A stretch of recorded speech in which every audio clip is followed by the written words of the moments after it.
Let's take a look at That's tonight's for my YouTube AEW working Tag Team day. Championship title bout. Death Riders, who keep sticking your stupid, ugly face in our business. Claudio Castagnoli, he's got Adam. Oh, come on, waiter. Damn it. What's going on, everybody? You watching my man, Wendy Billie Figz. Claudio and your party cock. I cannot believe you have the audacity to challenge the likes of us with no tag team championships.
Same situation. Like he was the first guy I called when I was retired for good in a neurology Oh. office.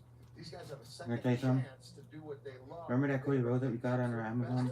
And I don't think there's any way Oh, you're getting another one on Amazon. in and of itself. And then after that one, I think it's John Cena. It would be, I don't know, I can't really see the John Cena really good, but the Cody Rhodes is different.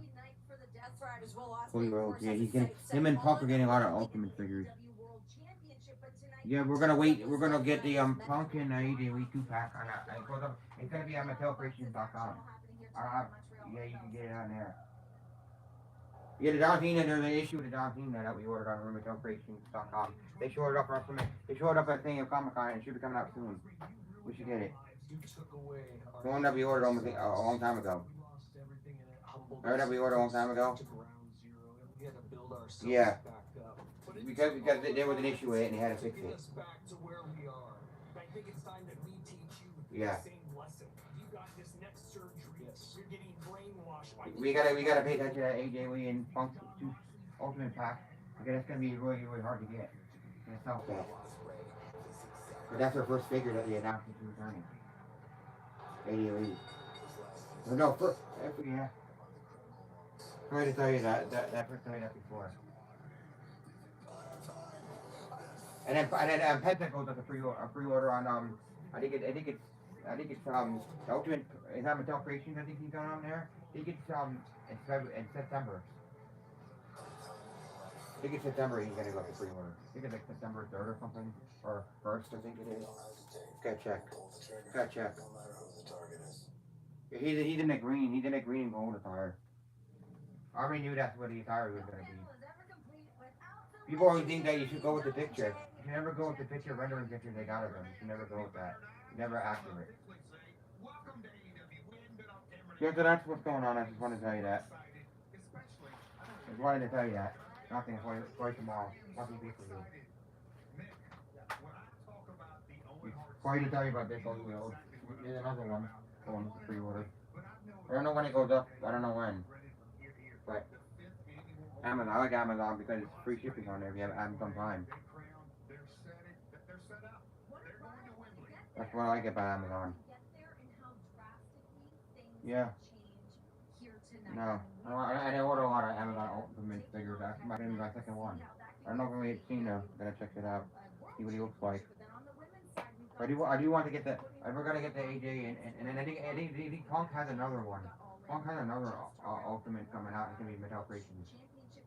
Yeah, they use him a lot for that. They use him a lot for that. He's an emotional performer, and so is Willow. Let's see. I think both of those ladies. Hopefully, when we go to California, if I get into somewhere, we'll have that Ultimate Mankind. Kind of want that Ultimate Mankind really badly. I don't mind paying $50 for it. Well, I'm not gonna pay $200 for it. You must be out of your damn mind.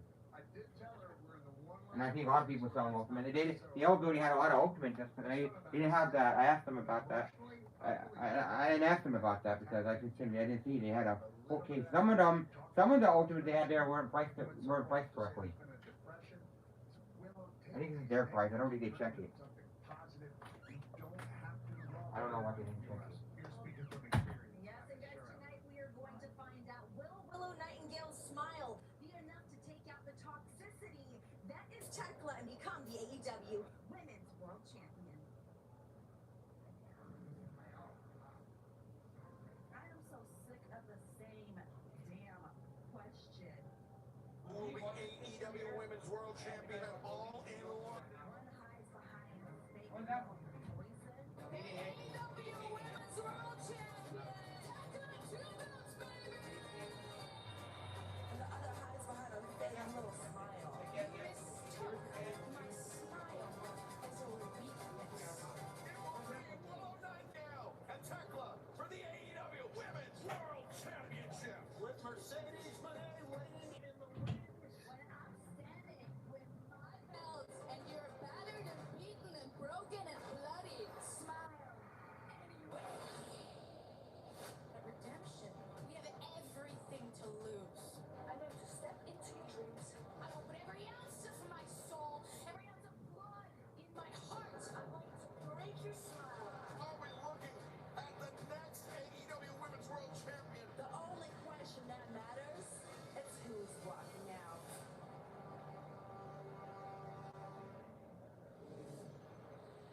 Nick, just to go back to what we saw last week on Dynamite, you were there right between those women, actually used as a human shield at one point. What could you feel between those two women? I mean, was there a lot of animosity?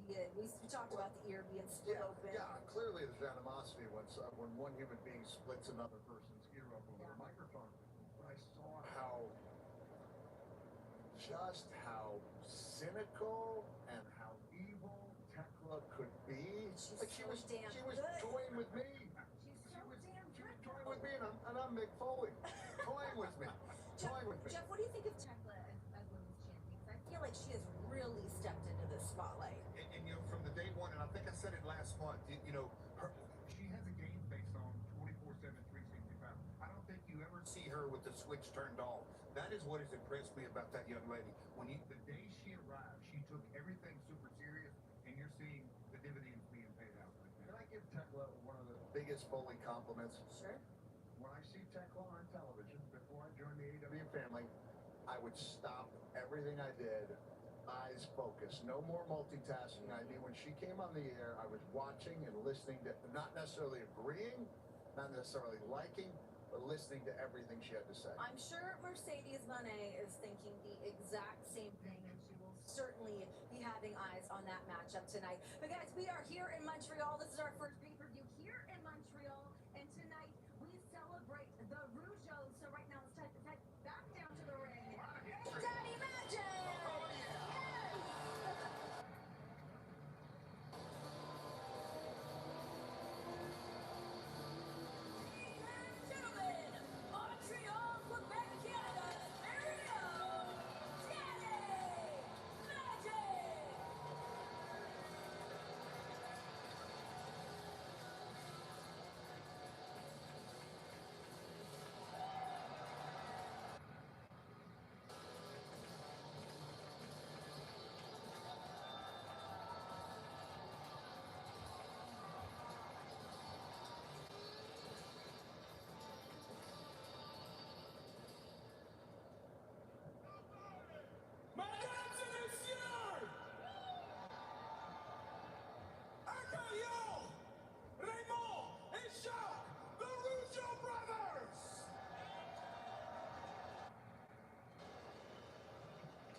wrestling history. I mean, it's really one of the foundational sports here in Montreal. And not only that, I talked to Jacques earlier in the week, and he is so excited that we are honoring the Rougeau family in this city here tonight.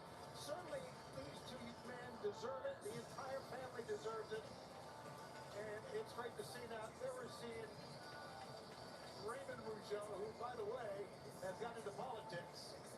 He's the mayor of a nearby city here.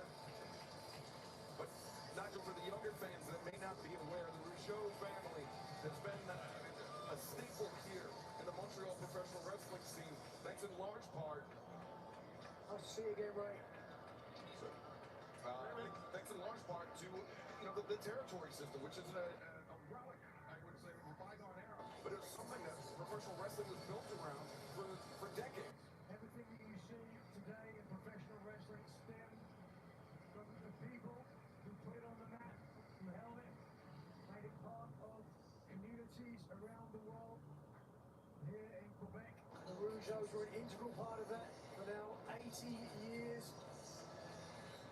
Very proud family, and as you can see, a warm, respectful response from their Quebecois.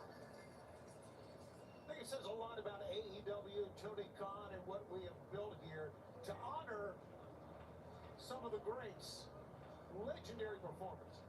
Ray, what does it feel like to be in front of all these people right here tonight honoring the family?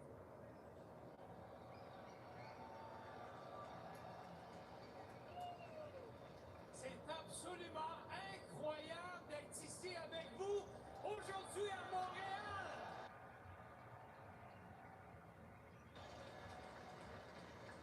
Tout d'abord, je veux remercier Tony Khan et la AEW pour nous avoir porté cet honneur-là à la famille Rougeau. 80 ans dans le milieu de la lutte. Alors, je pense que ça se souligne. C'est une histoire d'amour qui dure entre la famille Rougeau et nos fans du Québec et nos fans à travers le monde. Merci d'être ici avec nous ce soir pour cet hommage à toute la famille qui part de notre grand-oncle en 1946, Eddie Auger, Johnny Rougeau, Jacques Rougeau Senior, moi-même, mon frère Jacques, Armand Rougeau, les fils de mon frère. Écoutez,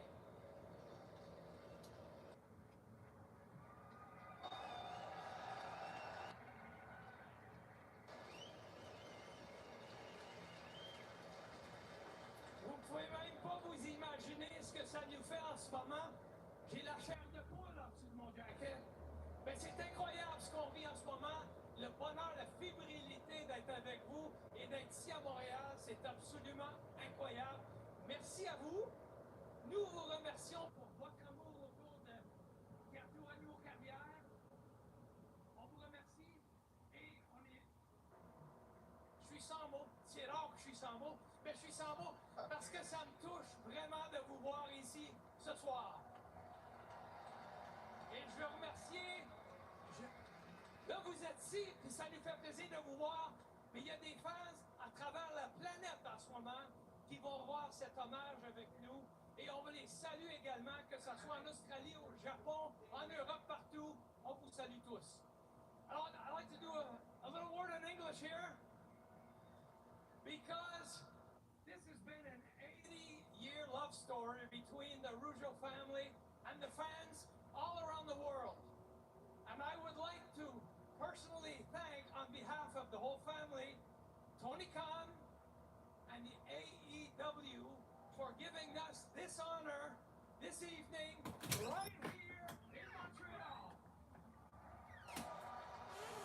So, thank you everybody. And Anderson have a great can go evening. fuck me. Fucking Anderson. Bonsoir Montréal!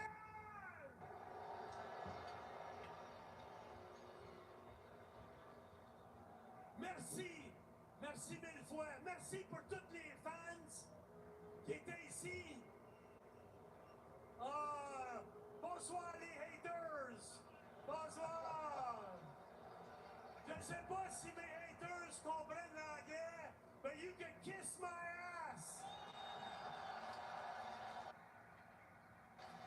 chose.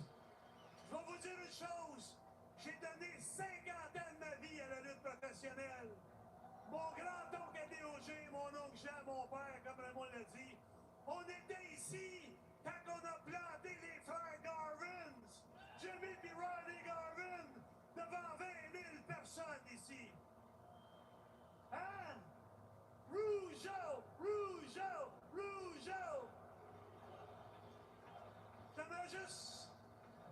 I would like to say thank you to all the fans in Australia, Japan, everywhere around the world that booed us like our haters here tonight. But you know what? On m'a toujours dit à moi dans la vie, parle bien ou parle mal, mais paysan! J'aimerais vivre quelque chose avec vous ce soir parce que j'ai eu un rêve. I had a dream. And I want to share this with you. You have your phones? Est-ce que tout le monde a son téléphone?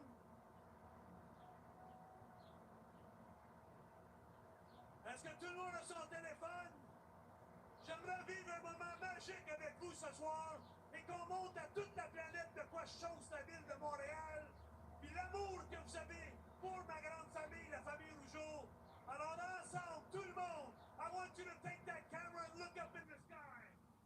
And this goes for the Rougeau family. Everybody together, tout le monde ensemble. Olé, olé, olé, olé. Olé, olé. Olé,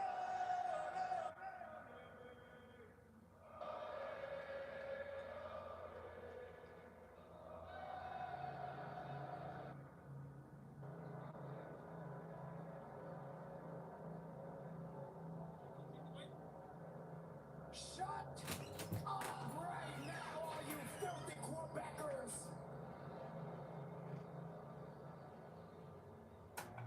It makes me sick to my stomach watching all of you celebrate the Rougeau family like they're something special.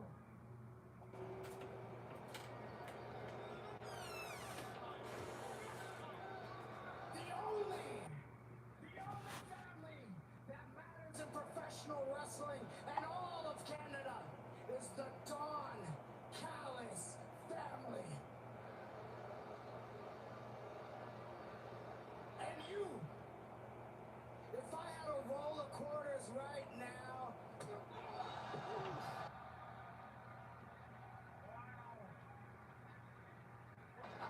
that Rougeau always gets his man.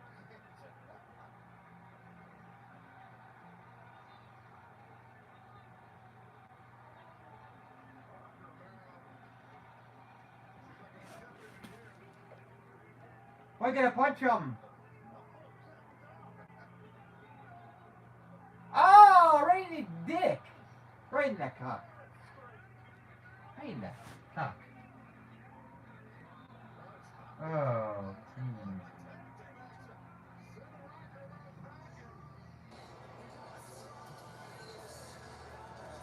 God damn.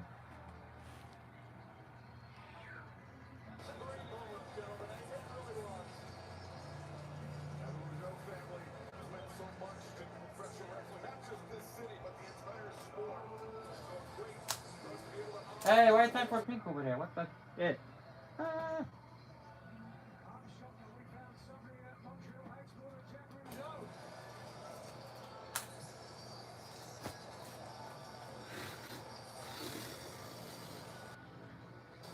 Well, fans, coming up just over half an hour away. It is redemption live on pay-per-view, and it will be no holds barred here in Montreal.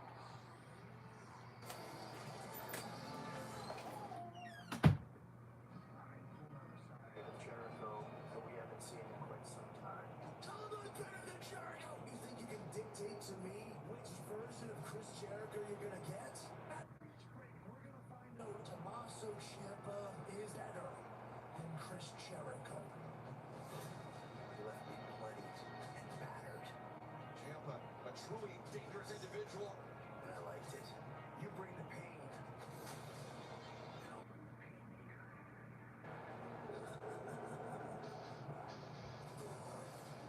The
continue in that vein.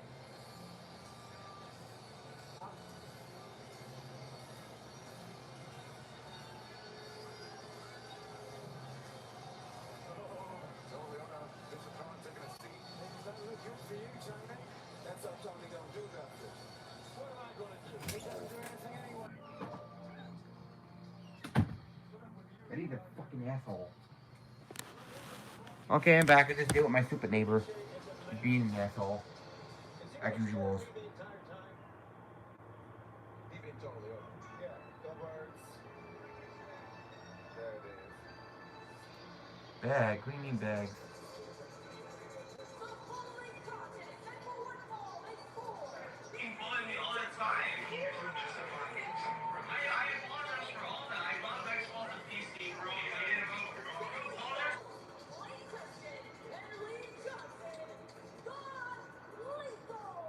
Just like you. Oh, no good, no good. Twins pick up a big victory last night over Skyblade, returning Matt Seidel. Defeated. Quite a lengthy injury layoff, but now the momentum in the court of the Lethal Twins heading into the AEW World Trio Championship title match. That's absolutely right. The first major victory on Dynamite, and it's all thanks to yours truly. And they're going to keep the momentum rolling in tonight because the conglomeration, they're going down. That's right, trying to return some prestige to the trio's titles after this trio have made them into an absolute facade, a farce. And their opponents, they are the AEW World Trio Champions. Y'all about to do it. Y'all about to do it. Y'all about to do it. I was Ricochet talking over Arcadiora as the Twist came over here, exchanging some pleasantries with the man. But Ricochet, I have to ask, were you, Vince McMahon, totally on to 5 in the AEW World Trio Championship? Which team you rather face, the Lethal Twist or the conglomeration? Honestly, if you're asking me that question, I would rather face the conglomeration because their faces are much better for me to punch in. Oh, wow. But to be honest with you, Lethal Twist will give us some good competition. They're going to be a solid habit. Solid habit competition. Come on, what's the low? Oh, here. Let's talk about what happened on Collision. I talk about the farce of conglomeration retaining the trio's titles against the Ring of Honor six-man tag team champions in the Outrunners and Dalton Castle. But it was what happened after the match, Ricochet. They had everybody talking. Jeff Jarrett sticking his nose in his guitar in your face. Yeah. Actually, speaking of that, what was that for? He had no reason to even step foot into that ring. He has no affiliation with the conglomeration or the Outrunners, if I'm thinking correctly. So I don't even know why he was even out there. Honestly, because of Jay Lethal, he should have had some respect and should have stayed his ass out here. I believe Mark Briscoe would refer to Jeff Jarrett as a conglomeration adjacent civilian warrior. No, that's made-up language. That's some Mark Briscoe mumbo jumbo. But let's be honest, that most of the stuff that comes out of Mark Briscoe's mouth is mumbo jumbo. Yeah, no one can take what he says seriously. I'll start things off kind of like Tony again. Respect the signs, Roderick Strong, Jay Lethal. Both men running a veteran presence. Each team, but look at that.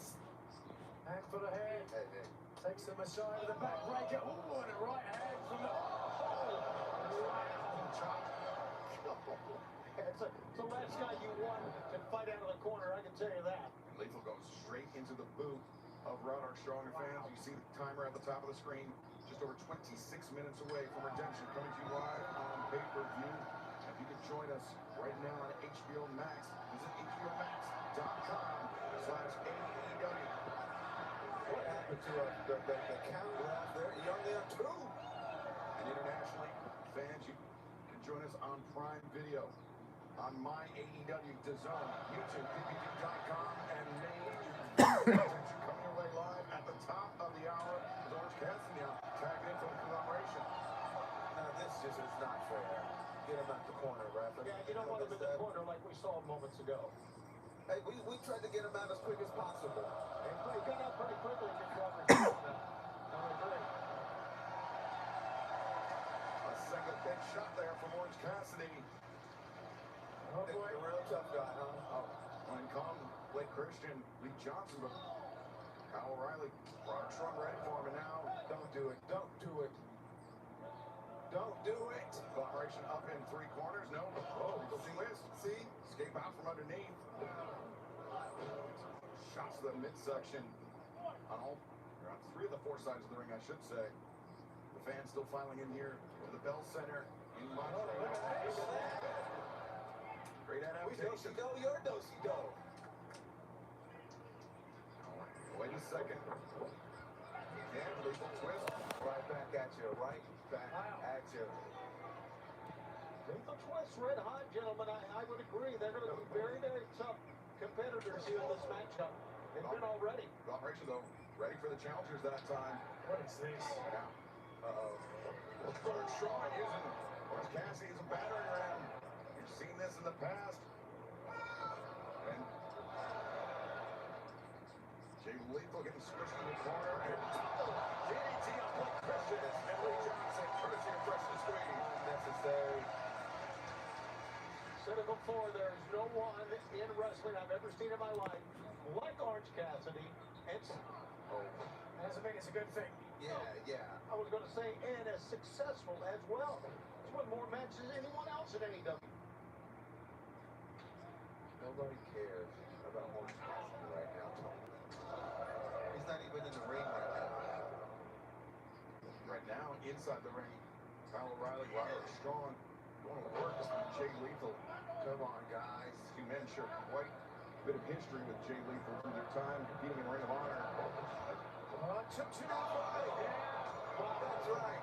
Blake Christian, Lee Johnson taking advantage. Robert Strong having his back turned.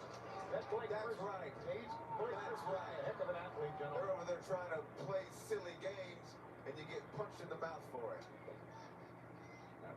Lethal. Or a suplex. Robert Strong widens his base. Lee Johnson, though, tags in. Body though ready for him. Ricochet, you felt those heavy hands of Robert Strong before. You know, you said he's got a punchable face, but you got to be careful when you're in there with Robert Strong. Yeah, unfortunately, that's one thing that he has going for him is his chops are the worst things I've ever felt. He's a strong striker, undoubtedly. He's now Johnson firing away. Get Here worked comes over Blake the corner Christian. right now. Yeah, speaking of strong strikers, how about Lee? Wow, holy smokes. Blake Christian comes flying in. It's the lateral press, but Roddy Strong able to kick out. Challengers. You know, Jay Lethal probably taught him that. Lee probably taught him that. Jay Lethal, you mentioned the veteran presence, Nigel. He's been a guiding light for Blake Christian and Lee Johnson in terms of establishing the Lethal Twisted Trio. No question about it. As well as a tandem, highly effective. With the veteran experience of Jay Lethal. Playing a real difference maker. Right there. Could be only a matter of time until we have new trios champion tonight for one. Would applaud it. Blake Christian now mounted on top of Robert Strong, raining down right hands. Open. Those were open. It looked like those were open. They weren't, but he's not going to win you a title just doing that. What, those look, I think those were open. Those are open-handed shots. The official will have the final decision. I think maybe you got hit in the head with a guitar too hard yesterday. Ooh, that's taking a liberty. Okay, don't piss me off. Remember who's sitting next to you, Tony, before you open your mouth like that. I think you have to pump your head like a pebble. Blake Christian was looking to rebound off the ropes. Robert Strong ready for him. Cut him off. The drop kick, and in comes Kyle O'Reilly. Speaking of kicks, chopping at Lee Johnson. We're going to go home. Lethal comes charging in, kitchen sink. Sends Lethal spinning out. Stop him. Blake Christian, though. As soon as he turned the corner, O'Reilly greeted him with a knee. Well, there is the ankle lock. Lee Johnson threw the thrust kick. Kyle O'Reilly's ready for the ropes. Now he's punishing Lee Johnson. Kyle O'Reilly, that ankle lock proved so effective against the Continental Champion, John Moxley. Moxley still hobbling from it. Yes, he is. That's a good point. He really is. But luckily, there it goes. Lee Johnson, Jay Lethal, Blake Christian was there to intervene. Meeting of the minds though for Lethal and Christian. Now axe kick. Intercepted. Security. John Woo drop kicks. O'Reilly in the corner. Perhaps some misjudgment there by the Lethal twist. Orange Cassidy is the illegal for the champions.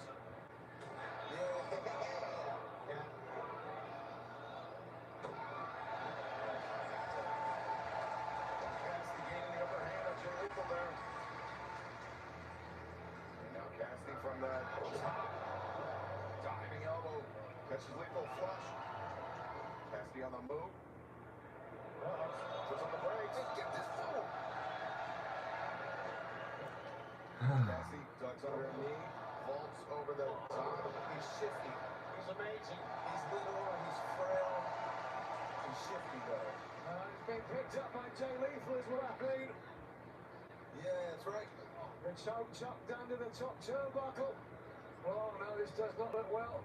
Freshly squeezed him out, ready to get freshly squashed. He's on the tree of woe. Lethal took his feet out. Takes out O'Reilly on the outside. Meanwhile, Orange Cassidy upside down this entire time. Blake Christian sauntering over to the corner. His hands in his pocket, so to speak. Little target out the taste of his own medicine. Roderick Strong elevated over the top. Head scissors by drop kick from Lee Johnson. And now we're in the corner. Great tandem offense from Blake Christian. That's what I'm talking about. They're not done. Wow. Oh, gee, that's what I'm talking about. This group is amazing, gentlemen. You got to admit. And he's there again. Yes, Orange Cassidy able to kick out. That was as an exciting sequence as we've seen in a while. Wow. Ricochet beside himself, and understandably so. How close is that? That's okay. Oh my gosh. Not over yet. It's not over yet, you're right. With Lethal ascending the top perch. Oh. Not gonna work on my guy. Cassidy got the boot up, and Jay Lethal though intercepted figure four leg lock, very nearly the center of the ring. Deep water. Cheating. Orange Cassidy. That's cheating. Orange Cassidy, seconds away from tapping out there, were it not for the aid of Kyle O'Reilly, but he's still in trouble with Lethal. O'Reilly intervened, saving the match, saving the titles. You already know what's coming next. For the conglomeration. He's going to King's elbow. Well, not so Roderick Strong, though, back up on his feet. Roderick Strong spotted it from across the ring. Incoming! Oh my God! What a risk taker. Blake Christian is. Meanwhile, Kyle O'Reilly comes flying off of the niche. Johnson over the top. And now Orange Cassidy. Here we go. Comes flying in. Jay Lethal, though, tried to intercept him. Instead, Orange Cassidy. Counter, no, blocked. Lethal counters. Veteran move. Orange Cassidy floats over. Cassidy sent into the ropes and. He got lucky. Persevered is what he did. That was any man's game. He hung in there, did Orange Cassidy. Cassidy could be poised to unleash the orange punch. Cassidy comes flying in. Jay Lethal ready for a lethal combination from mid-air. Great counter by Jay Lethal. Now a little more time to go to the top. Cassidy's face beat red. Orange Cassidy, great from Cassidy right now. Lethal elbow drop. Defended the title. Hey, hit that phone with it, yeah. Lee Johnson got caught red-handed. Jay Lethal, though, behind the referee's back. No, Cassidy stunned off millionaire. Brandon Martinez trying to get the trio title belt away. But, Blake Christian in with a toss of his own, but he got the orange punch. A lethal injection. We've got a champion in it. 1, 2, It was the arguing, Tony, with Lee Johnson on the floor that I think caused the lethal twist. Trios Championship. I agree. They cost themselves the championship right there, did the lethal twist. No, he was trying to tell the ref to get in. Jay Lethal with lethal injection again. High-low combination from Kyle O'Reilly and Roderick Strong. And Hardy got a lethal ankle lock. Cinched in on Lee Johnson. Roderick Strong goes partner out and covers. Defends the title. The winners, and still the AEW World Trios Champions, the Conglomeration! Well, much to the chagrin of Toa Leona, Bishop Khan, and Ricochet, the Conglomeration remain the AEW World Trios Champions. We have not heard the last of the lethal twist, though. They had come to fight. Congratulations, Orange Cassidy, Roderick Strong, and Kyle O'Reilly. Yet another successful defense of the AEW World Trios Championship, but it seems like a collision between the demand and the conglomeration is imminent, Nigel. Yeah, quite likely. They say when you're in demand, you can make demands. But if you don't follow demands, you get put down. The conglomeration, they get put down very soon. Well, as you can see at the top of your screen, we are under a quarter of an hour away from Redemption coming to you on pay-per-view. And in our main event tonight, the AEW World Championship will be on the line. Can Kevin Knight become Jet 2 belts, or will Kenny Omega make the first successful defense of his second reign as AEW World Champion? We will find out tonight. Kevin Knight, what are you doing? I decided that I wasn't going to trust the process anymore. I decided that I'm going to take matters into my own hands. Kenny Omega proved that he deserves to be the AEW World Champion. All bets are off, starting from today on, with me as your champion. I know you and Will are ready to get it on at Wembley, but let's not get ahead of ourselves. Kenny Omega, a wrestling god. What's the god to a non-believer? I'm here for one reason, and one reason only. Jet 2 belts, baby. Kevin Knight, there's one lesson that I need to drive home. There is a vast difference between a TNT champion and a world champion. Prime time was for everybody, Kenny Omega. Jet 2 belts, perhaps a vision of the future. Redemption, I'm going to teach you just how big that gap actually is. Redemption marks the starting point for when we turn up the heat in this place. Sit back, enjoy the view, give all praises to the one you look up to. Jet, Kevin Knight.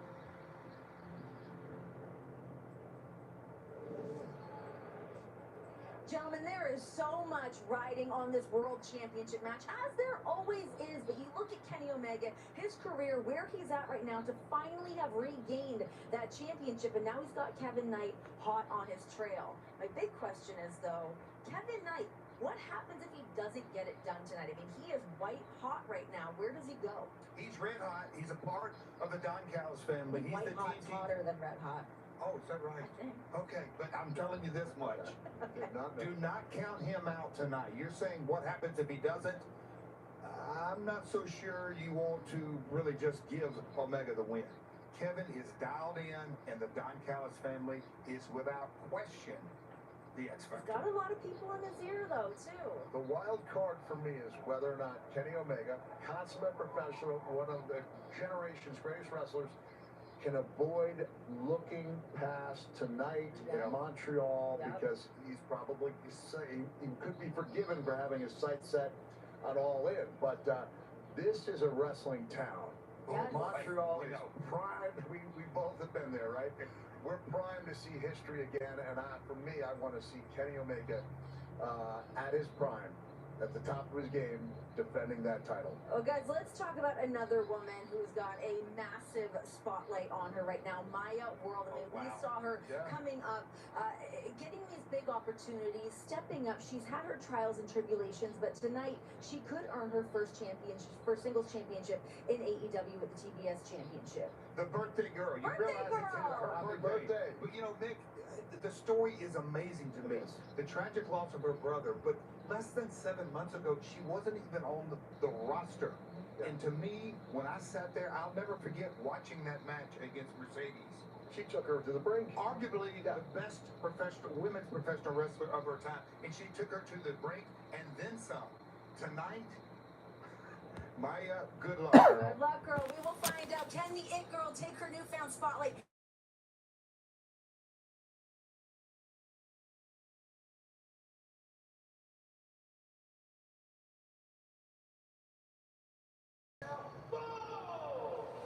Maya World will just be another little tiny blip in the era of the Ace. Gonna take the championship, Sheeta. The best is Sheeta! A ton of pressure on Maya World tonight, but Get it, Maya. Sheeta's been looking good too, though. She's found some new confidence. But guys, we have a 6-man ladder match happening tonight. Happening actually just in moments. These 6 men all have an opportunity to walk away with a future shot at the International Championship. They just got to go through a couple ladders first. When an opportunity falls out of the sky, you take it. A 6-man ladder match of redemption. A fully contest is a ladder match qualifier!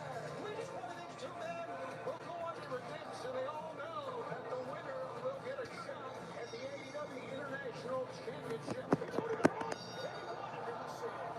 El Clue knows it. Speedball Mike Bailey. Commander. Watch this. Oh, my God. Jungle Jack Perry. The Beast Martos. And Nick Wayne. A guaranteed shot at the AEW International Championship. What an incredible night we're going to be able to have here tonight on the buy-in. We started all with all this action, that future shot at the AEW International Championship. You know, Kyle Fletcher and Bandito have got to be feeling a little bit of pressure tonight. This match is coming up next. We're about to set into action, all 6 men looking for that opportunity. Time to head on down to the ring, get action started right here on the buy-in. Nobody does AEW pay-per-view like us.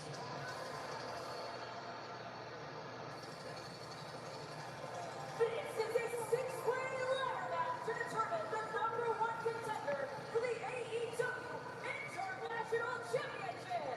Introducing first from Torreon, Mexico, weighing 249 pounds, the Beast Martos! Beast Martos, the first man to make his way to the ring. You see it on your screen, 7 minutes away from redemption, live on pay-per-view, and we'll be kicking it off with this ladder match as Renee, Nick, and Double J just covered. And Nigel, oftentimes the biggest man in a ladder match has an advantage, but also is the biggest target in the match as well. Both those factors can come into play, but Mordo's one of the most devastating finishers in pro wrestling today. Can he take everybody else out and climb the ladder? Next, from Seattle, Washington, weighing 179 pounds, Nick Wayne! You know, as we heard last night on Collision, there's a lot of animosity between Nick Wayne and Jack Perry. And it'd be interesting to see how this plays out between these two men here tonight. Nick Wayne, Jack Perry, both at one time in their careers under the influence of Christian Cage. Both men, since then, have gone their separate ways with the one half of the AEW World Tag Team Champions, but both men feel like they've got a lot to prove. Jack Perry, of course, named one of the foundational pillars of AEW, whereas Nick Wayne sees himself as the future of AEW and perhaps even above Jack Perry. Defining moment. Defining Moment. From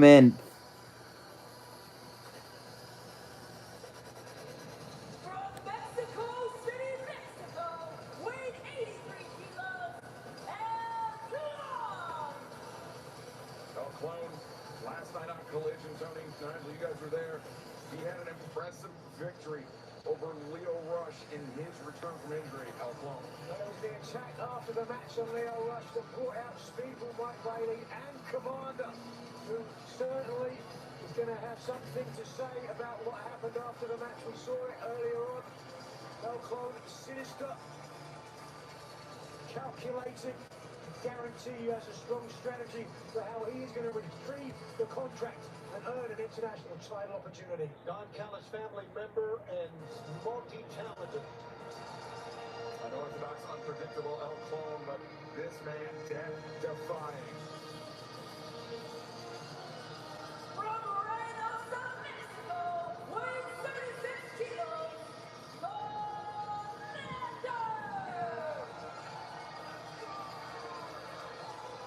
Commander also has looked impressive as of late. And you saw the look on Clone's, well, I said almost on his face, but the eyes told the story there, Nigel. I think Clone will be focused. He will be locked in on the high-flying Commander. You can certainly read the body language of the man that put hologram out. Commander is going to have to watch not only for El Clone, but 5 other people. Every one of them has to climb the ladder, retrieve the contract. The winner of this match will face the winner of the international title match coming up here tonight.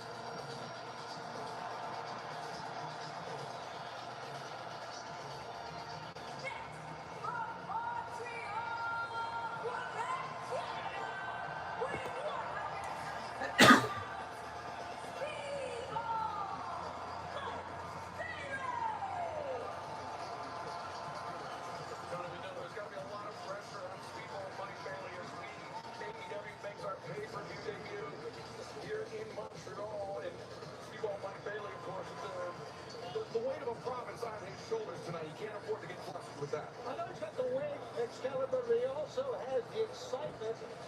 And maybe in many ways he's got a hometown advantage. You can hear the fans react. One hell of a response. It's the sort of reaction Jack Rougeau can only dream of. Yeah. And what a night we're just about ready to have. We're only 2.5 minutes away. It's coming up live on HBO Max. And of course internationally as well. HBOMax.com/AEW to join us in the United States. Internationally, fans, you can join us on Prime Video, My AEW, DAZN, YouTube, PPV.com, and main event. What a reaction here for Speedball Mike Bailey. The match hasn't even begun. We actually still have one more participant to come to the ring. Yeah, a well-deserved reaction. He's been a trios champ a couple of times here at AEW. He's been absolutely sensational.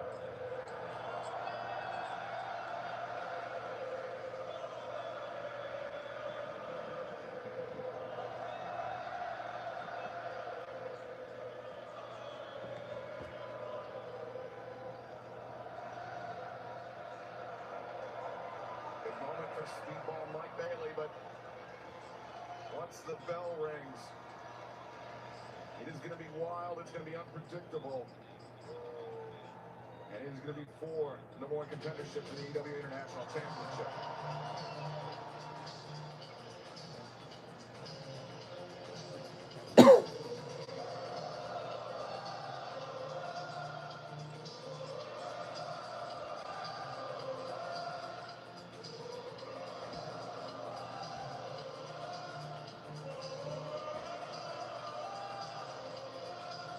From Los Angeles, California, weighing 190 pounds, Jungle Jack Perry! A lot of fan favorites. We got tons of high flyers. What an incredible ladder match this is going to be. It will be an action-packed way to kick off redemption on pay-per-view, just under 1 minute away. HBOMax.com/AEW. We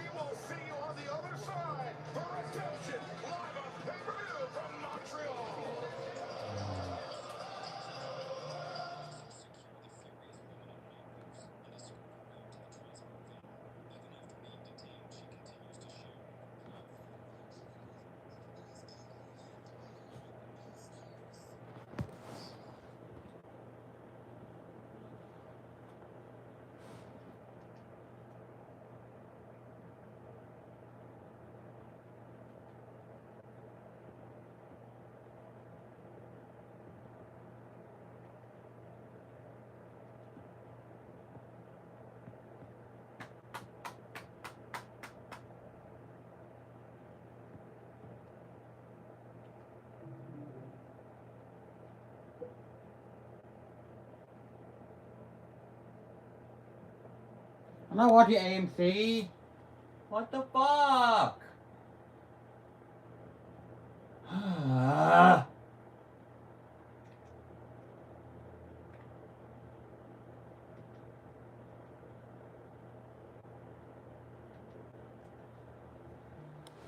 Time to deal with this bullshit.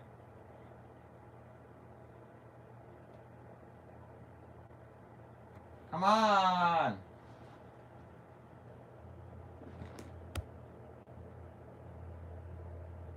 Right now, in a six-way ladder match, the God. will earn the #1 contendership for the AEW International Championship. Speedball Mike Bailey, Nick Wayne, the Beast Mortals, El Clone, Commander, and Jungle Jack Perry all vying for that shot. What did you do? Interesting to see what the strategy is going to be for each man and how they handle this. Jungle Jack Perry immediately into the ring, going after El Clone. Nick Wayne pairing off with Speedball Mike Bailey, Commander, and the Beast Mortals. 6 men in the ring. We've yet to see a ladder employed, at least in the early moments, Nigel. Well, 6 of the most exciting men in AEW today. A very dangerous and exciting matchup once those ladders start coming into play. Great anticipation there by Commander, but Speedball Mike Bailey, great adaptation by the Quebecois. Here from the reaction to Bailey, who the crowd are here behind tonight. Most certainly the hometown favorite in this match, though.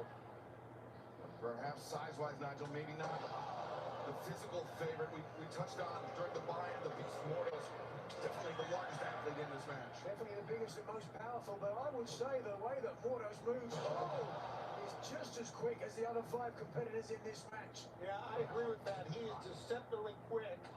And speaking of quickness, take a look at this. Jack Perry sending Nick Wayne out to the floor, but in comes El Clone from behind. Clone effortlessly intercepts Perry. Oh!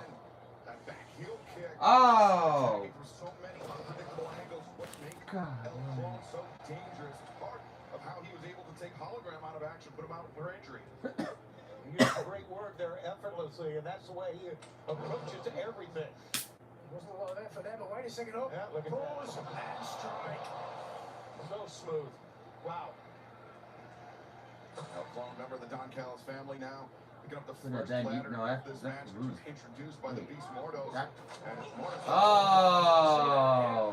Struck the ladder on one God. side, the other end, almost like a pendulum, crashing into Jack Perry. Oh! Right on that ladder. Clone goes down hard after the Beast Mortals dropped him.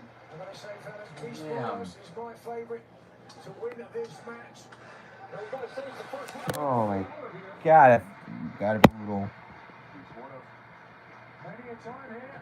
To attempt to get to the Of some sort, but instead, I think maybe got caught up in the moment, Nigel, and forgot that there's a ladder match. It's not about pins or submissions in this one. He realized far too late that he had the time, and by the time he realized it was too late, and right now, look at this. Speedball Mike Bailey, Commander, racing to the top. Remember, the first man to pull down that contract will win the match. Future shot at the AEW International Championship, Tony. And if they're going to use that ladder right there, they're going to have to stand on top of the ladder, because that's the shorter of the ladders. Stand on top of it and probably lose their balance before they even grab the contract. Speedball Mike Bailey, pair of chops to the chest. Very broad chops to Beast Mortals, but Mortals fires back. Big time headbutt. Look at the strength of Mortos.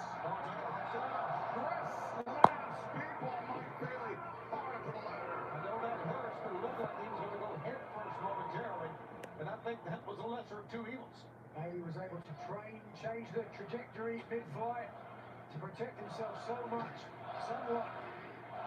But that is still steel ladder. Commander ducks underneath, drop toe, Mortos. Going face first into the ladder, and Commander. Big risk, big payoff. The splash on the ladder, but in comes El Clone. Clone, nice sweep of the legs. And the angles from which he attacks from are just astounding. So difficult to prepare for, Nigel. Yeah, incredible offense. Totally creative, innovative, and watch this. Again, a big risk. Clone. Oh, and Oh. Vaulting off the top rope onto Commander. Anytime you jump on somebody who's on top of the ladder, you better hope and pray they stay there. Otherwise, there is nothing but metal for you to land on. Jack Perry comes in, monkey flip, sends Clone into the ladder wedged in the corner. Jack was biding his time on the outside, and here we go. Unbeknownst to him, Tony, in comes Nick Wayne. Sliced bread. Number 2 making himself a sandwich. The prodigious Nick Wayne. Nothing but upside for this young man. Former Ring of Honor TV champion. Incredible showing in the King of the Super Juniors in Japan. Oh! Wayne's second consecutive year competing in that tournament, New Japan Pro Wrestling. Looking to parlay that experience into a #1 shot, or #1 contendership for the International Championship. Wow, and you can certainly see the effect that Christian Cage had on Nick Wayne. Nick Wayne on a kiss to the crowd. Oh, Mordos, the headbutt drops him. Out of nowhere, a Glasgow kiss from Beast Mordos. Dora and double DDT on the outside for Elkhorn. Once again, Elkhorn is so smooth. And you know, here he is, a member of the Don Callis family, for crying out loud. You say that in a way as if you shouldn't be, Tony. No one should be. Speedball on the receiving end of a thunderous right hand from Beast Mordos. Speedball. Bounding off the apron, coming back with the kick. Catches Clone. Wait a second. Jack Perry, Speedball Mike Bailey. Little nod of the head. And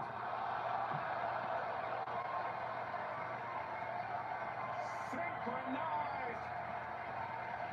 Sensational offense from Speedball Mike Bailey and Jungle Jack Perry. How about this for an opening match on a pay-per-view card? Some of the action. The ladder matches are known for. Just take a look at this. The ladder's one involved, but with 6 men inside and outside. Oh, what big risk. Oh, Speedball is making a walk up the ramp to get that the tallest ladder. That's at ringside, and Jack Perry clipping from behind. Well, that's the ladder you want to use. But, I mean, Jack Perry might not be a popular move here in Montreal, Nigel, but it's the fair move. It's every man for himself. Absolutely nothing wrong with that. Every man has to try to get any advantage that presents itself to them. But wait a second. What is Bailey doing here? Oh my God, this is so dangerous. Oh my God, what is Spike Billy doing? No, we don't do this. No, no, no, no, no. Don't do it. No.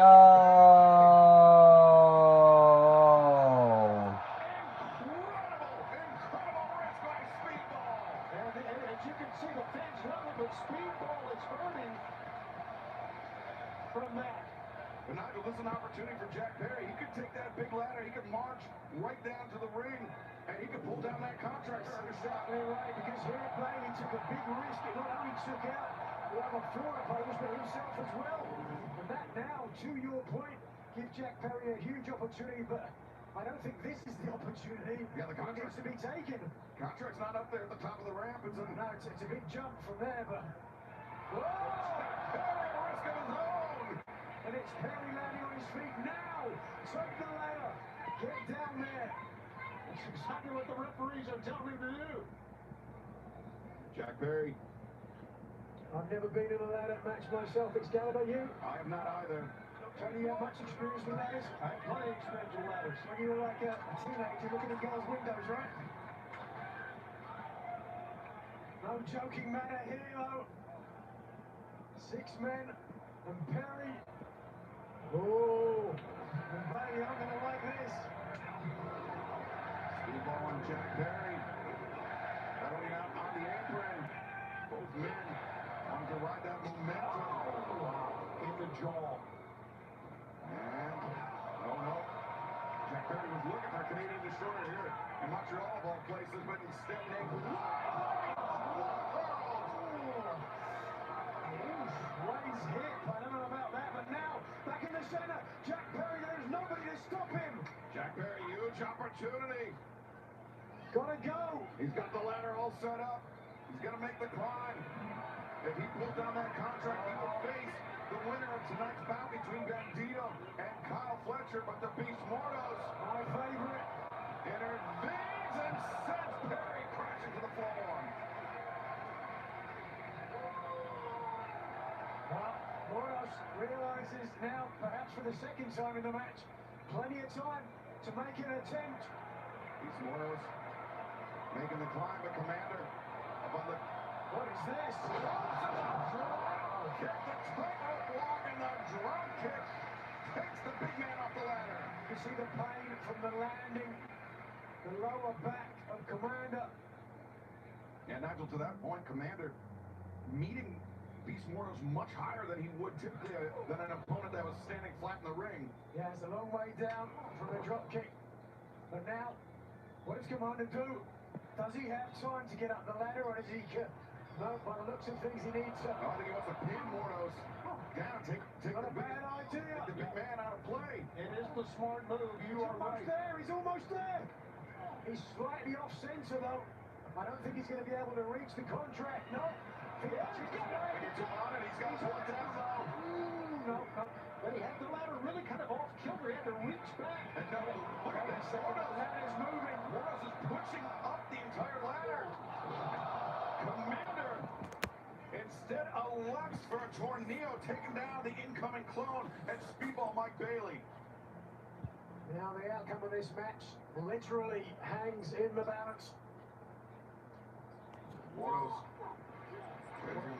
is on the move. Oh, wow.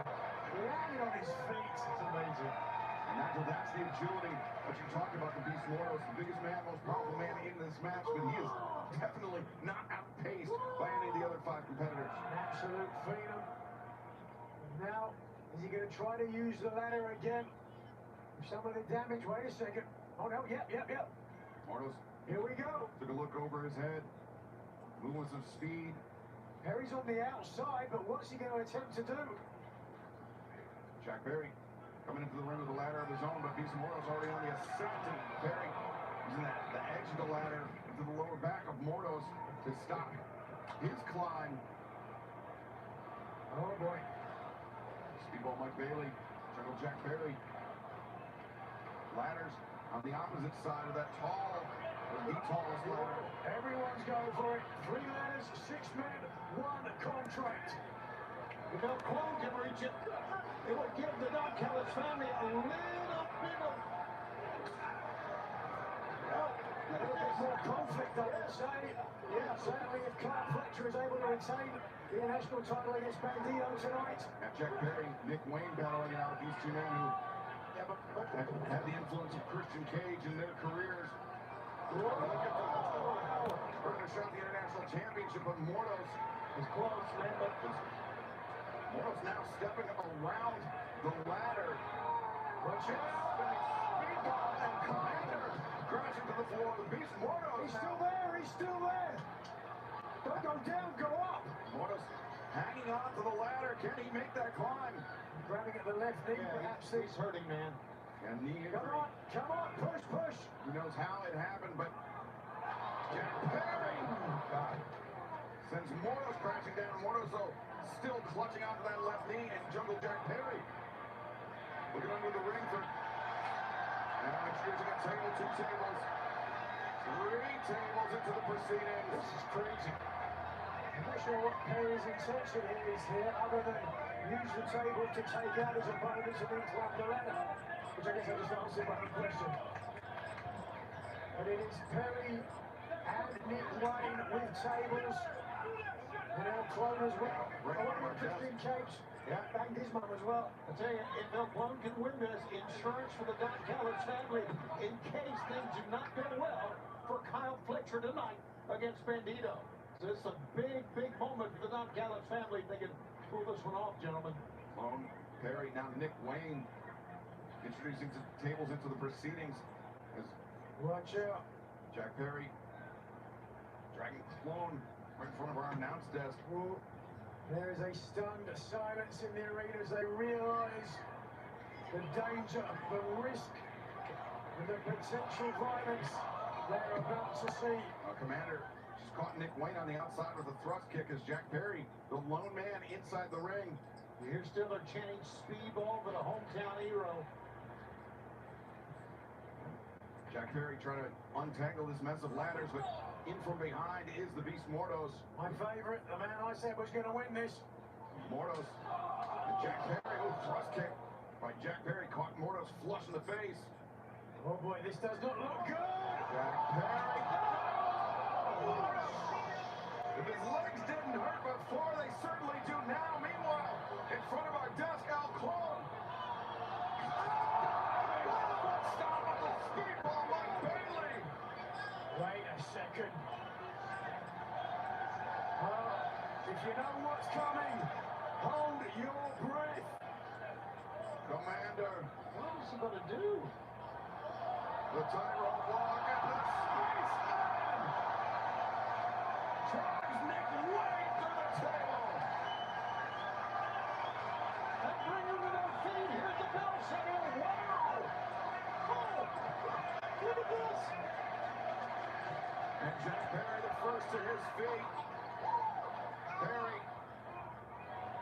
We take another look at Commander's. Terrifyingly, and it certainly had consequences for Commander too. Now the three men that drove their opponents through the tables back into the fray. Clone wiped out Commander, trying to pull Jack Perry down off the ladder. Holding Perry stationary at least. Mordos, a clubbing shot, wipes out Clone. How is Beast Mordos back to his feet? That's an amazing story, you're right. Absolutely is. Headbutt drops Jack Perry. Mordos now with another ladder. The tallest of the ladders in the ring. Oh my God, John's going to work out. Perry powerbombed into that ladder, and now Beast Mordos on the move. El Clone. What power! What presence of mind by El Clone to reverse the Beast Mordos. Here we go. It's the insurance I was talking about. If El Clone can get up top. If that's what he's trying to do, I'm not so sure. That looks like creating some sort of ladder bridge. He could just steady that shorter ladder, but either way, it provided a platform for Commander to walk on. Now, Commander El Clone. El Clone is so close. Just very perilous footing there on that ladder. As Clone at the leg. Commander captured. it's not looking good. No. From the ladder. Commander just got planted, and you can see the expression on his face. All the wind, all the oxygen driven out of his lungs. Yeah, knocked the breath away. Oh, wow! Crucifix driver from Nick Wayne.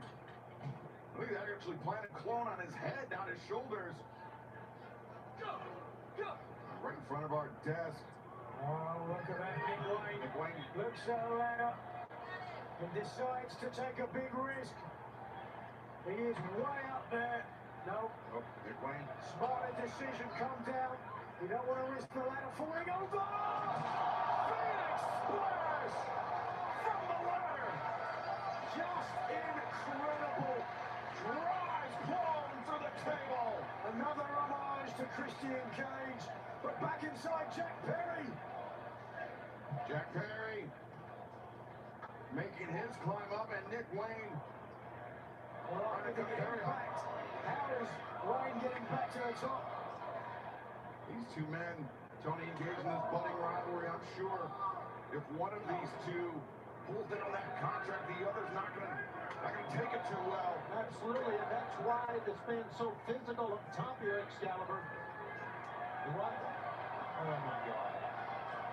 No. I don't know what Jack's gonna try here, but this is dangerous with Canadian Destroyer, Nick Wayne. I think his night is over with. Yeah, destroying both men. Look at this. He's revenged. They've come alive. But they want Bailey to climb and get the contract instead. Trying to bait in the Beast Mortos, I believe. The thrust kick. Staggers Mortos back against the ladder. Two shots on third. Wow. That fourth Dan black belt in Taekwondo paying dividends, but oh no, this does not look good for Beast Mortos. Speedball Mike Bailey with the Beast Mortos laid out on the ladder. Oh my God. And he hits the double knees here. The Beast is deceased. He did. And now is the path clear for Speedball Mike Bailey. They're wanting to do it. The Bell Center urging on the Quebecois. Everybody else coming down to this is the man I told you would win. Yeah, Speedball Billy won the match. Your winner, earning a future shot at the AEW International Championship, Speedball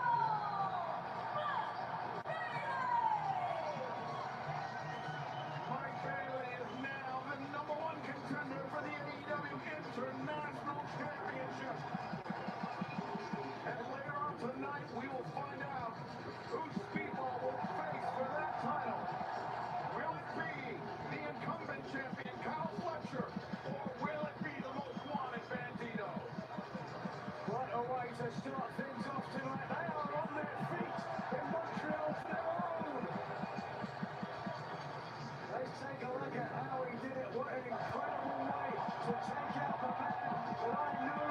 Oh, Beast Mortos just wasn't going to have the legs to get it. Brady was, and the man there in front of his own crowd. What a moment. The elation etched on his face. And he knew that Speedball Mike Bailey had to take out the Beast first before climbing the ladder. Did the right thing. Great strategy. Undoubtedly a huge moment in the career of Speedball Mike Bailey, but a moment that he could parlay into singles gold here in AEW. Tony, you mentioned 2 reigns as an AEW World Trio Champion in the career of Speedball Mike Bailey. He is yet to earn a singles title, and now he will have an opportunity to do so, either against Kyle Fletcher or Bandito.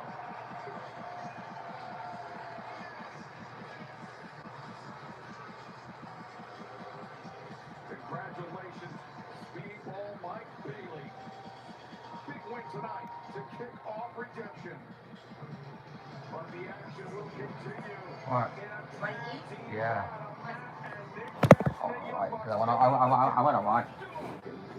of Will Ospreay and the AEW Continental Champion, Jon Moxley. All in 2025, Texas. Will Ospreay, you ruined our lives. You took away our EVP status. We lost everything, and it humbled us, and it put us to ground zero, and we had to build ourselves back up. But it took all of that to get us back to where we are. I think it's time that we teach you that same lesson. You got this neck surgery. Yes. You're getting brainwashed. I think you've forgotten who Will Ospreay is because Jon Moxley's in your head. I am exactly what I appear to be.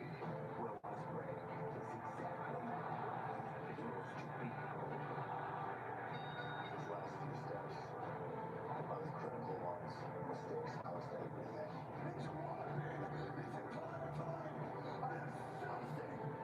It's the Young Bucks versus the Death Riders. We're going to prove to the world that there is no redeemable qualities left in any of the Death Riders.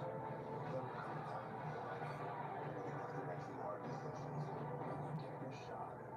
We don't hesitate. We pull the trigger, no matter who the target is.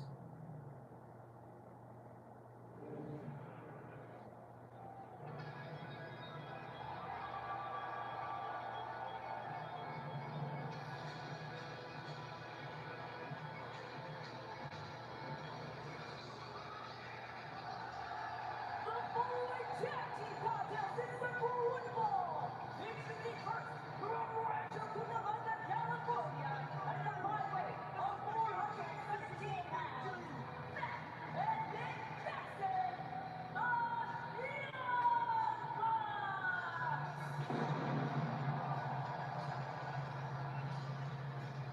The Young Bucks intent on claiming the AEW World Tag Team Championship for the 4th time.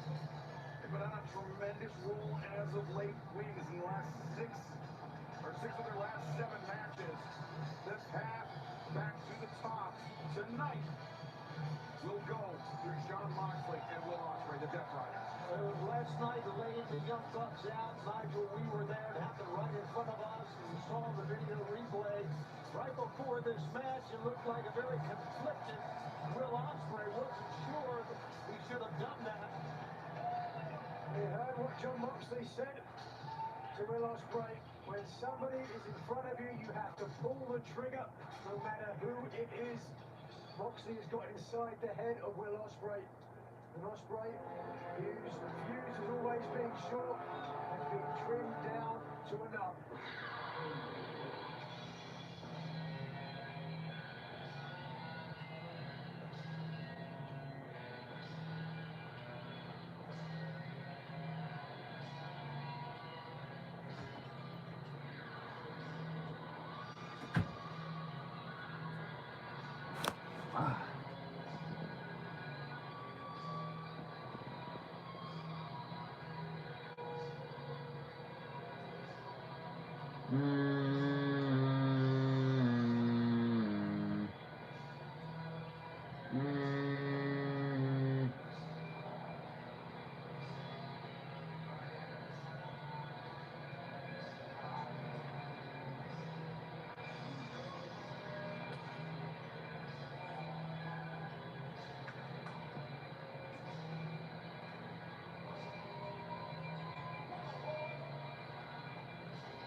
Ospreay was gazing into the mirror when Jon Moxley walked up to him.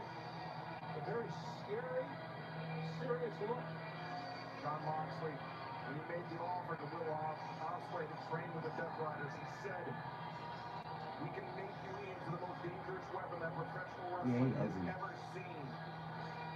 We have witnessed a heightened sense of ruthlessness from Will Ospreay, but that ruthlessness, Nigel, I believe is what won him the 2026 Owen Hart Foundation Men's Tournament. It's what earned him a shot at the AEW World Championship coming up in just over a month when we return to Wembley Stadium in London. I no doubt for a second it was the influence of the, how would I put it, an ominous charisma that Jon Moxley has that has enticed every member of the Death Riders to ride or die with him. To your point, if he has made Ospreay to the most dangerous professional wrestler in the world today, surely it's better to have him as part of the Death Riders than against him. Certainly so, Nigel. Tony, we saw the hesitation from Will Ospreay last night on Collision after the blindside attack launched on the Young Bucks. Seems like Ospreay still may be reckoning with what it means to be the most dangerous weapon professional wrestling's ever seen. That ruthlessness, it forces Ospreay to do some things that seem unnatural to him. Yeah, and some things that we've never seen him do, but it is.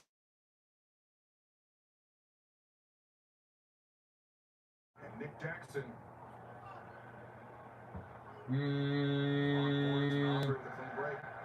Sure, Moxley's going to like that. Oh, on the right hand, this is more to Moxley's taste, certainly. Well, next the one that came running right out of Will Ospreay. So Ospreay, though, springs back up to his feet.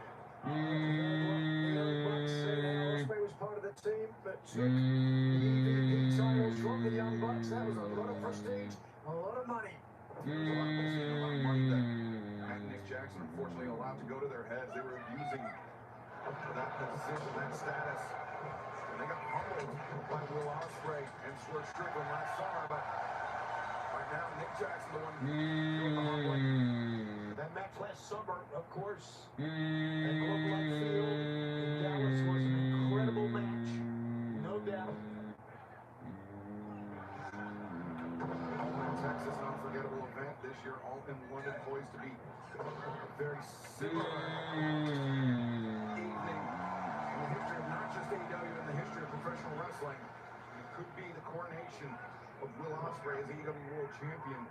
But before we get to Wembley Stadium, just over a month right now, Ospreay 9-10 was one of the best tag teams of all time. No way that Moxley and Ospreay can Talcott Made, leg hooked. can compete. I'm about to say, when it comes to the cohesion and the ability to know where their tag team partner is at all times.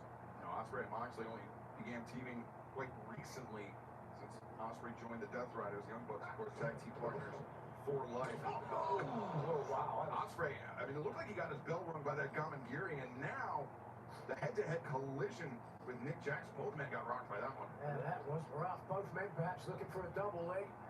Yeah, it looked like the forehead against the temple almost of Nick Jackson that time. Ospreay rightly taking a knee there. Nick Jackson tagged out by his older brother Matt. Arm drag takes Ospreay over the top. He's Nick Jackson still trying to clear the cobwebs on the outside. I think Matt's bound he's brought a little bit of time here. What time has Ospreay got? Again, we talked about, wait a second, Nick's on the floor there, unable to tag in. He really got rocked there. His bell got rung, and so much so that Matt Jackson going up. Check on Nick. Better turn around. So while all this is going on, John Moxley, he barked something at Will Ospreay. I didn't hear what it was, but Ospreay immediately sprung into action. And this is that sense of ruthlessness we were talking about, Nigel. The words to the effect of, don't give them time to recover. Don't give them any kind of sympathy, but that's exactly what Ospreay's doing now. He's asking the official whether Nick is okay to continue, and listen to this. You know what? I understand that the will's conflicted here, but Mox is doing the right thing. But if you're Nick Jackson, he's not. Jawbreaker by Matt Jackson, who allowed, or used that time, he was allowed to recover a little bit. And John Moxley, though, needed a small but back right hand, since Moxley spun off the barricade. Ospreay looking to go to work. Matt Jackson ready for it. Feints with the super kick, and then scores with the DDT.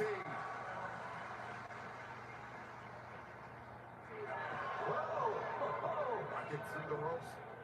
Since John Moxley's thrown in, Matt Jackson throws himself right back. And AEW Continental Champion.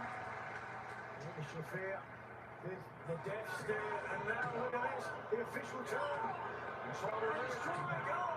Call the name, Nigel, there you go. Shafir springing into action, the MVP, consistent MVP of the Death Riders. Heart and soul with the Death Riders, as John Moxley has described Shafir. Moxley turns Matt Jackson in. Ospreay greets him with a chop to the chest. That's basically, we got a handicap match right now because Nick is still on the floor and Matt's having to suffer through a double team and all of this. Even Marina on the outside. Cravat cinched in. Attack from Moxley. Body shot. Right hand to the ribs, and then cross faces from Moxley. Wow. Matt trying to get his right hand up to protect himself. Oh, right to the midsection. Whoa. Oof. Like butter with a melt. Wow. Sleep. If Matt Jackson was at a disadvantage before, Tony, this 2-on-1 very rapidly turned into a 3-on-1. And referee Rick Knoxley back is charged. There you see in the left of your screen that Nick is finally up on the apron. But let's see how much of an impact he's going to make in the remainder of this match. Tony, I've called enough Young Bucks matches that there's something off to my eyes with the body language of Nick Jackson. He does not look fully composed as Ospreay makes the cover. I mean, Nigel, And the fact he jumped off the apron in the first place, to me, tells me something's very wrong. Look at where he was. I mean, he was 2 steps away from the corner. He was more towards the middle of the ring. I think he's just disoriented. Could be something to that. Nonetheless, the match continues, and Nick's telling the official that he's okay. Yep. Rick Knox checking on him. And they are literally throwing bat everywhere around the ring. Moxley, the cover. That is where the Death Rider is going to have the advantage on the Young Bucks. We talked about the tag team synergy of Matt and Nick Jackson, but the strength of Will Ospreay, the combined strength of Will Ospreay and Jon Moxley is something that Matt and Nick Jackson just can't counter. Motivation, determination of Moxley and Ospreay. Damn it! The world titles all around the world. Many promotions. Whoa, look at this. Strong strikes time and again. Matt Jackson absorbing a lot of punishment. Yeah. Moxley, of course, multi-time AEW World Champion Will Ospreay. Looking ahead to Wembley Stadium to be the first British man to do so on English soil, but right now Matt Jackson trying to get a tag in from his brother, but Nick Jackson really wasn't reaching for the tag. Here it comes. Oh, Moxley. Oh, no, Jackson. no. Right in front of the official. He can't take this. Driver on the already injured Nick Jackson, and meanwhile inside the ring, Ospreay came steaming in. The kick to the face of Matt Jackson, and Ospreay leaping elbow strike to the base of the neck of Matt Jackson. Ospreay, big time Liger bomb, 2. Matt Jackson able to kick out. I'm surprised the official allowed that pile drive. What is it? Wait a second. The death ground. Will Ospreay's version of that cross arm breaker. Matt Jackson, great submission defense linking the hands, but Ospreay attacking the grip of Matt Jackson. I love that Matt's fighting this off, but there's just so much Matt Jackson going to be able to take here. Extend it, but not the full extension. I don't think. I know it looks like it, but Jackson doing his best to change the angle of the bicep tendon. Matt Jackson rolling in, but Ospreay doing a great job of rounding his shoulders to prevent a pinning predicament. Matt Jackson tried to power out of it, but Ospreay found his feet, landed the knee to the midsection. Shot to Moxley. And now...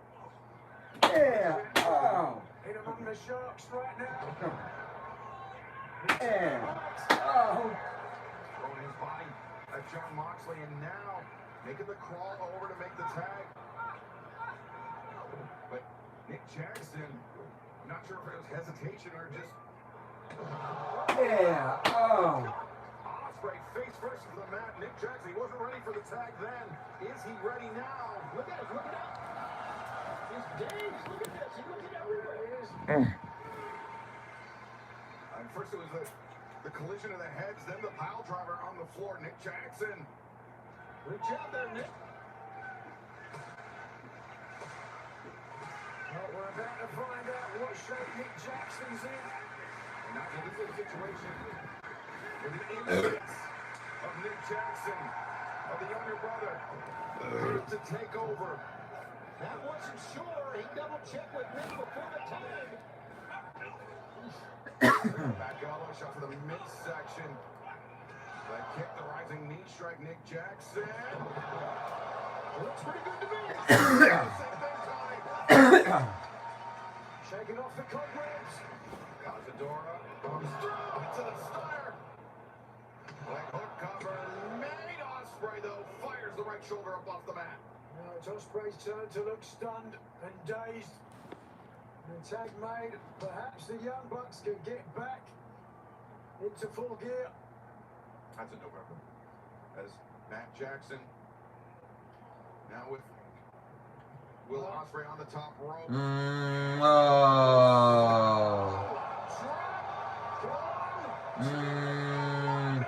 Ospreay able to kick out. Close call for the Death Riders. And Will was moving slowly. The referee checking with him. Look at this.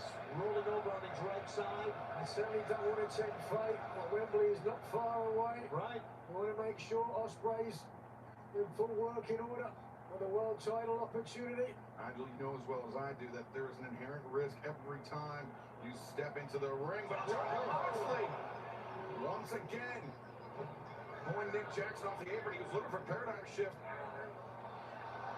But instead, counters.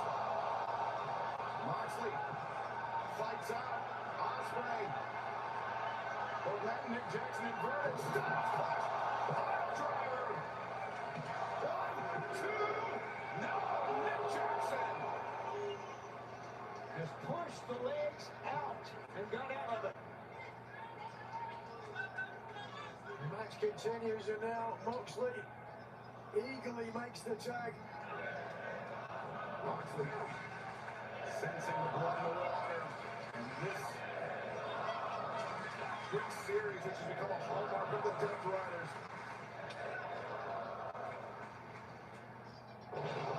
Moxley the cutter. Matt Jackson neutralized, sent crashing to the floor.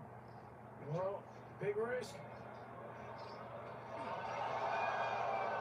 Beautiful tornado from Will Ospreay as Jon Moxley hits the ropes when Nick Jackson counters a super kick. Moxley cleans his clock with that one.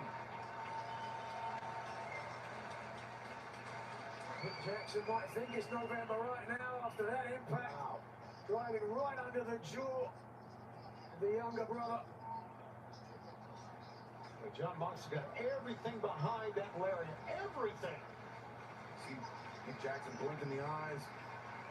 Trying to clear the cobwebs again, but Moxley ready for him perhaps.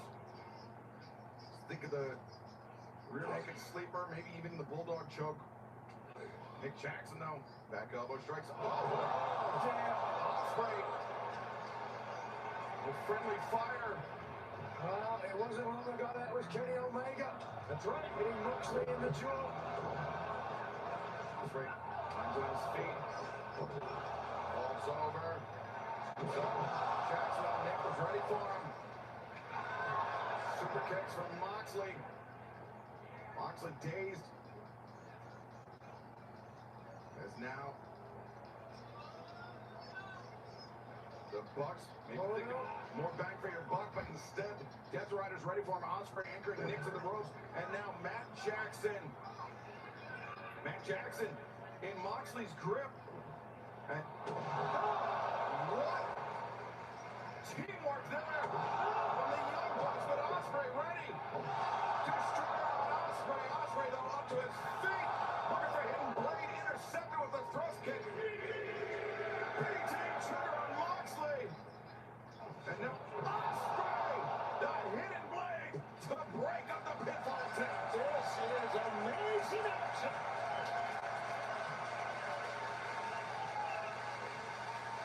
Nigel were it not for the intervention of Will Ospreay, Moxley may have been out after that BTE trigger. Yeah, I don't doubt anything there. All four men at points have come close to succumbing.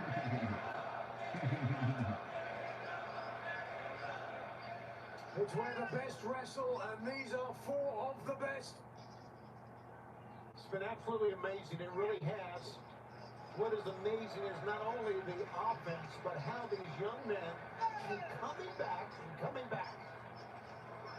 Nick Jackson still a bit bleary after that early match, head-to-head contact with Will Ospreay.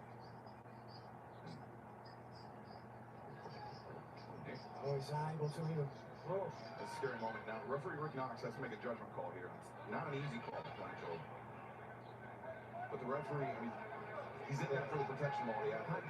100%. I think Ospreay understands the same thing. Ospreay suffered his own injuries himself and doesn't want to see somebody with a real threatening injury. Oh, but Will suddenly take his brother out. Oh, look, Ospreay, though, elects for a body shot. he doesn't want to aim for the head when he thinks there's been damage done to the head. Let's be perfectly honest. Nick is not letting up. Jackson to the ropes, Ospreay the rolling elbow strike from Ospreay. Man, guys, Nick is done. And Ospreay, another heel kick. Oh, Nick has no idea what's going on here now. Spaghetti legs and Nick Jackson in the center of the ring. And Ospreay can put him away right now. Right now. Oh, that's it. Lunging elbow strike, Jon Moxley raising his hands in celebration. But it mostly say when someone's in front of you, pull the trigger. They did. The gun is cocked. Rick Knox is checking on Nick Jackson. Look at Osprey showing the referee off. We saw him do this to Adam Brooks, the Australian athlete, a few weeks ago at Collision. An old friend of Moxley. Nick Jackson might suffer the same fate. Guys, no. Yes, yeah. Look at Matt just covering up his brother. He said, stop it. Okay. Let's go. John tagged himself in. Moxley is not going to be. Whoa! Oh! Moxley merciless here. 1, 2, 3. What the hell? And now Victor Bulldog choke. Center of the ring. Nick Jackson in serious jeopardy here. The only saving grace is that he's on his hip. Nick is hurt, guys. He's hurt. Come on, Nick. Oh. To stop this thing. We need. Beside himself on the floor. Oh, right in the jawline. Super kick catches Moxley. Square in the face. Osprey, though. That's just to protect his brothers. All that was. Oh! Inadvertently dropped by the super kick from Matt Jackson. Oh! Oh!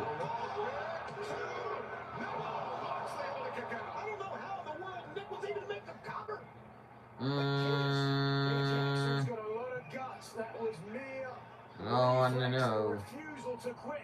But wait a second. Oh! Shit. Get to his feet and down the pyramid. He's done. He's done. I got nothing. Oh! Oh, come on now. God damn you! Oh, winning a match is one thing, but what the hell is going on here?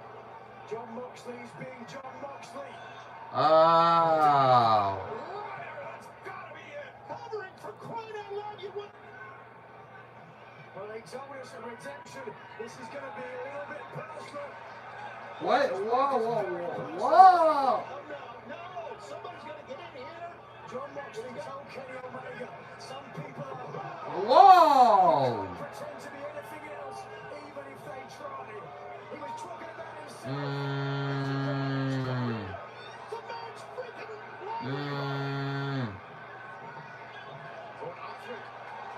I don't blame Will.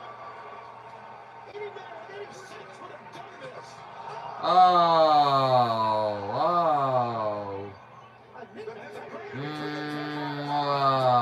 Another BTE trigger, Moxley. Mixed it. Moxley back up. Moxley. Look at his eyes. He's realized now. Nick is looking. There's no one to save him. Super kick after super kick after super kick. With Will Ospreay face down. And now, the grand finale, perhaps. Yes, it was.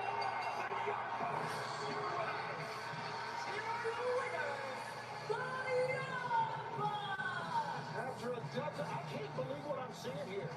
I can't believe that the Bucks won this thing. That is why, Nigel, they are regarded as one of the greatest tag teams of all time. There could be no doubt. Mick Foley mentioned the top 5 tag teams of all time earlier tonight on the buy-in, and you have to include the Young Bucks on that list. It's one of the damnedest things I've ever been a part of, I've ever witnessed. The real story here was a breakdown in communication. Ospreay refusing to go along. We spoke about how Will Ospreay has grappled with the lengths that the Death Riders are pushing him to, what it means to truly be the most dangerous weapon pro wrestling has ever seen. And it seems like every bit of remorse has not been driven out of the body of Will Ospreay. Bucks now say they want to go after the tag team titles, and of course, the Death Riders have that shot here tonight.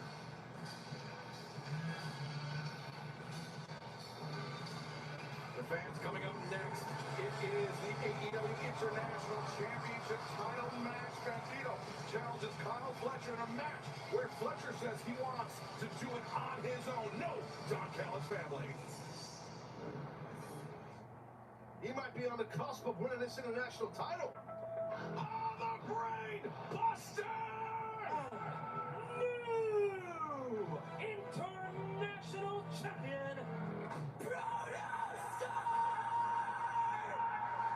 I like the way that sounds. Kyle Fletcher, international champion. Coastal! Tense moment here. Bandito! Lights out Fletcher!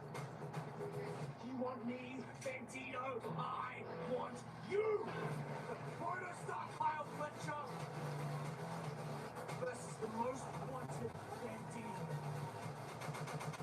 The AEW International Championship. Everybody is banned from ringside.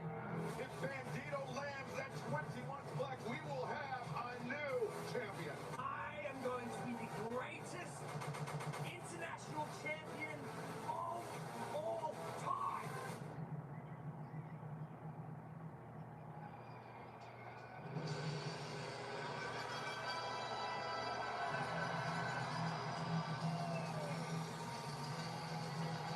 The following contest at the Rumble is for the AEW International Championship. Introducing first up challenger from Toronto, Mexico, weighing 211 pounds. He is the Ring of Honor World Champion, Bandito.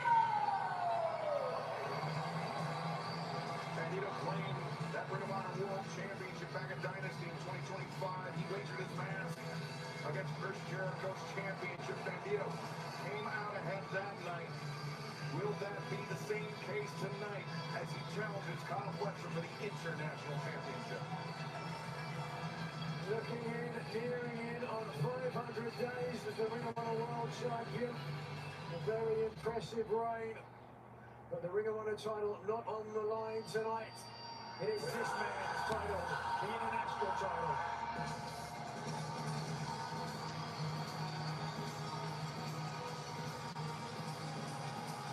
And his opponent from Sydney, Australia, weighing 249 pounds. He is the AEW International Champion, the protostar, Kyle Fletcher.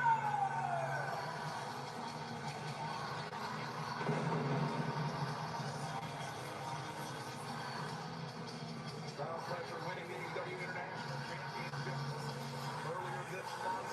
Defeating former member of the Don Callis family, the Alpha Kanosuke Takeshita, and then you see Don Callis abiding Kyle Fletcher's wishes. He said he wanted to win this match on his own.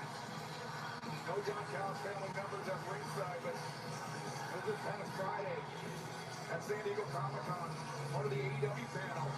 That was happening on Friday night. Kyle Fletcher was part of the Q&A. And a question come from the crowd from a suspiciously large tattooed man in a Bandito mask, which then led to some hostilities. It was Brody King, Bandito, and Kyle Fletcher. Security had to intervene, had to separate all three men, but there will be no separating Kyle Fletcher and Bandito here tonight. And when it was on last night on Collision, we saw that Kyle was all over Comic-Con, we understand. He didn't talk to TV Insider, said he really wants to prove that I'm the greatest international champion of all time. And I think a big win over Bandito, one of the best in the world, does a great job of being added to my resume. Well, let's see. Well, his resume would include a loss to Brodito on Wednesday night. And it is certainly a double-edged sword for Kyle Fletcher to not have the experience and the guidance of Don Callis down here at ringside, but you could understand the reason why. Kyle Fletcher took it as a slight when another Don Callis family member Kevin Knight said that he'd beaten his record as TNT champion without the help of anyone in the Don Callis family. And Carl Fletcher want to do the same thing with the international title tonight. But a big risk against Bandito. Now, elbow strikes being exchanged. And Nigel, you mentioned that match this past Wednesday night at Dynamite.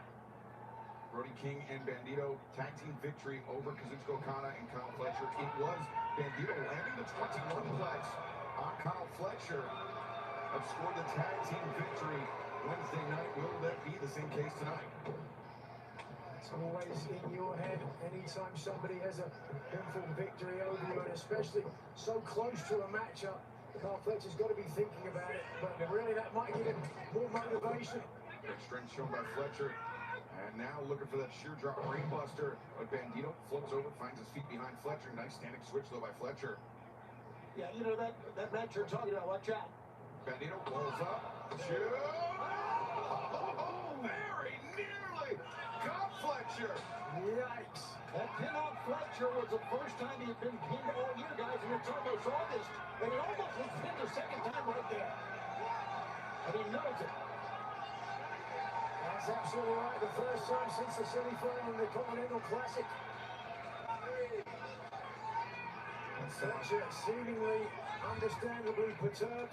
Going to take a little bit of a respite here. The semi-final match where Fletcher was undone by the Don Callis family. Fletcher went searching for the screwdriver. He planted earlier in the day in the turnbuckle pad, but Kazuchika Okada found it before Fletcher could, and Okada used it to earn his way to the finals. Beckoning on. Most wanted it right into the boot. Wow. Feigning the fact that he was going to hook up with him, collar and elbow. Nope.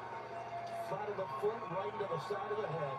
It's a lightning quick top tier, the golden goose, if you will, of the Don Callis family. Hammer thrown into the ropes. Bandito comes back, ducks underneath. Bandito springboard. Over Fletcher. Ready for him. Deceptively strong Fletcher. Same can be said about Bandito. Oh, Fletcher goes hard into that top rope, courtesy of Bandito. Now Bandito comes around. See Harris sends Fletcher to the outside. Fletcher. And Bandito's going to go a flying here. If you know it, Fletcher knows it too. Yes, he does. Into action. Emphatic body slam from Fletcher. And commanding presence. And physique and self-belief on the part of Kyle Fletcher. One of the most can't-miss stars of his generation. Nigel, small note on this match, but something I do want to point out. This is the first time we've seen Kyle Fletcher wrestle in full-length wrestling boots like that. And to adjust your footwear, it may seem like a small thing, but to adjust your footwear on such a high-profile match, I mean, it could be a big mistake by Fletcher tonight. Yeah, it's definitely a factor. There's no question about it. I mean, after I took a long, long time away from wrestling, I came back with the traditional amateur wrestling boots that a lot of people have started wearing in my absence. I found them much better. But Kyle Fletcher going in the opposite direction. Oftentimes when people wear those more old school knee-length boots, they want more protection around the ankle. Yeah, more security, absolutely. Stability. But counterpoint, it makes your step differently. Your gait is changed. I guarantee you this isn't the first time he's worn them. Right. Guarantee you he spent some time in the ring. Maybe not with those boots particularly, but certainly with another pair. Same shape, size and style. Fletcher now using his knees to great effect. Bandito lands some shots to the midsection, reverses the hammer throw now. Both men going over the top to the floor. It's like Fletcher got the worst of that landing, Tony. Yeah, Bandito was holding on to the top rope. Great move by Bandito. And now, I'm expecting a Bandito to come off, but Fletcher's up. Whoa, but not for long. Fletcher still on his feet. Catches Bandito. Beautiful anti-air. Bandito crashes and burns. That move is dangerous enough when you land on your opponent. But Kyle Fletcher, absolutely perfect timing, lying in wait now. Whoa, look at this, trying to get on the official. Paul Turner.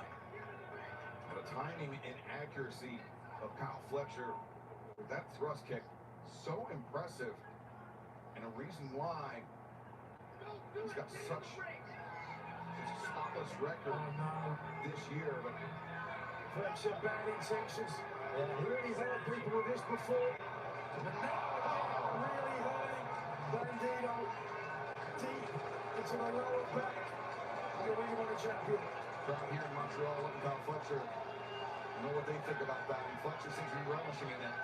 Fletcher had looked behind him to check out what the steel steps were. Just take a look at this. The lower back of Bandito, and of course, Bandito needs a strong back to be able to hit his 21-plex finishing maneuver. Great call, manager. I don't think he's going to be able to do it now. And Bandito still struggling on the floor. Bandito, a real heart and soul of Lucha Libre. That's your fourth generation star. He doesn't shout it from the rooftops. He has a quiet respect for the sport. Now gasping, desperately trying to get some air into his lungs. Cover. Fletcher, lateral press, placing the palm of his hand on Bandito's face. I'm surprised he took that victory lap around the ring. I mean, I guess he wanted to show up Bandito as much as win the match. Nice ragdolling. Yeah, full Nelson is in. Bandito, though, you see with the arms up, still trying to fight off of it, but now the body scissors and the full Nelson. Kyle Fletcher. Well, there was damage to the neck from the kick on the moonsault earlier, and with the lower back hurt as well. Kyle Fletcher, the international champion, is just picking his opponent apart, piece by piece. This is an interesting tactic from Fletcher. It's not often you see him use submission holds quite like this, but Bandito gets his foot on that bottom rope. Perhaps Kyle Fletcher senses some vulnerabilities in Bandito's game. Yeah, quite possibly. I mean, he may have just taken a liking for a certain body part. Sometimes you have that. You get an instinct. We've wrestled as many times and as many people as Kyle Fletcher. Well, he's really letting the fans know about it, though. And taking his eyes, and he's just taking his attention away from his opponent. And Bandito trying to bring it. Bandito's taking the first swings. Not enough behind that. Bam! Plenty behind that, though, Nigel. Holy smoke, Lord. Now the knee across the chest, too. Bandito kicks out. Fletcher appearing very, very confident, Tony, but Bandito can make you pay for overconfidence in the blink of an eye. We've seen so many things that the young man would not be this long-reigning Ring of Honor champion without being able to mount a comeback. I'm going to say this, fellas. If Don Callis was out here at ringside on commentary, I guarantee you he would probably agree with us that Kyle Fletcher should not be taking Bandito lightly. A flurry of blows across the back of Bandito. If Bandito continues to stand up, continues to come back, it's going to get Fletcher frustrated. I don't think there's any doubt. Fletcher, as I've said, oh, wait a second. Bandito, the power. Talk about just deadlift. Fletcher brings him over the top of the suplex. That was not only great power, that was a great effort. Technique and power combined there. As Bandito now, we're starting to see why Fletcher may have ruled the decision to take his attention away from the Ring of Honor champion. Bandito up the ropes in the corner. Right hands, no, Fletcher slips free. Bandito elusive. Enziguri and now Bandito. Tornado. Those momentum took Bandito off the body-to-body contact with Fletcher, but Bandito now. A leaping elbow strike. A second one. Fletcher dazed on his feet, but Fletcher doesn't go down. That doesn't matter to the challenger, Bandito. It's unbelievable. Look at the power.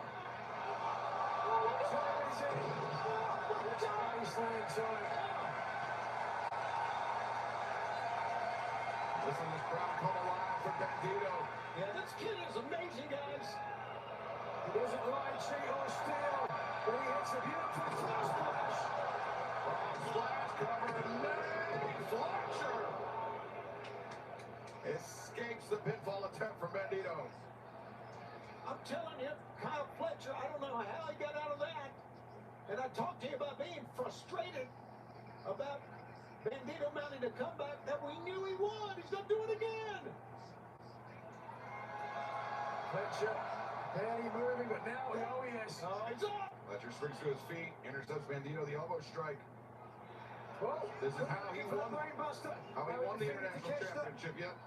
But if we know that, Nigel, so does Bandito. Has been, Bandito! What's he going to do with him?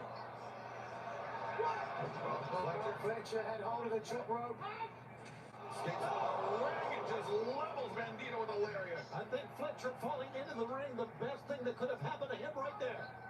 I think Fletcher pulled himself into the ring. I think this is the worst thing that could happen to Bandito. I agree. Fletcher. Oh, no. Sheer drop. Brainbuster. It's over. Right over the ring. Come on now. Take a count out at this point. Absolutely. Already the damage to the neck of Bandito, and I don't know if we can take another look at that. But that was absolutely devastating. Just watch the neck. Imagine your neck is already Bandito is right now dead weight. And you saw the wry smile from Kyle Fletcher, knowing that Bandito's goose is potentially cooked. You're right here, Nigel. Take the count out. You're right. That's exactly what Fletcher wants.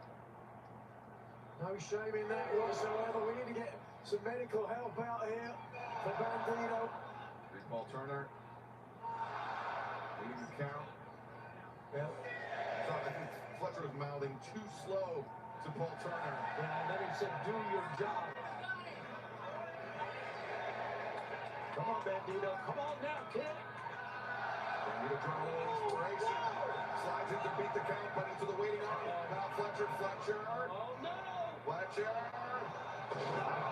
Boom. 1, 2, 3. No. Bandito. Do not celebrate when you're facing Bandito. Come on. What a mistake. That was close though. And Fletcher really hooked him deep. Made sure he had his ankles over his shoulders. For Bandito, but somehow Ring of Honor's most wanted refusing to quit. Bandito struggling back to a vertical position. Kyle Fletcher in control, but Kyle Fletcher, a distressing lack of urgency to my eyes. Yeah, and he's been doing this all. Oh my God! Take that back half and half. Oh, but he's been doing this all night, Excalibur. He's been very deliberate. Again, he's doing it. He did that parade around the ring. That power bomb on the apron. There's a lot of pride and determination. Once again, Fletcher giving Bandito the opportunity to get back in the ball in a second. German suplex. Bandito maintains control of Fletcher's waist. Fletcher got hurt. Bandito has never won the International Championship. He's had the Ring of Honor Championship, as I've said, for a long time. And Don Callis, the Don Callis family, has sent his biggest guns to take the title from him. They've been unsuccessful in doing so. And it's that type of tenacity. Wait a second! Bandito. 1-2-1 Dragon Planets and Fletcher. I don't know about that, my God. Skates. I agree. I don't know about that either. Damn, that was close. One of the most amazing 21 plexes we have ever seen from Bandito. Holding on to Kyle Fletcher, that full Nelson, and then rebounding from the ropes and landing on his feet. Look at this again. Look at that. Right angle on the neck.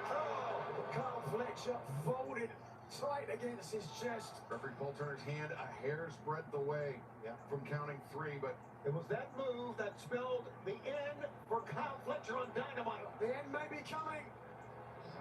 Here it comes. No. Instead, Fletcher shrugged Bandito off his shoulders. And Bandito's momentum carried him out to the apron, but Bandito caught Fletcher square in the gut with his boot. And now Bandito over the top. Oh my God.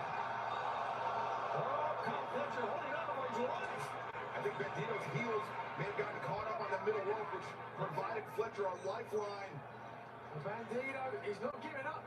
And easily, he wants this power bomb.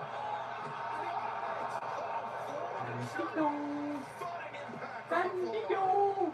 Now, unlike what we saw earlier, Bandito's got to get Fletcher in the ring. A count-out's not going to help him out. Title knot cannot change hand on a count out. Bandito! Bandito has suffered as much punishment as Kyle Fletcher, just not as recently. And Tony, if you're Kyle Fletcher, if you told Don Callis, stay in the back, keep the family in the back, I want to do this on my own, so Fletcher could prove a point to Kevin Knight, and that backfired on him. That's going to be a huge blow to the confidence of Kyle Fletcher. Yeah, it's going to haunt Kyle Fletcher the rest of his career, I would think. Well, let's not put it into the universe then. Bandito taking aim. What is he thinking, Bandito? Oh my God. No way! Splash from the top to the floor! Can you believe it? Now rolling in, if he can. My God, I don't want to see a replay of that. That's going to hurt me. And the fans react. Here we go, rolling in. Bandito understandably slow to capitalize, but he needs to capitalize on that monumental risk. There's every bit of 15 feet through the air and onto those very thin mats on the outside.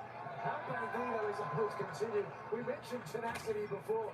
This man has it in world-class space. Yeah! Yeah! Hey! Cover it. Again. Yeah! Bandito! Bandito! Champion, at least for the moment. I was saying no because I could tell from the way he hooked that leg there was not enough body weight across the shoulder of Fletcher. If he just got higher up, we'd have a new champion.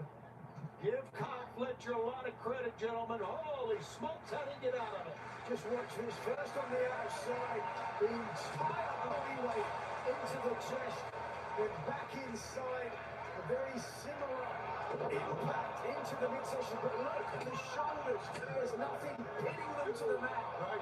That is why. We're back inside. Back inside. It's a live action. Bandito looking for 21 points. Fletcher clinging on desperately to the ropes. Fletcher half and half. No, Bandito lands on his feet. Thrust kick.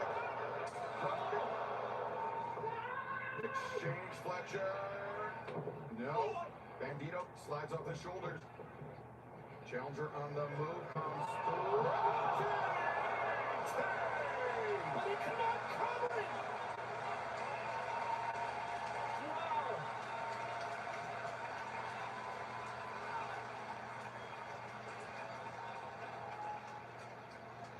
I don't know if I've ever seen three better matches to start a pay-per-view in my life. Just watch this though, the incredible agility of Bandito to adjust mid-flight.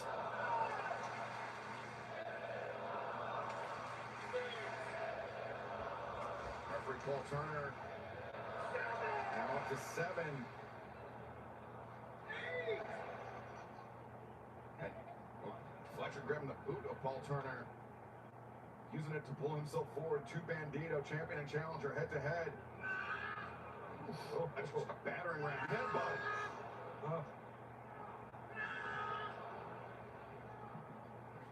You look like JT Patero. Bandito, a wind up, and now Fletcher will wind up with the elbow strike. Fletcher dropping the flat of his boot into the side of the head of the challenger Bandito. Right now, Fletcher's livid. You look like him. You look like him. Fletcher to a knee, and now Bandito trying to power up Fletcher. Up. Bandito. Perhaps thinking the X-knee. No, Fletcher. Caught the leg of Bandito. Bandito. Open hand shots to the neck, but Fletcher just launches the elbow into the jaw of the challenger Bandito. Champion challenger given so much.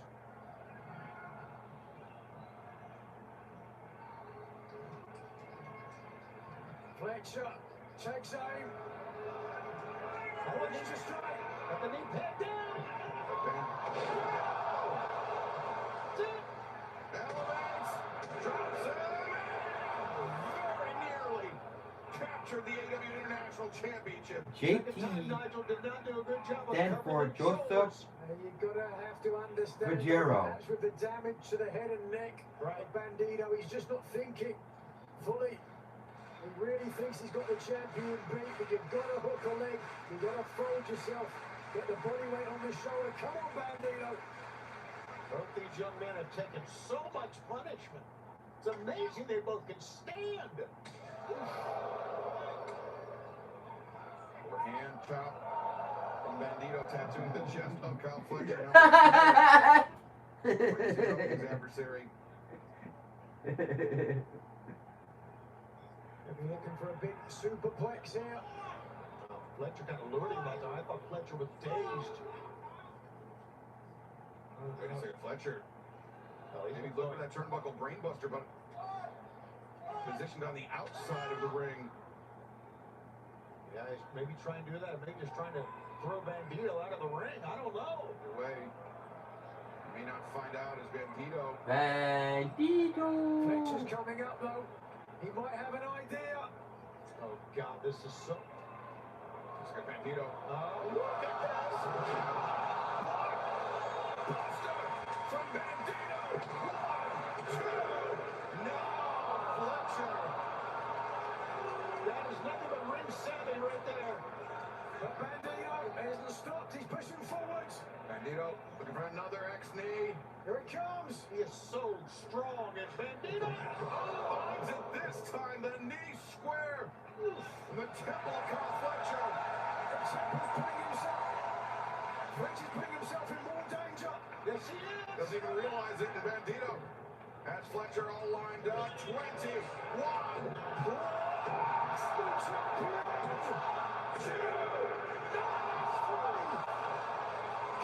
Ooh. Many people thought it was funny as well. I don't know, man. Well, the official decision is final enough. Oh, wow. Take how close a look this is. Watch Timer's hand. 1, 2, and... A photo finish with Kyle Fletcher. That's good call, Excalibur. Photo finish is what it is. Just barely beat the count.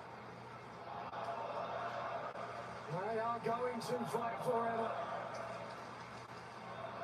Fletcher clinging on to the boot of Bandito, trying to keep his challenger anchored to the mat, but Bandito, a series of shots, hammering at the champion.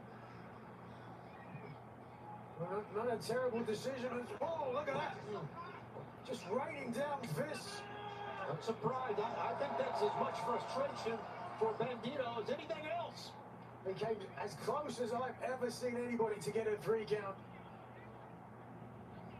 Fletcher is out on his feet, and again, he's putting himself in the same position, perhaps. Yeah, we've seen Bandito able to hit that 21 plex from the... Oh, no. Fletcher! Baited Bandito in. Sure did. He sure did. Lines up. Whoa. It's like Fletcher doing this. Version of a power drive. Yay, now.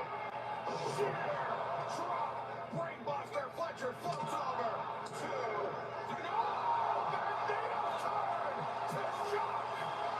What a match!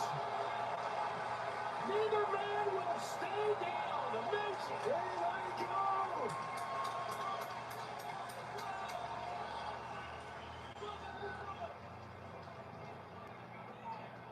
Fletcher brings Bandito up. Plants him on the top. Could be thinking turnbuckle brainbuster. This is how he won the championship earlier this month at Beach Break. Bandito slips behind. Ooh, sends Fletcher onto the turnbuckle, stomach first. That's all Bandito can do to stand up right now. But the fans are drawing to him. They are willing the Ring of Honor World Champion one more chance. Bandito, Oh, man. perhaps poised for another blockbuster from the top, but Fletcher desperately hammering down in the spine.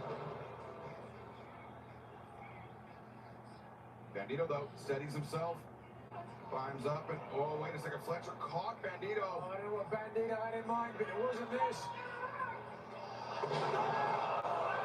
Michinoku driver!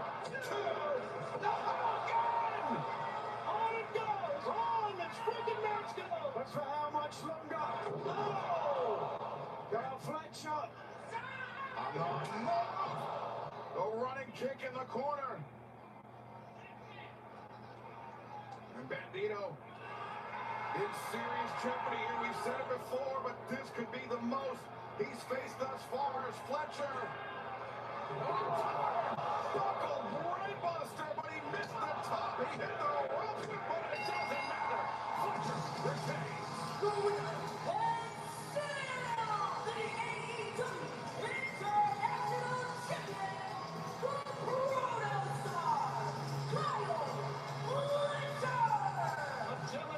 Over 25 minutes. One of the hardest hitting title matches we've ever seen. Fans standing in the corner. Numbers holding little Kyle Fletcher. Because of what they witnessed in the ring. And you got to give it to the Protestar. He did it on his own.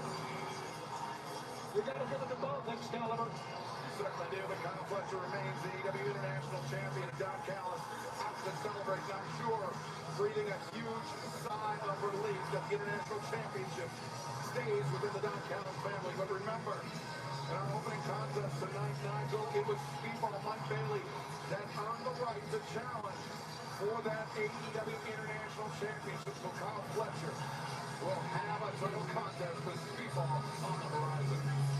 Boy, what a match that's going to be, huh? Speedball and Fletcher. Woo!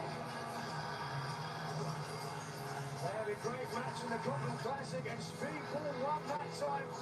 Will lightning strike twice? Will history repeat itself? Or will Kyle Fletcher defend the challenge from Speedball Mike Bailey? I cannot wait to find out. How about what Don Callis still has to come tonight? Man, he's got the national championship on the line. Oh, look at this. Kyle Fletcher soaking it in. It's really good. Hands up, still Mark Davis looking to defend his AEW National Championship against Andrade El Idol, a former member of the Don Callis family. And then Jet 2 belts could be in the making. But when Kevin Knight challenges Kenny Omega for the AEW World Championship in our main event. It'll be a big gold belt night for the Callis family.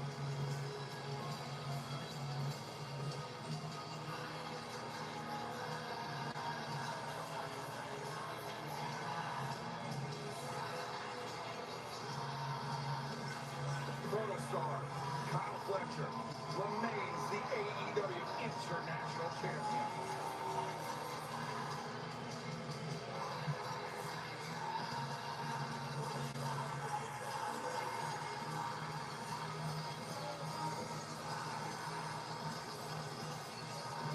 Well, we just witnessed a tremendous professional wrestling contest, but this will be very unlike that match.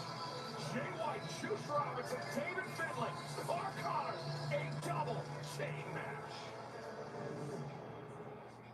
There's nowhere for you to run, Finley. There's nowhere for you to run, Clark. A double chain tag team match. David Finlay, you've been following me around like a stray pup for the last 11 years. David Finlay been saying all along, you are not on my level. Today, long last, you followed me to the land of the elite. That was a big mistake, my friend. If there's anything that I'm better at than anybody, it's beating David Finlay. You think chains really phase us? You think we're worried that you're going to be attached to us with no escape? They want to be chained to us. Do they know we're not born for blood, sweat, tears, and bodies? But you're going to be chained to the Bang Bang Gang, eating steel all night. What matters is teaching you a lesson. Oh, you tuck-tail coward. Piss puddles at your feet, David. You're gonna be trapped in that ring. I'm the Most High. We are the dogs. And when there's blood on the line, when there's bodies on the line, who better to call? It's gonna be guns down for the dogs.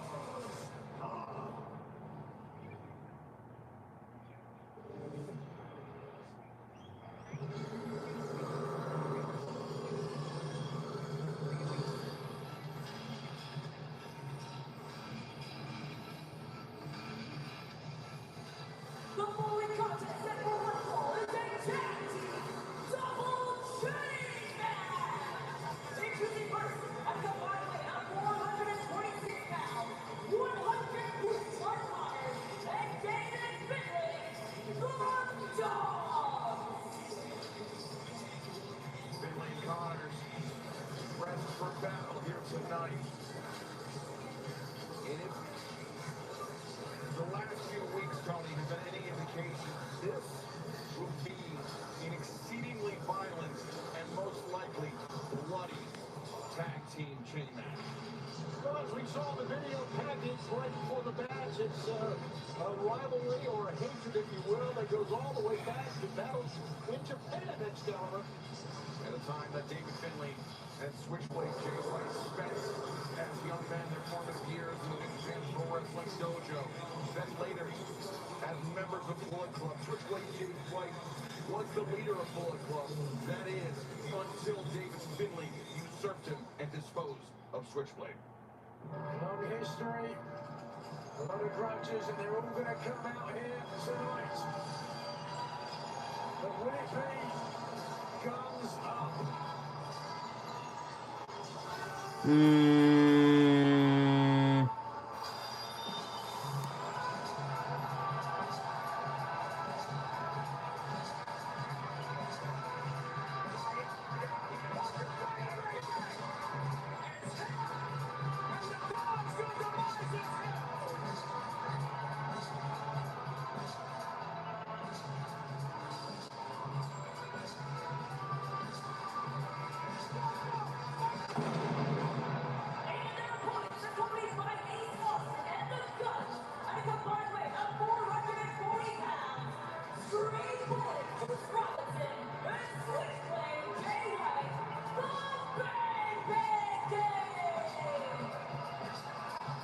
And the history between Jay White and David Finlay, not the only story here.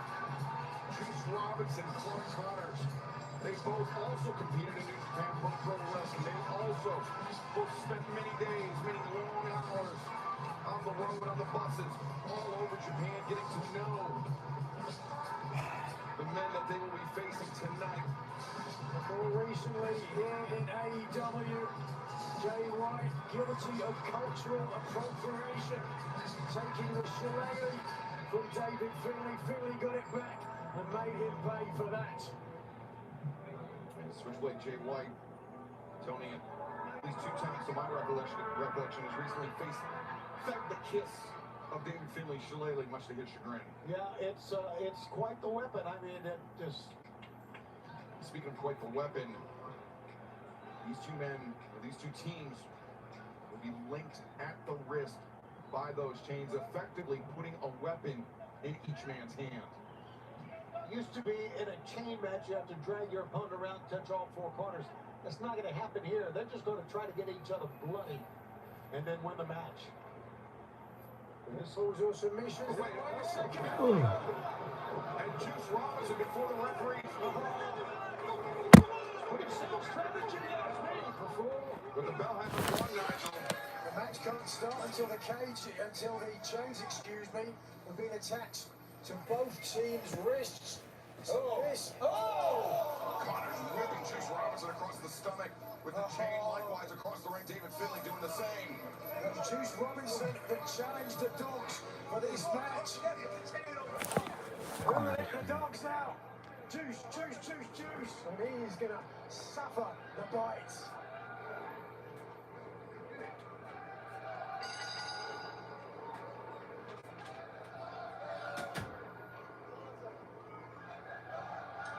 I think I can take credit for that one. Yeah, I think you can too. Nigel McGuinness, honorary Baja man. Oh, Here we the go. laughing and the joking is about to end, and the brutal violence, and I hope not, but more than likely blood is about to begin. I don't have to tell you that they can use a chain to whip their opponent, but also, even more dangerous, wrap it around the fist. Wait a second. Jay White and Juice Robinson were on the same page there. Unfortunately for the Dogs, they were not. Clark Connors, he was stepping on the chain, and Juice Robinson using that to sweep out the leg. Now it's Jay White and Juice with David Finlay in their grips. The Dogs attached themselves to the chains when they thought they had the advantage, but now it has swung 180 degrees in the opposite. As Juice looks at Jay White. I'm telling you, it's great to have Jay White back in AEW. It was a long time off, but he is one of the true greats, international stars. It's so great to have him on the roster. Yeah, and he picked up a great victory this past Wednesday in his first singles match back. White looking as strong as ever. Out 460 days. Connors and Finlay spilling to the outside. Meanwhile, the Dogs get brought back close to the ring. Well, being hung. Hung by the wrist is Jay White, Juice Robinson, battering their opponents here. There's nowhere to go, gentlemen. There's nowhere to go. They are literally chained up. Jay White, that chain to whip Connor across the stomach. David Finlay, he's tangled up in the chain. He's trying to pull that slack away from Jay White, but Jay White still using that weapon that he is linked up to David Finlay with. And Juice was his wingman right there, like you said. Just put. Now it's. Finlay being held open as Juice Robinson winding up and That's what I talked about. Wrap up a fist. We know that Juice can throw a mean left punch. Get into the midsection. The rib cage of Finlay, who is suffering now. Finlay now getting it from both members of the Bang Bang Gang in this match.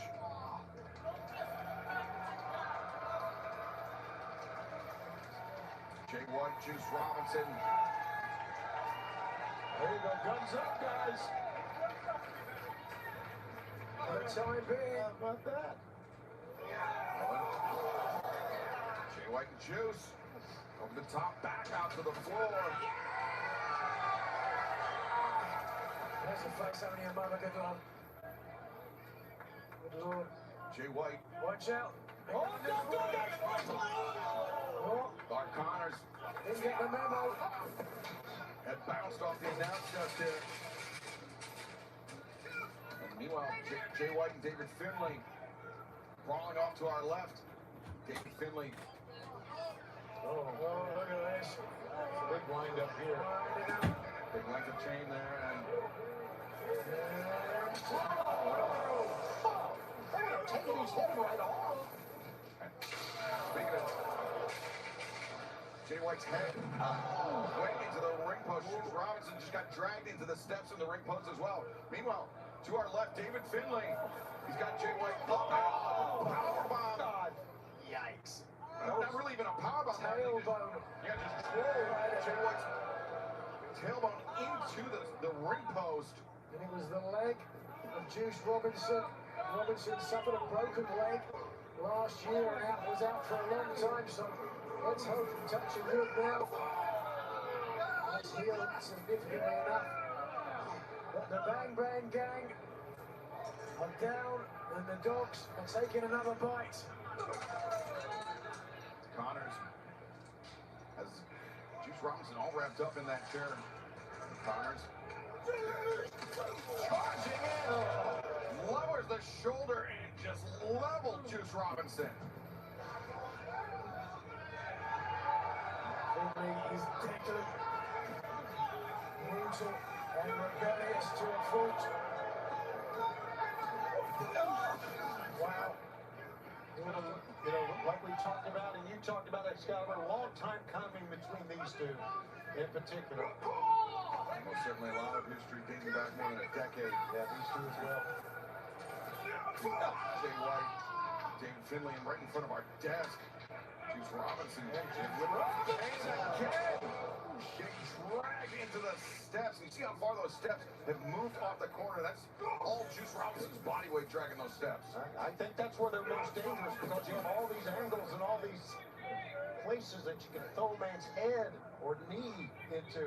These men are beating the hell out of each other. This is absolutely brutal. And we expected this. I mean, I don't think there's any question. As far as they go is as far as we expect. They are just getting started. The dogs like a taste of blood, and their tails are wagging. Oh, Juice hurting that. Bang the screen. Juice Robinson.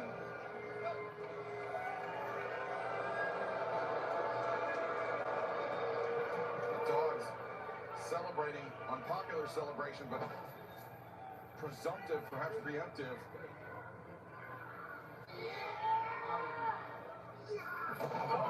Ball and chains. Ooh, every one of those links just digging into the flesh of Jay White.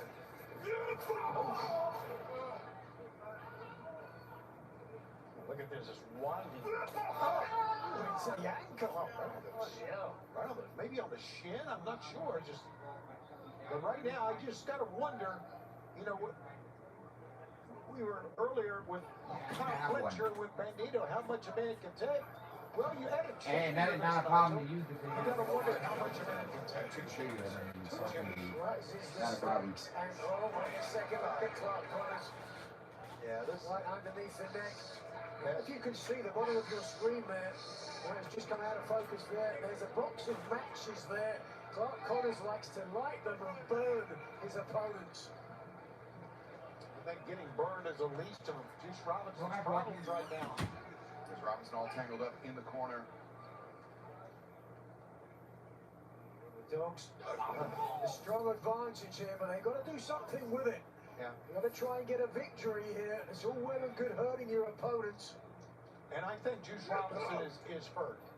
He cannot even move off the mat here. I'm not sure if he's hurt or if he's just pinned down in that corner because of the way that that chain is wrapped around the steel ring post. There's Jay White now. There you go. Trying to fight his way out of the corner and elbow strike takes Finlay down. Oh, Connors can't get to White. Worked against Connors because of how little slack there was to pull himself free. And Jay White ready for Connors now, sends Connors to the outside. Oh, boy, really getting tangled up here. Good Lord. These guys are doing some very innovative stuff here with these chains. Right through, wrenching at the leg of David Finlay. And I've seen a lot of chain matches in my career, but this is pretty heady stuff here. Robinson. The dogs made rule that decision to not to try to defeat. Oh, the back ran right into that. Great teamwork. Fans love that move. Connors tried to shy away from the left-handed Juice Robinson, instead found Jay White waiting. Now, chains piled up on the chest of Connors. And the senton, Juice Robinson sacrificing his own body with that one. Robinson willing to hurt himself to hurt somebody else more. Wait a second. High angle toss. Cover. That was the first cover of the match, Nigel. I was about to say that. That was stood out. White, smart man though. Every time you pin an opponent, you force him to expend some energy and right out round the neck. And Finlay.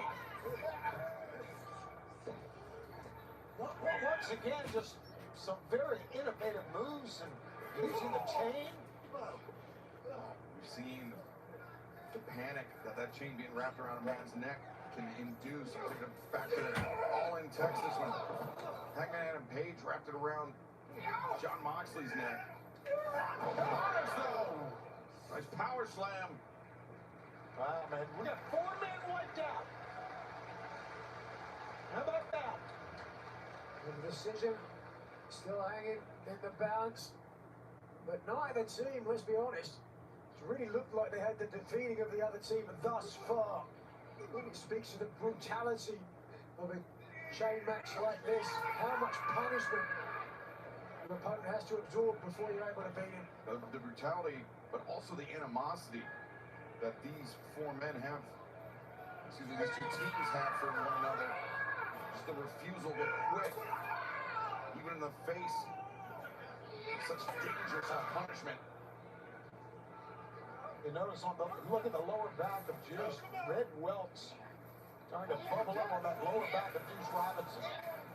Connors grabbing the chain multiple times around Juice Robinson, now wrenching back. Robinson in trouble here. Jay White needs to intervene, but David Finlay there cutting off Jay White and sending him out to the floor. Yeah, Juice in major trouble here. Juice Robinson. That's it. Look at this Finlay. Smart move by Finlay, restricting the length of chain that Jay White can use. And Juice gonna go out, I think. Juice Robinson is fading fast as Clark Connors.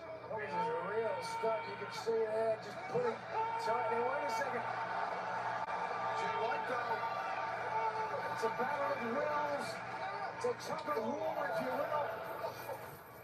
Jay White sends Finlay out to the floor. It's here, partner. There you go. And Jay White grabs Connor. Oh, that was great. Drives on the top of his head as Juice Robinson, gasping for breath, extricates himself from that chain. Now Jay White for Blade Runner. Hold on, you're looking for the Blade Runner. David Finlay upsets Jay White's balance. Connor's the spear. What a fascinating back and forth we've seen in this match. Both teams using the cage, using the chains to their advantage. You know, you're right, Nigel. It's kind of a tactically fascinating match. Back and forth it's gone. And certainly both teams have had to have spent a lot of time in the back thinking. I didn't know they did it with Tiffany. They started doing it with Tiffany. They go, you did it with Tiffany? Oh, I didn't know that. Go back. You know what they're doing now is, you know how Sheamus, when he gets red over at the end of the match, he gets red? What they're doing is you take the figure, you can put ice on it or something really like frozen and rub on it, and it comes red. Like you got hit so hard. Alright, the ice knocks the blade so hard and the skin gets red. They're doing that now. Giving us the sound here. Yes, cool, yeah. And then there's another it's all crazy shit I forget. And I don't know when it goes up. It's like only one. I think it's 5. I don't know. That unique way to make a save. Great save by Juice Robinson, but David Finlay still inside the ring. Jeez, oh my God. That's got to be it. Oh, 1, 2, no! I don't know how in the world Jay White did not break his neck. You can see Finley's feet. They got caught in the chains, and by the grace of God, Jay White was able to tuck his chin and protect himself. But good Lord, Scary moment. Scary moment there for Switchblade Jay White, but the match continues and the assault by the dogs continue as Connors and Finlay looking for the full clip. Jay White up, no, Juice Robinson. Robinson makes the climb. Some left hands, but Connors, the headbutt. He stays with it. Yep. Finlay repeated shots to the midsection of Switchblade Jay White. Jay White escapes over the top. Oh my God! That was on the steel steps. The steel steps that were pulled away from the corner of the ring was the landing spot for Clark Connors, and now Jay White and Juice Robinson with numerical advantage. things have shifted dramatically. David Finlay is in the wrong part of town with the wrong people. And here we go. Cutthroat suplex from Switchblade Jay White. And the Bang Bang Gang feeling the momentum shift into their hands. And the people are behind him, Excalibur, cheering him on. And now, like you said, they got the numerical advantage. Can they take the win from it?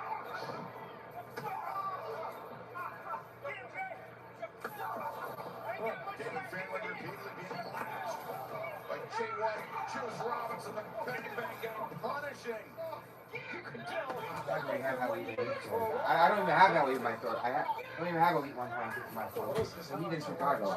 I gotta go like over there. We're the last people to get the new current weed. I wanted that for my birthday. I wanted that for my birthday. But I didn't get Penta. That's what I wanted.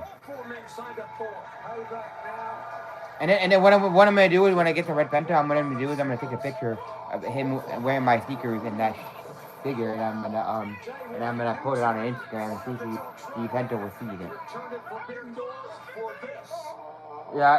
Yeah. So the Penta goes up September 9th, and then the AJ and Funk 2-pack goes up. It comes with their dog Larry. Goes up in November. They're Mattel creations.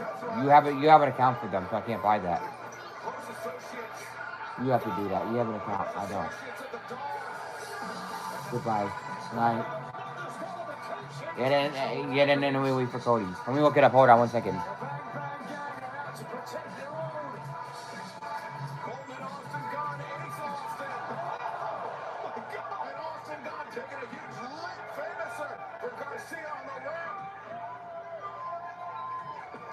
Clearing the way out now.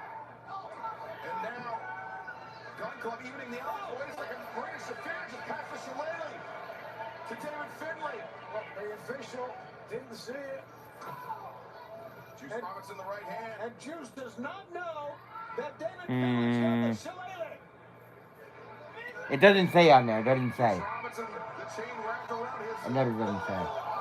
Ooh, we should have gotten another Cody on Amazon. You ordered already? We should have gotten it already. Ryder and did a video review on them already, and a few other people did already. We should have gotten it already. I don't know what's going on, why we didn't get our order yet. Maybe next week we'll get it or something. Good night. A massive assist to the Death Riders.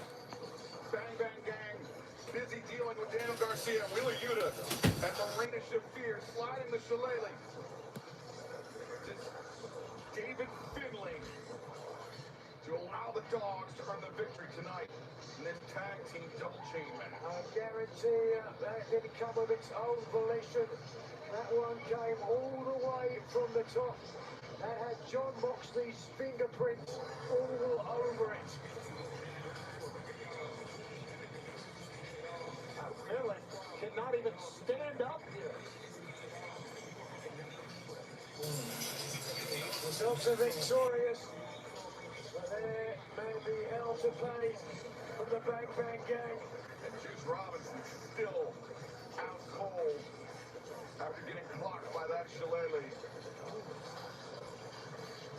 Clark Connors, Dean Finlay, the Dogs, victorious, but after some very, very significant contributions by the Death Riders.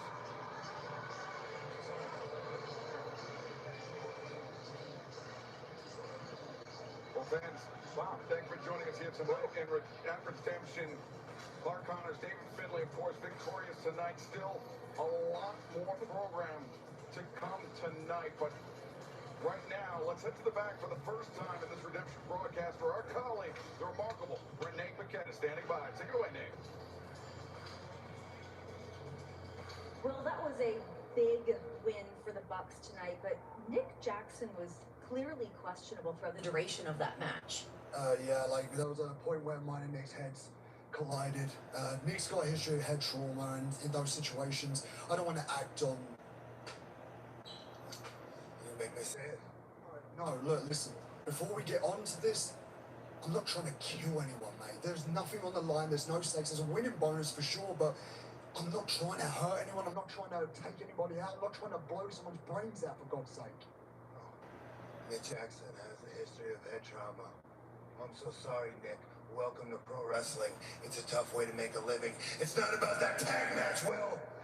It's just another match. It's another game. We'll win another one next week. Who cares? And if you ever tell her I'm not doing anything. It's not just another match for you, Will. This is a once-in-a-lifetime opportunity, man. That wave's only gonna come in once. You get one chance to catch it. It's right here, man, right in front of you. Open your eyes. After everything you've been through, look around, man. There are no friends at the top. You can't be Mr. Nice Guy. Not everybody is your friend. You can't turn your back on anybody. I don't want to be there when you learn this lesson the hard way. So, if you won't pull the trigger, I will.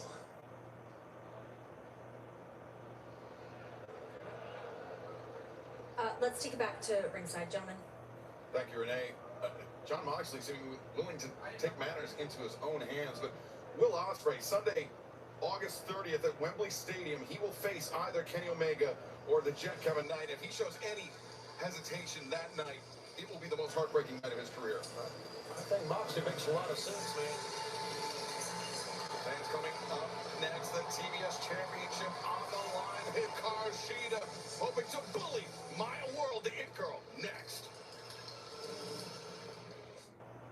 Nobody expected Maya World to be in the Owens finals, but I did that. And that tournament proved what I've been saying all along. And it's my world now. Oh, look at this!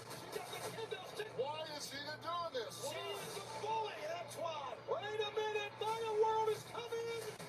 I successfully defend my championship, and then some nobody from Looker comes and gets in my business. Maya World.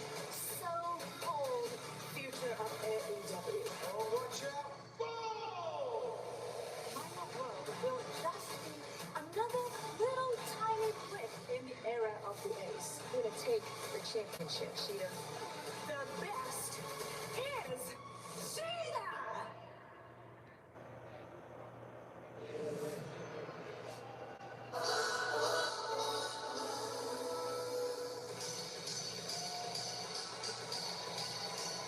The following contest in football is for the TBS Championship.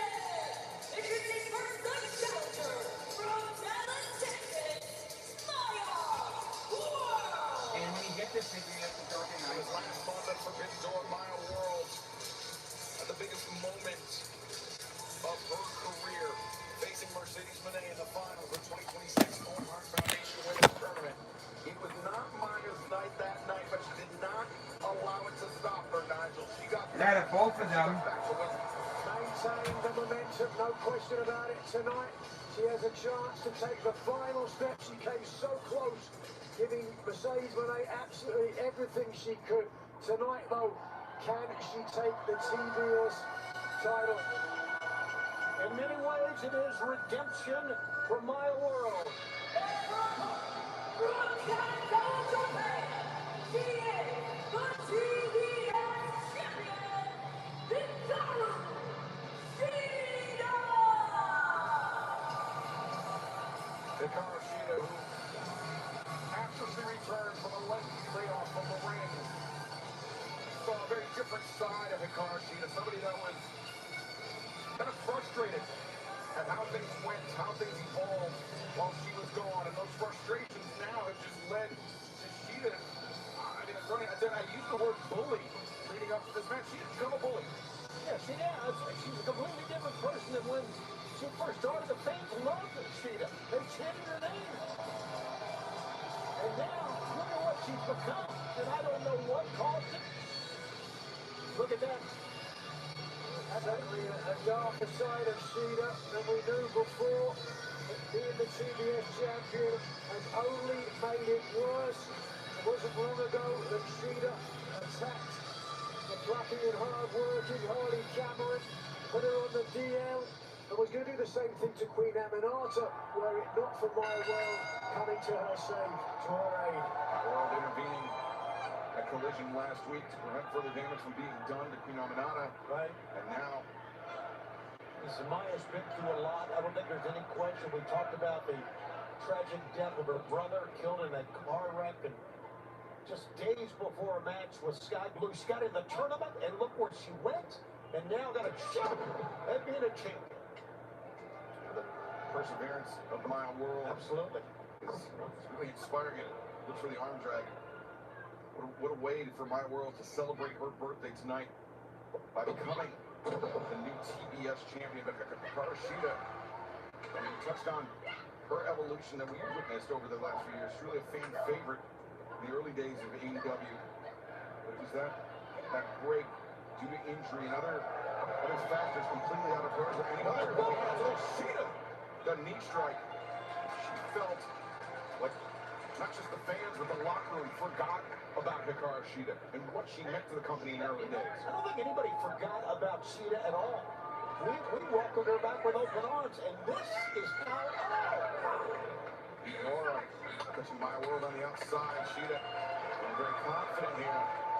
But Nigel, we witnessed the same from Mercedes Moné at Forbidden Door when Maya and Mercedes met in the finals. Wait a second, Maya. Oh, again, the sparks of the TBS champion. Shida ready for Maya World there, hammering some right hands. And no, wait, Maya trying to take some round on Hikaru Shida. Some elbow strike. Shida trying to shield herself. The champion jockeying for position. There's no doubt that Shida's done her homework here with Maya World. When Maya World first started out here early in the tournament, wasn't a lot of tape on her, certainly in AEW. But now she can't hold that. And Shida has watched Maya World. She knows her weaknesses, her strengths, and how to exploit them. That's a great point, Nigel, that Shida has been studying, and she's been in the ring with Maya, of course, before. We saw her in the tag team action. Yeah, last night in Collision, but Maya World taking a huge risk, leaping off and connecting with Hikaru Shida on the floor. But it was last night that Maya World and Willow Nightingale on the losing end. The match against their respective opponents, Shida and Tekla. Now Maya World plotting her next move. Running with a drop kick. And the challengers fell short last night, but a chance of redemption. Now let's look cover May. Shida fires that right shoulder up off the mat. Tonight. And you know what? I've got to give Maya a lot of credit. Most people wouldn't have shown up to work. A family member tragically killed. It shows you how much she loves wrestling, how much she loves AEW. I give her a lot of credit. I really do. I mean, Maya, she said in the interview a couple weeks ago that she felt like getting back to work, getting back around her friends, her coworkers. That was something that allowed her to heal, allowed her to recover, and really then became one of the biggest opportunities of her career, became the biggest opportunity of her career thus far, Nigel. Yeah, it certainly would have been what her brother would have wanted. I'm sure she must feel his presence watching her every time she competes now. Oh, look at this. In the corner, or in the ropes, I should say, Hikaru Shida, this version of the stretch marker we've seen her employ. Of course, it's an illegal hold in the ropes.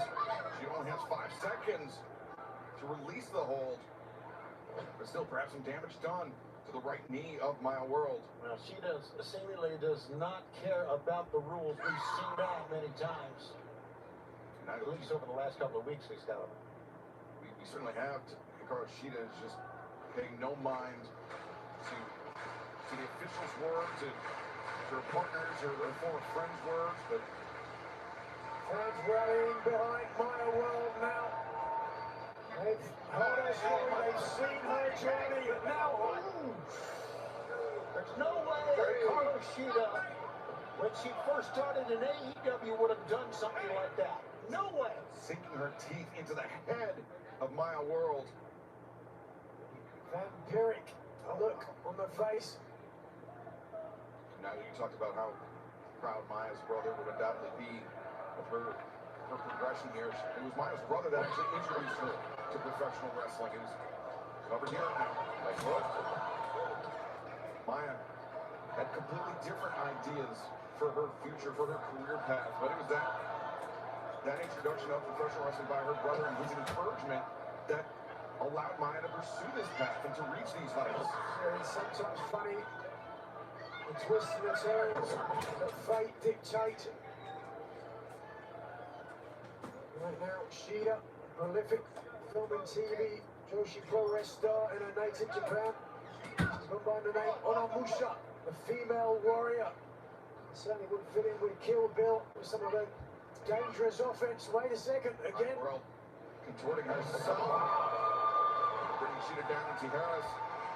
And that was desperation, well done, but as you can see, Maya is still hurting the right knee. And still unsteady on that knee. And goes Shida, shot to the opposite now. It's like cradle. Oh, very nearly took it there. That's the veteran savvy of Hikaru Shida. Yeah, but she's used a lot of shortcuts so far. Shortcuts and dividends for the TBS champion, Hikaru Shida. She's not going to lose any points for it, Tony. Ultimately, it's maintained her momentum, kept her on offense. Shida. Maya in the corner, Hikaru Shida could be thinking superplex. Easier said than done, though, when your opponent's feet are on the apron still.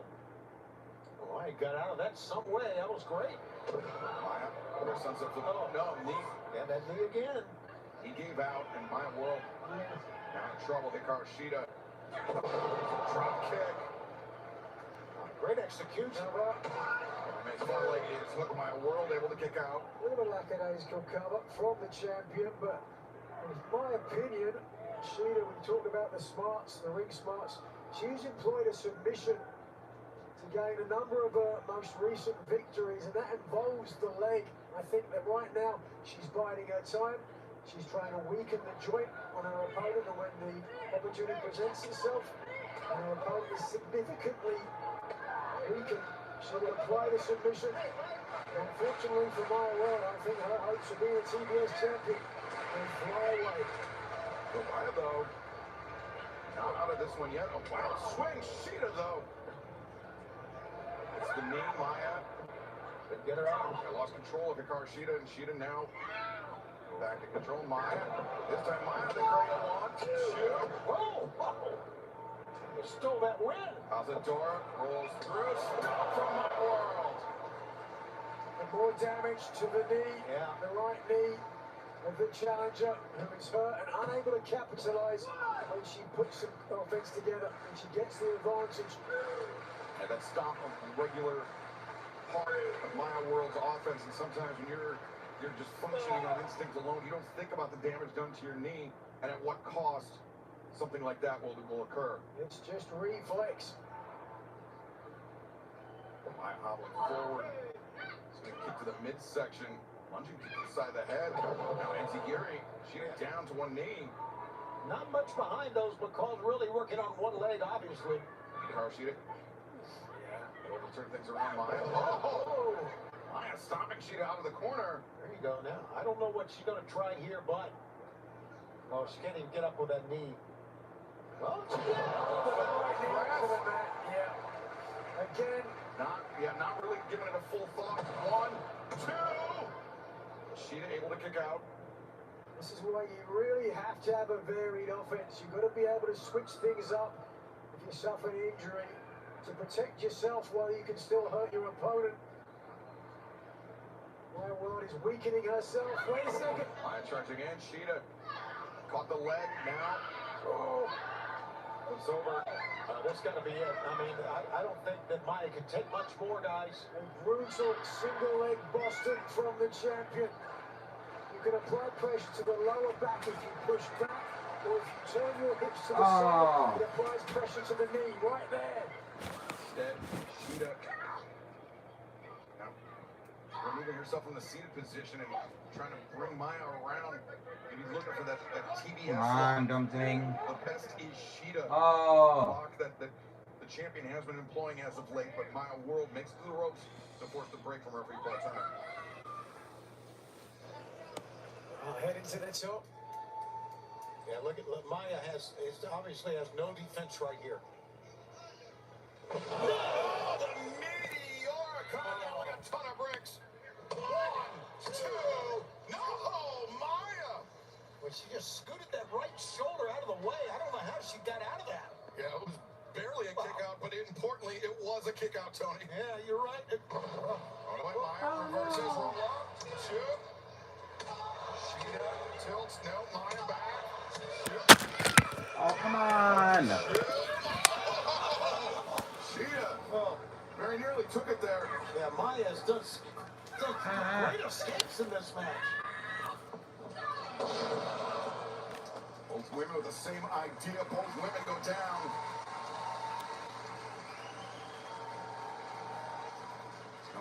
A moment for the challenger, Maya World, to catch her breath, but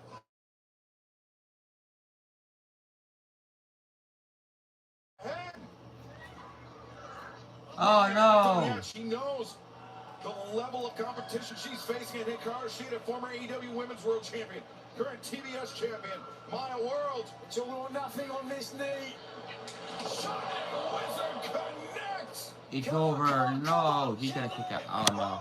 Oh. Pain couldn't cover. And Hikaru Shida wisely takes her out of the range of Maya World. A smart move, just rolling out of the way because Maya couldn't get there quick enough.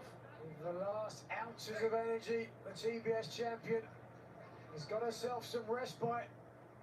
But what's Maya World going to do here? This is a very important, pivotal moment in this match. Looks like Shida stumbling. Oh, the top. Kendo stick. Got the kendo She stick. used this last night. The referee Paul Turner. Sure did. Until the war. Incoming.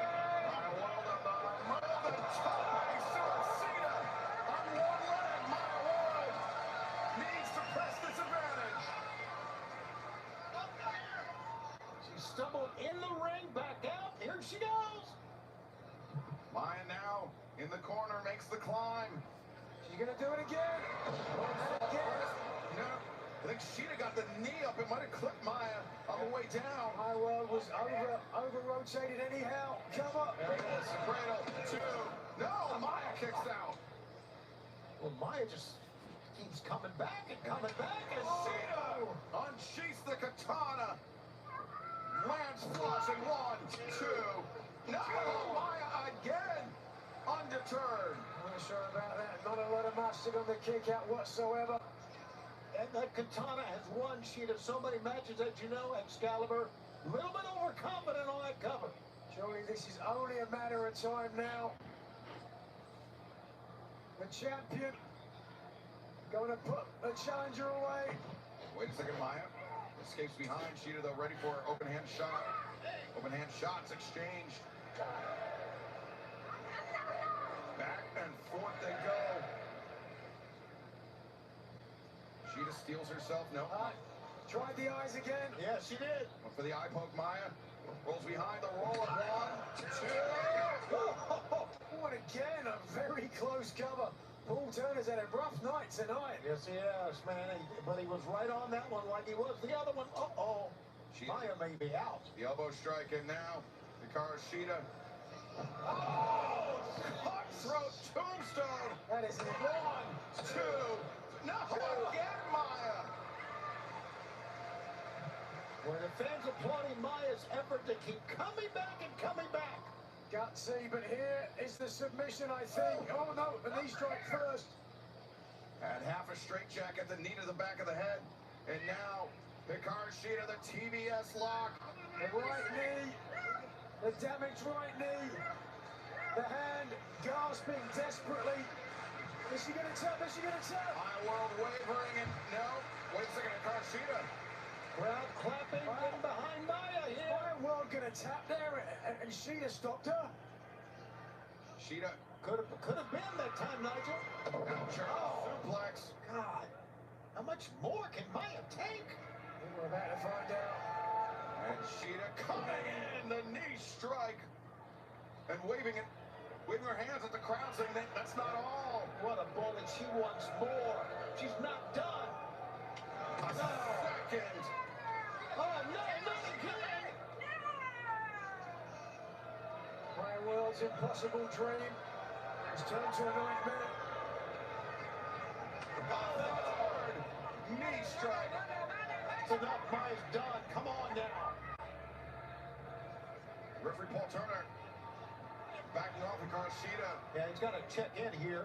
Checking on Maya, but Hey, she shoved the referee out of the way.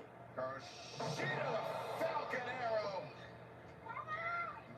Now the cover. 1, 2, no. Oh, saved on the run. Maya had the presence of mind. She grabbed the bottom rope. Hikaru Shida thinks it was 3. Yeah, she thinks she won it. She wants her hand raised. She's understanding now and getting furious with the official. She needs to focus on her opponent here for crying out loud. Shida comes in for the neck. Maya, though, is like a Maya. The suplex. 2, 3. Here's the winner, and from TBS champion, Maya World. The overconfidence of Hikaru Shida proved to be her undoing. Maya World, on her birthday no less, is your TBS champion, Tony. What a win! This is incredible for this young lady. Happy birthday, damn it, you deserve it. What an incredible moment, the impossible dream. Look at with her brother watching on. Hikaru Shida is beside herself. And the temper tantrum and going to stop this celebration. Oh my goodness. What a moment. Maya World, the it girl, is your new TBS champion. And then you see in the background, security has come down to get Shida out of here. Hikaru Shida, that tantrum having been restrained by security by the referee corps, but Maya World will not let that dampen her celebration. She gets the well-deserved cheers here in Montreal. And you know what, Tony? I have it on good authority. The bars are open here till 4. She can celebrate all night. There you go. Why not? Oh, I love it. What a night. Birthday girl wins it. Congratulations to Maya World, the TBS champion. Wow. Hikaru Shida underestimated Maya World, and she felt this thing for it, Nigel. No doubt Maya World won the match, but undoubtedly it was Hikaru Shida's match to lose. She lost it. But it's what this program, this pay-per-view is about, redemption. This was Maya World's redemption tonight. Maya World, congratulations are in order for her, the new TBS champion. But right now, Toa Leona, Bishop Khan, and Ricochet, the Demand, standing by. Ladies and gentlemen, we are the Demand. We're here just to congratulate and give them a wish on the fruit win against the Lethal Twist. Y'all boys are real lucky as of late, and it seems like the luck's about to run out. Yeah. But it was a nice sight to see those boys actually take those titles out of those backpacks and they put them to good use. But they got lucky. So you better enjoy it while you still can. Because the three of us demand our trios title opportunity this Wednesday on Dynamite. And remember, boys, when you are in demand, you can make demands. And if you don't follow demands, you get put down!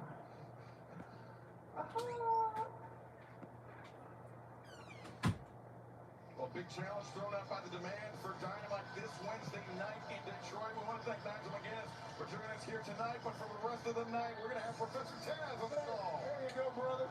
Great to see you guys. You're doing a great job, even though I wasn't out here. But it's been an amazing show thus far. Been great. Absolutely.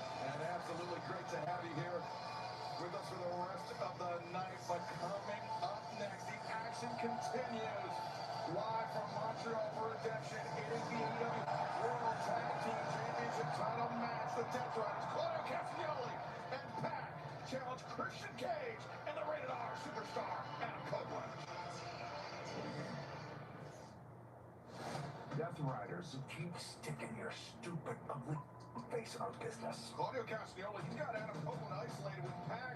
Devastating neutralizer with added emphasis. We're going to cut the head off the snake. That's right, at Redemption, it's going to be Claudio and your partner, Pac. I don't believe you have the audacity to challenge the likes of us. Your tag team championships. Tonight, Death Riders, it's on. You can catwalk.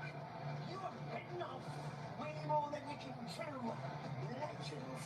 We are the AEW Tag Team Champions now and forever. Something to remind people that Death Riders are capable. CNC defend the titles against Claudio and Pac.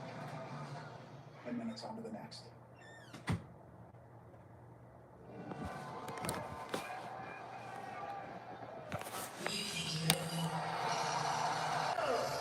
I got exotic wood, Ibanez, acoustic electric.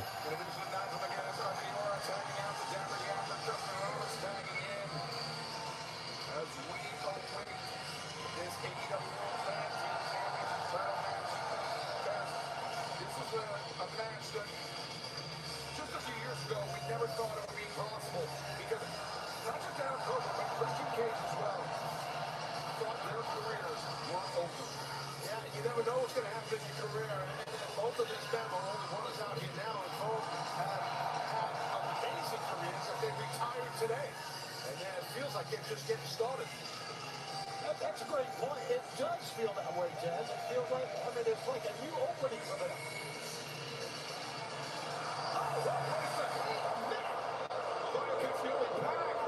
Emerging from the crowd and just stomping Adam Copeland from behind. Christian Cage hasn't even come to the ring. And the Death Riders already on the attack. I got to say, it might not be popular, but I like this concept here by Pac and Claudio. It's very smart. And Christian Cage, I don't think he even realized what was happening as he charges in at Claudio Castagnoli. Castagnoli double legs Christian, and now Pac.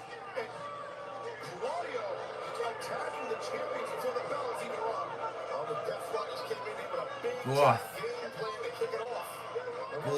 Big-time AEW athletes. Oh, I got a backbreaker.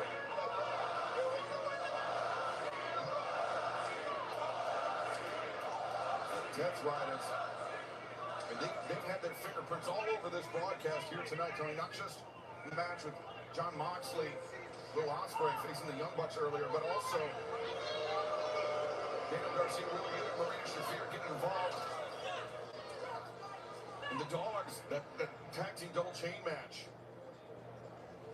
Well, referee Remsburg, he is checking on Cole. Bell hasn't rung yet, guys, so it's not official yet. That the start, I should say. There's one bell's been rung. Echo to his feet. Bell is rung. We are off to the races, but Pac and Claudio Castagnoli and just seizing on this opportunity that they created by attacking the champions before the bell. This is definitely a heavy advantage. Death Riders 2-on-1 situation. Christian Cage still outside, banged up on the ramp. As you know, the Death Riders are not going to let up unless the tide can turn. And I don't see it turning anytime soon. They set the tone.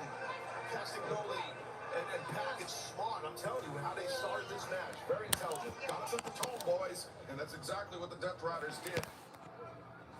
Christian Cage, Adam Copeland, more than a half dozen reigns as World Tag Team Champions throughout their career. Well, Cope and Cage, their beautiful AEW World Tag Team titles are definitely in jeopardy already. Handful of hair from the bastard on the outside, restraining the Rated R superstar. And Claudio Castagnoli taking advantage. Uppercuts in the corner. You're not going to be one of the greatest tag teams, not only the champions right now, one of the greatest tag teams ever if you can't take a beating. And we know that they can. But look at Cole. Almost like he's out here, Taz. Yeah, no, and he's leaning against a big redwood named Claudio Castagnoli. I mean, he's a major heavy hitter. But I'm telling you, from being in the ring with Cole and Christian, they both have loads of intestinal fortitude and toughness and resiliency. And Taz, they're two men that, I mean, you were there, right there for all of it. They redefined what tag team wrestling was even thought of. Oh yeah, couldn't possibly be. No doubt about it. No doubt about it. Big time innovators for sure, and pioneers of a lot of innovative stuff with tag team wrestling right now. I want the whole He's act not like trying to be innovative. He's just trying to rearrange the one guy facial here like expressions on he said that Adam I'm the reason Copeland. why I play guitar. Cage still on the outside, unable to offer any relief for the rated R superstar.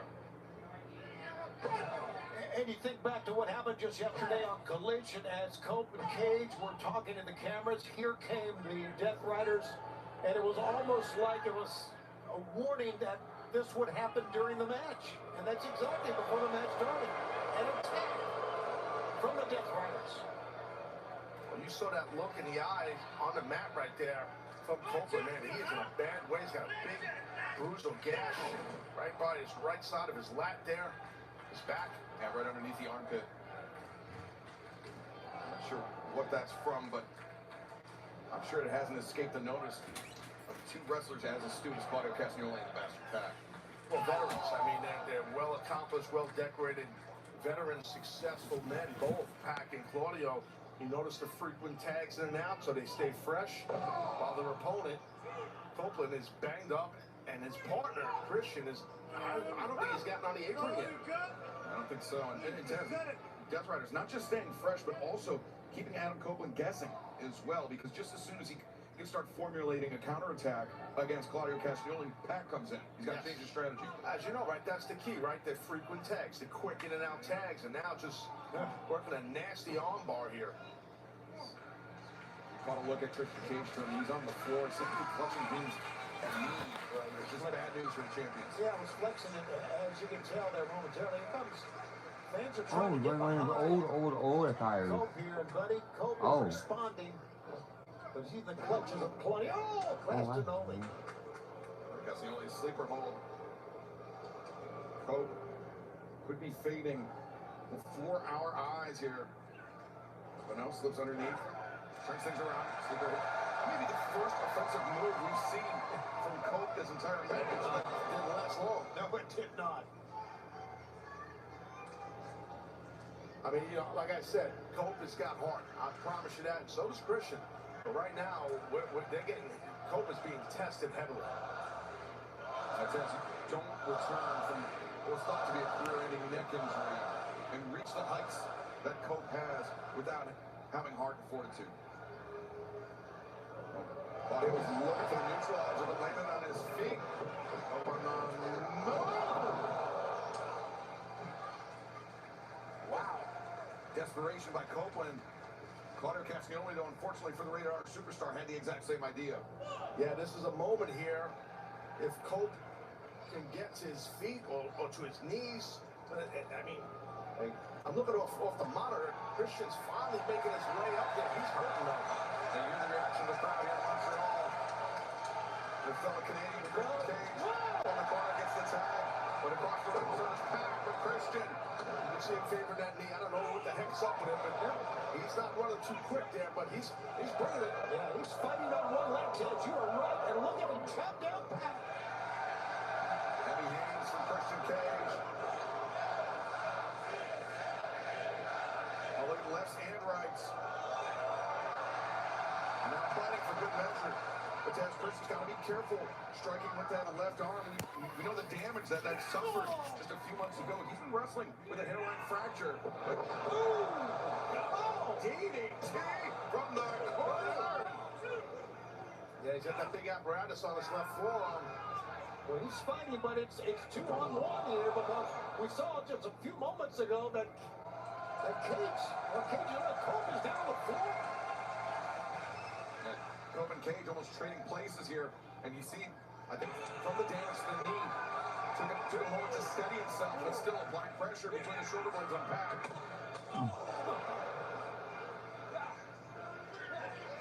Looks at Claudio Castagnoli, grabbing out the boot of Christian Cage. Dispatches Claudio, now shoulder in the midsection on Pac, and Pac sent over the top of his own partner. And Christian knows that this match has to be won inside the ring. You guys notice that Christian Cage is taking apart two members? Yeah, he coming headbutt lateral press. Back able to kick out. He's got excellent momentum going right now, does Christian, so he's got to keep it rolling. It's amazing. When you think about who he's taking on, Pac and Claudio. As we discussed, open cage, these two men, they are tag team experts. They know how to seize on an opening. Just as Claudio Castagnoli knows how to seize on the leg. Christian Cage and Pac comes into the pump kick. The little subtle things, and that's what Claudio did there. That's what all that experience is. He knows just to distract Christian a tad, and the next thing you know, boom, Pac drills him. And then the tag out to the fresher man, which was smart. Claudio battering Christian down in the corner, picks him back up. And now Claudio raining down his blows from up high. Return the favor to Christian Cage. Well, turnabout's fair play. I don't blame Claudio. Well, you know what? You're right, Taz. Again. Christian, though, trying to fight his way out of the Death Rider's corner. God, Christian's a fighter, man. Holy smokes. He's nasty, too. There was a tag, I believe, there by Pac. I believe that's what happened there. You see that tag? I think there was a tag there, and I think the ref saw it. Yeah, he did. Good call. Superplex from Christian Cage. And Pac on the top, an elbow drop. 1, 2. That was a perfect elbow drop right there. Yeah, the timing and ring awareness of Pac. And the quick blind tag was very smart of Pac. Christian had no clue. Yeah, Pac's a great veteran, and you're right about that elbow drop. He sprung out, man. That's picture perfect. And just as soon as Adam Copeland got to his feet on the outside, Pac puts him right back down on the floor. Well, we could crown new tag team champions here without a blink of an eye. And two Canadians losing in Montreal. Oof. I kind of want to see that, to be honest. That was something they talked about for a long, long time. These guys would run the tag team division, meaning Pac and Claudio. Pac and Claudio undefeated this year in tag team competition. Yep, and 4 in a row, and whoa. Doesn't get long on Collision, watch out. Drop it now, right hands. And not long ago on Collision, they defeated Drilla Maloney and Shingo. Athletes in New Japan Pro Wrestling, though.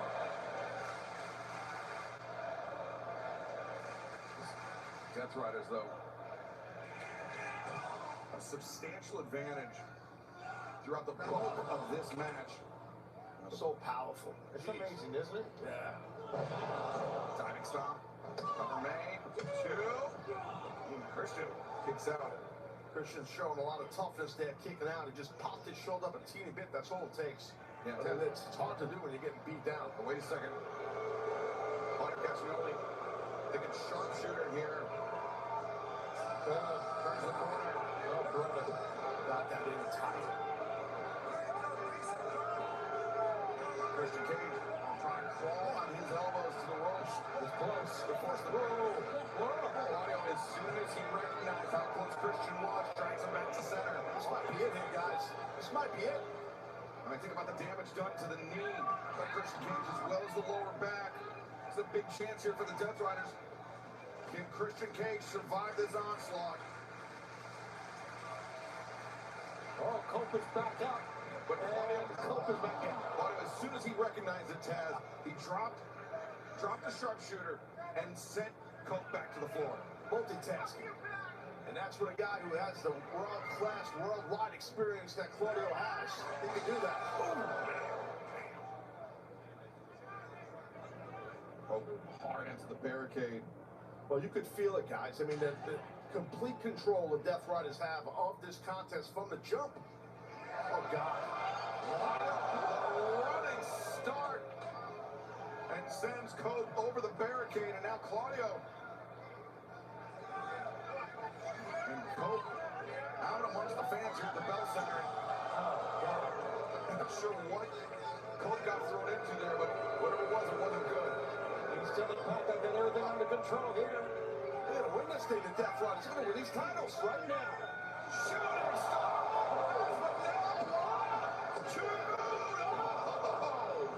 What a counter by Christian Cage. Excellent. Claudio was sprinting back to get in. Claudio didn't make it in time to break out the pinning predicament, but did inflict some damage there with the double stops. Can't be a great tag team through generations without being able just to stay with it, come back, and stay in the match. And that's what we're seeing from Christian and Cope right now. Because they've had their ass kicked in this match. And here we see the rapid-fire chain attacks by the Death Riders. Here we go. You know what this is? Yes, I do. Giant swing from Claudio Castagnoli. With the drop kick, the exclamation point. That's gotta be it. 1, 2. Oh. Christian Cage, a kick out, but there was not a lot on that one, Taz. No, not at all. I mean, just a second away, half a second away. We almost crowned new AEW World Tag Team Champions. And Christian is tough as they come. And I'll tell you, Copeland is nowhere to be found. He got driven into something in the audience there by Claudio. I haven't seen him since. I just looked over my shoulder, and Copeland, the fans at ringside, their head was turned to the back where Copeland was, but now back on the ring. Oh. Death Riders, they were looking for that tag team neutralizer. Here he is. Instead, Copeland over the barricade. Well, he's not going to quit. And Claudio, here he goes again. A running start again, but whoa! Sent over the Oh. barricade by Cope. And now back in the ring, Pac. Was looking. Oh, brainbuster and found a kill switch instead. No! Man, that was close. Super duper close. Wow. And Copeland now needs to make it over to the champion's corner. He needs to be able to provide some relief for Christian Cage, but how much relief can he provide? Yeah, Christian obviously doesn't even know where Copeland is right now. He's looking for a tag. He's been so beaten down. And meanwhile, on the opposite side of the ring, there's nobody in the corner. The Death Riders Pac, all by his lonesome. And how much can Cope do once he gets in? Well, there you go. Right hands from the Rated R Superstar. Big shots. Claudio Castagnoli in. Greeted with some right hands. Out back fists. Look at Coach in desperation mode here. Wow. He's just clubbing the daylights out of him. That's going to be pure adrenaline right there, gentlemen. I think you're right, Tony. That's exactly what it is. I think with adrenaline, it doesn't last long. Yeah, right. You got to get it out and do it hard. Scoops up Pac. Powerbomb. Death Rider sandwich in the corner. No. Whoa! Impaler! Claudio Castagnoli. Maybe one for him as well as his own partner. Cope covers. Leg hook, but Claudio there in time to break it up. What a battle between these four men, but 90% of the offense has been all Claudio and Pac. Swing and a miss by Castagnoli. Sent over the top, out to the floor, but inside the ring, Pac rolls up Cope. Feet on the rope. There you go.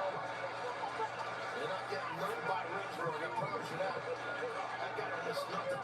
Pac needs to be careful. He's putting his hands on the official. Yeah, actually, the president should be careful too.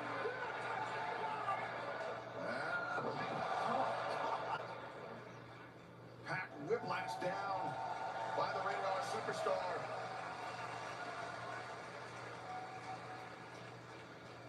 But again, Copeland left on an island, has his partner not up on the corner to make the tag. Well, that's happened both sides for the champions here. We've seen this because of the insane, intense offense by the Death Riders in this match. Copeland. He's trying to draw some energy from the fans here. He's getting a lot of it too.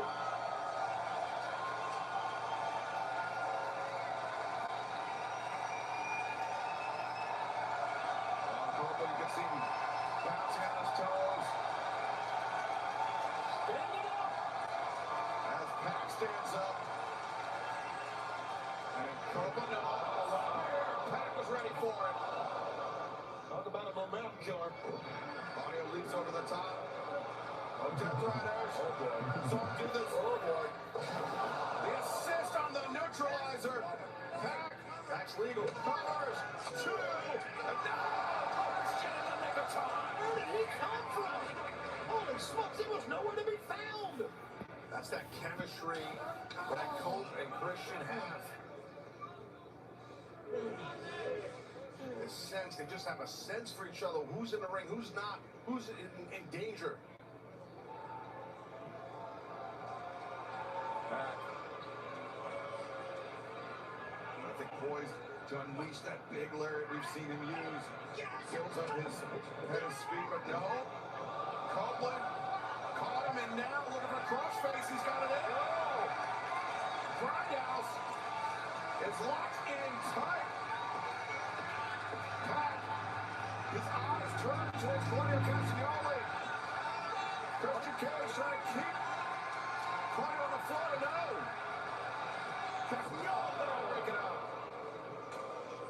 You got to think of like 10 more seconds.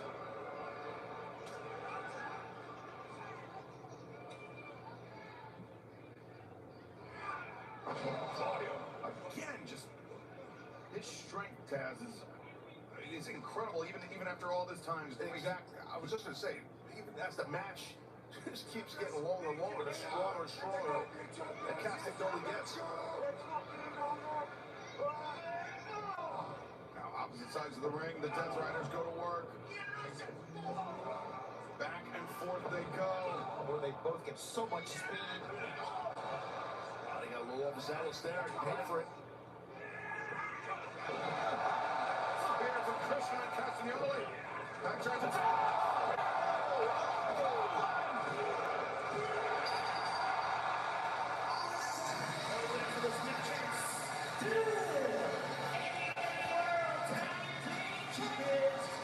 Christian Cage and our superstar,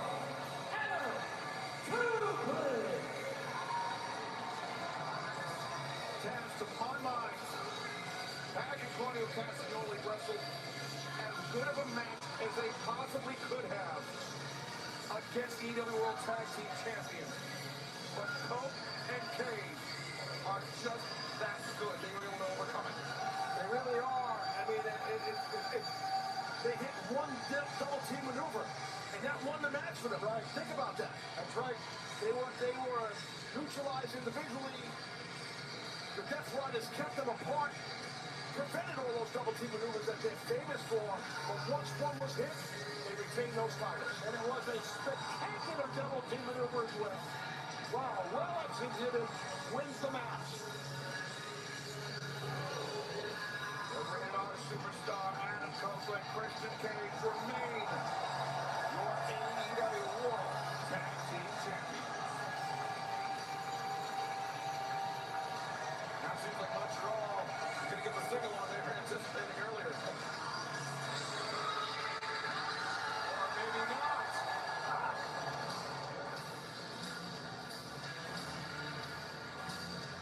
Remember what we talked about earlier? The Bucks said if they can win a match, this big match, and they have the World Tag Team title in their sights. Matt and Nick Jackson, the Young Bucks, 3-time former AEW World Tag Team Champions. What a match this would be if it did happen.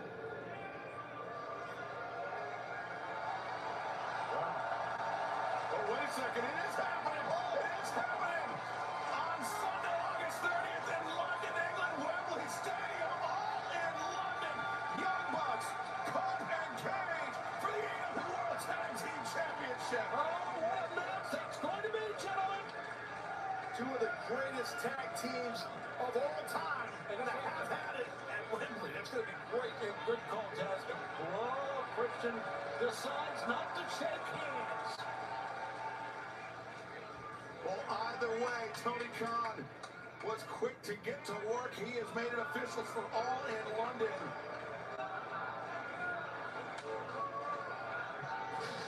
AEW World Tag Team Championship title match, Wembley Stadium, tell you, Nick Jackson needs to heal up a little bit. You saw the ice pack on the back of his neck. Wow, look at that. That will be gigantic. It'll be a dream match, to be honest with you. I mean, really, a clash of two teams that redefine tag team wrestling in their own respective ways. A dream match indeed. And it's going down at Wembley Stadium just over a month from now. And if you haven't yet, you can visit AEWTIX.com to join us in London at Wembley Stadium. And also, tickets available for the Welcome to Wembley party on Friday and Saturday. All that and so much more information available right now. AEWTIX.com. What a night, huh? It's been an incredible night. You know what, Tony? What? It's far from over. Oh, yeah, let's keep going. But fans, we'd like to extend our special thank you to Pain of Truth for Unforgiven from the new album, Pain of Truth. Available everywhere on September 25th on Days Records.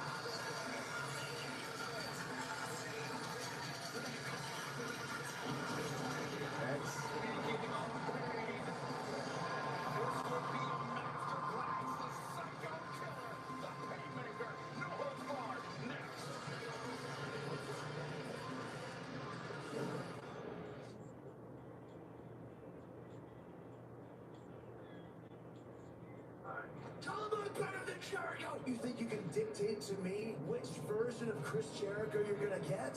At Beach Break, we're gonna find out Tommaso Ciampa is better than Chris Jericho. He left me bloodied and battered. Ciampa, a truly dangerous individual. But I liked it. You bring the pain, and I'll bring the Painmaker.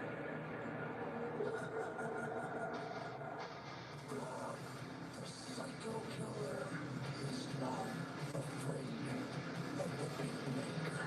No holds barred. He has unlocked the door to the Painmaker. I don't think Ciampa realizes what he's done. It's the Painmaker. I have felt this pain. This is just too much. Just too much. I have owned this pain. This is just simply barbaric. I have become this pain. Ciampa, hell is coming for you.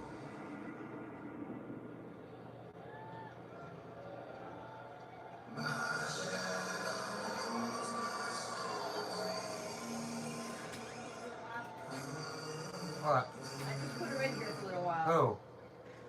Daddy. Why? Okay. I come in.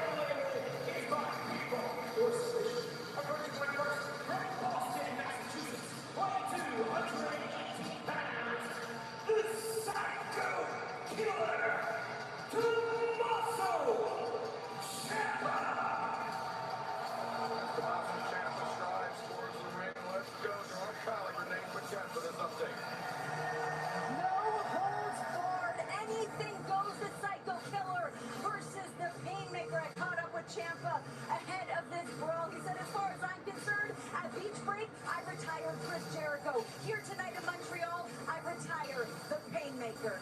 You're welcome. Thank you for that, Renee. And you know Chris Jericho extremely well. He is not going to go out quietly, softly. No way. Now, Jericho is quadruple tough, I promise you. And when he brings out this other persona that lives in him, this Painmaker, this might be a long night here for Ciampa, but Ciampa, he's just a bona fide nut, in my opinion. He's tough also, so it's going to be great. Yeah, psycho killer in my eye. Psycho. Stop right there.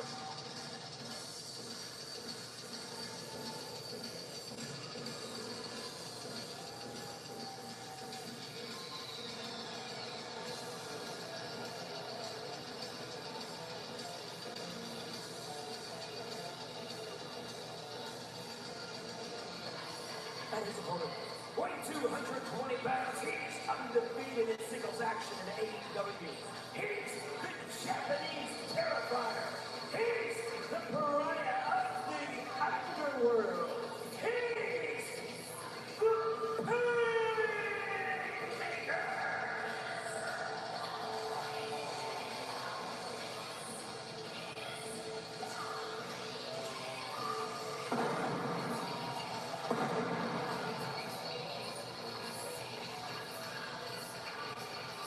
And sometimes somebody like Jericho needs to go to a dark place, a dark headspace when they are faced with an athlete, with a challenge like Tommaso Ciampa.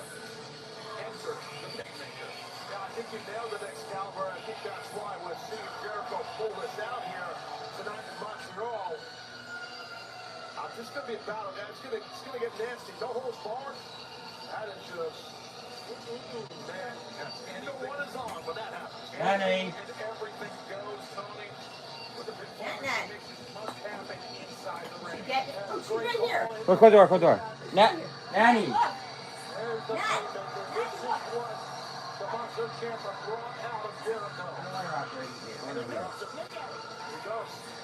Well, I've wrestled Chris Jericho a lot, many times, but I've never wrestled the Painmaker. I never fought the Painmaker either.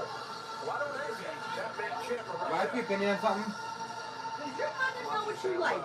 Come in here. I want to ask your opinion on something. Finally, the See realization now? of Look. what he's Let me ask your opinion on something. What? You reckon I made these? sinking in. Reckon I made these? Look. These? Or reckon I made Came to these? the ring without a weapon. Turbo. Jericho's Painmaker, he came with a barbed Yeah. wire baseball bat. He is ready. You reckon I make those better or these better? Watching Turbo. Ciampa, I like his composure and his voice that he Yeah. has right now. If I gotta pick my favorite one out of that I made out of all of them, He's not going to let him rest his face in the head. It might be hard. The guy's coming out here like because Right, and the door open, she hasn't come out, so. because he didn't come to the ring. when I tell him what to do, it's effective help. Nothing's happening. Oh, No, please don't spill that food all I'm over. not like this. Nothing's happening. Referee Aubrey Edwards on the He's fed up with it. He's ignoring for this it. match. Aubrey Edwards already wearing gloves. I noticed that. Interesting comments from Renee Paquette that Tommaso said he's already retired Jericho. Baloney for that. So if she really wanted to come out, she would come out. They don't want to be wrong. Ciampa. I'm with you there. The heavier object's going to win in that case, and that's the chair as opposed to the bat. Oh, and Jericho face first into that chair, and Ciampa swinging a miss. Jericho though, codebreaker. Now cover one. Oh, Ciampa able to kick out. Jericho's got something going on in his pocket there. I don't know what he's got. All sorts of toys, I guess. This is usually got a bag of stuff. Wait a second. Oh, it's sand. It's sand. Remember Beach Break? That's right. Absolutely. That'll definitely shut your eyes down quick. Painmaker doesn't forget. That was Beach Break earlier this month where Tommaso Ciampa defeated Chris Jericho, and after the match was over, Ciampa continued to inflict punishment, actually picked up a cordless drill and was about to use it on Jericho until security intervened. But tonight, Taz, it's no holds barred. Ciampa gets his hand on a drill. There's nothing stopping him from using it. Ciampa gets his hand on anything. He's the psycho killer. It's not just a moniker. The guy is a little off. He's off. I mean, and he knows what he's doing. So he's a dangerous cat. He's got a victory over Jericho already. It's something that few men Here we go. in AEW history can claim. Jericho, of course, the inaugural AEW World Champion. Ciampa introducing some lumber into the proceedings here.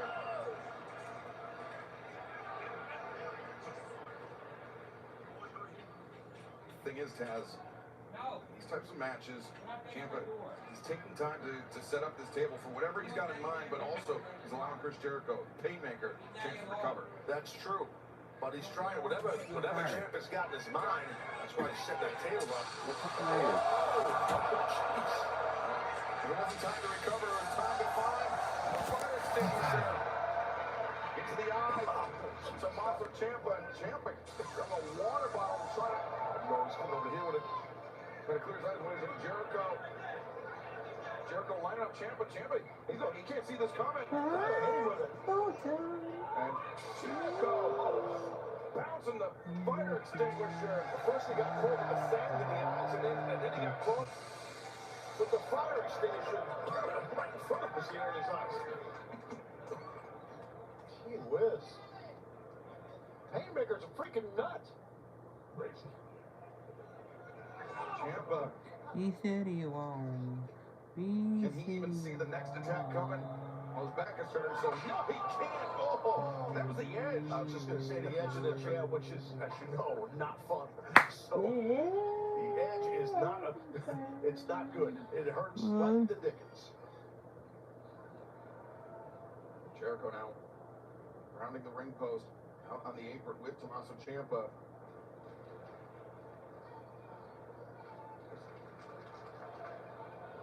Jericho, what does he have in mind? Roll.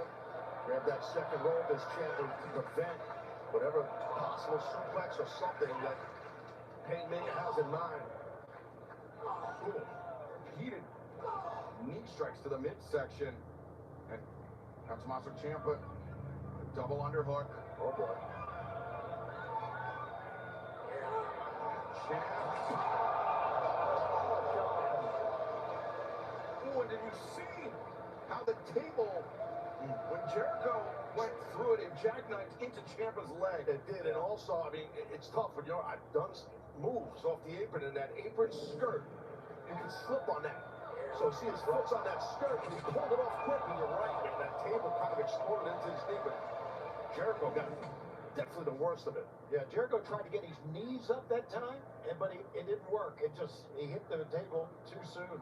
Ciampa now over leg hook, cover made, but Painmaker Jericho able to kick out. What a crazy night, gentlemen.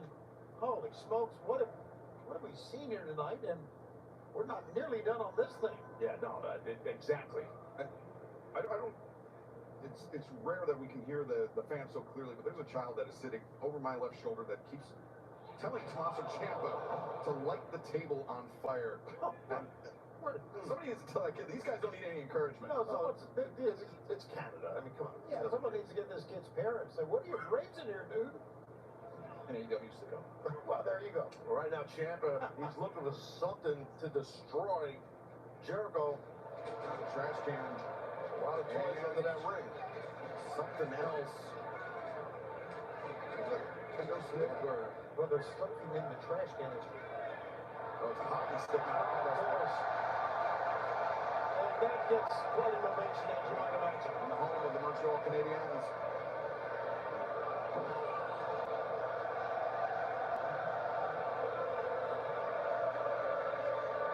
Ciampa, a hockey stick in between the teeth of Jericho. They love the hockey stick. And hockey's not even a national sport. That's the funny thing. It's the process. I didn't say anything. Right now, I feel like Jericho needs a whole hockey team to help him.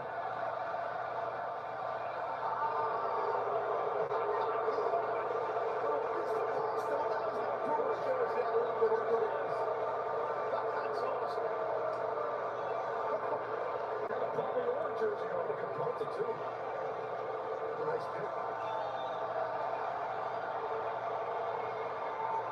Look at that, the mascot.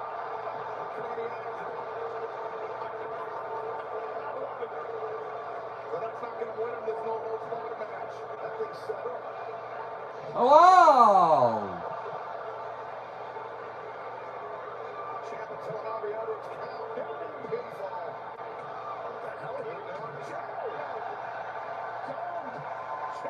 Montez came from behind. Oh, what a moment. Ciampa too busy having fun and paying the price for it. Yeah, you can't turn your back and forget that you're dealing with Jericho. Uh-oh. It's about to go from bad to worse. Jericho's going to ring the bell here.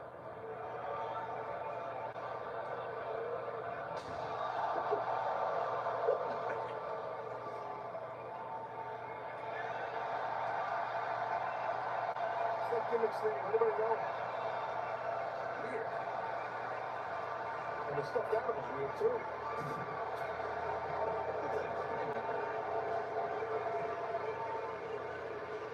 Oh, Yuji. Mookie. His Gritty's cousin. That's Jericho. Uh-oh. That's what I saw, right? Well, it's there. Don't know if they're going to use it now. No. Uh-oh. I don't think there's going to be sand in this bag. Jericho.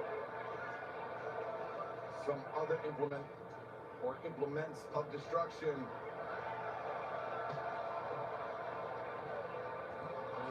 Oh, the hockey pucks. Oh, not just hockey pucks. Hockey pucks with thumbtacks glued to them. What the hell? The Canadians logo on it.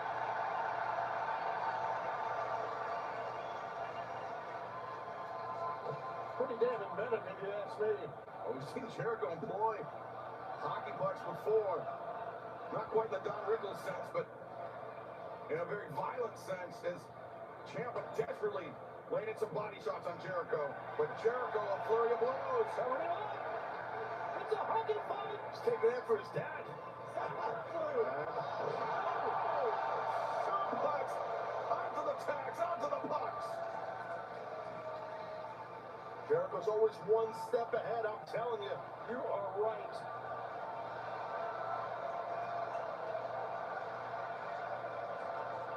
There's nobody quite like Chris Jericho. Ever. Kingmaker. Reaching for something else in the bag.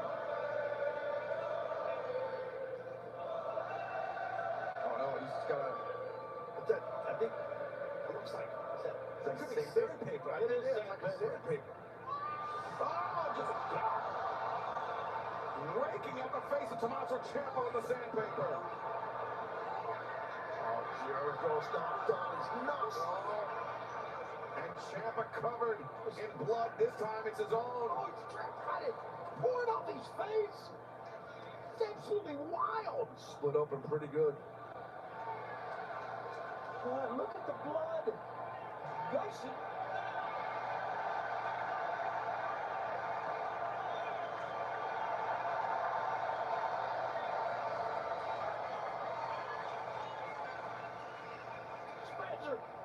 Light it on fire!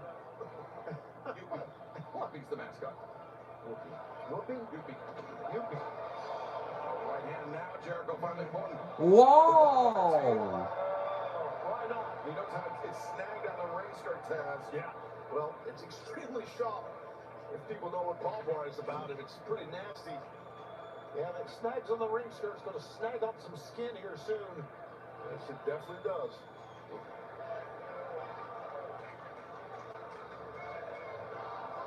So Taz, you bring some barbed wire matches in your career? Not in matches, but been involved with barbed wire. What barbed wire is. It's not fun. God bless you, brother. And Ciampa struggling to pick himself up. Rocketed. The trash can into Jericho's face. That was a shot. Jericho couldn't even cover up on that one either. Nor this one. Look at the trash can. It's just worn out. Yeah, I'll tell you, Ciampa is really split open bad. Yeah, the blood on Jericho is Ciampa's blood right now. Oh, well, maybe that's going to get him. Yeah, Jericho with the sandpaper. No, I think it's one of the hockey pucks. Oh, it is, yeah. Grinding those tacks into the flesh of Jericho. The eyes on Ciampa. Looks like he got attacked by a grizzly bear. Look at him.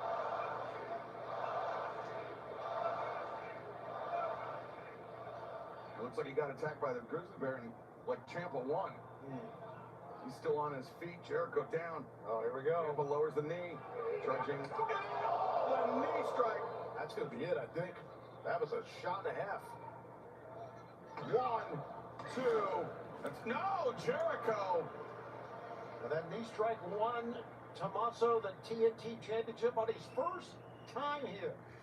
Whoa! Throughout his career. Look at Jericho's at the tag, still embedded in that Oh, head fuck, of the way off. Rainmaker. of course. Oh, God. Aubrey's looking like, should I pull it out? Yes. Pull it out, Aubrey. Ciampa now. The black bag of his own. What the hell's he got? It's an elbow pad with a lot of tacks on it. Oh, God. A Shem. Jericho sweeps up the legs. Ciampa, he dropped the pad. Shim. Jericho's looking for the walls here. In those tacks to it at his hand. Are you a Shim? Oh, he turned. Oh. Whoa! Ciampa crawling, trying to make for the Honey. You'd be making for anything. No rope breaks. Yes, no holds barred. We saw the Aubrey Edwards. Oh, Ciampa, the back that Jericho brought to the ring. Right now, back. Ciampa hasn't let go of the bat. Cracked Jericho on the head with it. My God. Sweeps up Ciampa, fireman's carry. Oh, boy. And family driver into the barbed wire table. Oh, God. And they're both tied up in it. Jericho's right arm. He's got to peel his right arm out. See that? Oh. And that is nasty. It might be caught on Ciampa's bicep or his forearm or something. Gentlemen, that is... Oh. What do we even say about this? Can you try knocking on heaven's door? These are career-shortening matches, Taz. Definitely. There's no doubt he's got to be pried out of the barbed wire. Still with the thumbtack embedded in his head. Yeah. And not only that, the back, of course, but you get that arm caught in there, Taz? Puffing up the vein, right? Or Absolutely. It's happened to people. Right. I think it was actually caught in Ciampa's rear thigh area, I should say. Okay. Cover. I get him. Oh, Ciampa kicking out. I think the delay in getting Ciampa back to the ring, Taz, is the only thing that allowed him a time to recover and extricating himself from the barbed wire. Yeah, also Ciampa's toughness. He's a callous vet, you know, like it's tough to beat cats like that, just like Jericho is.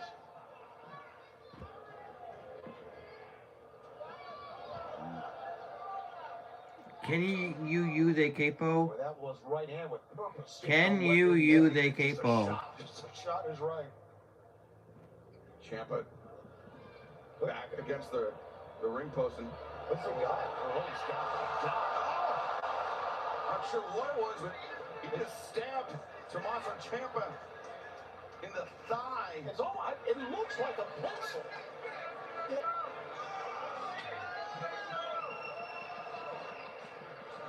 Jericho now the chair and looking for a second chair. Look at Tommaso, man. Looks like he went through a blender. He is just destroyed right now. What the hell is... Oh, the mirror.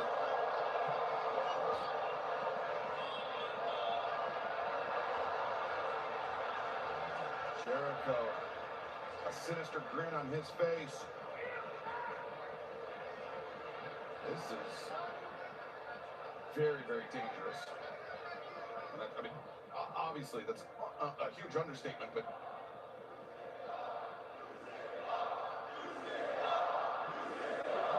Very, very deep, dark, crazy place here.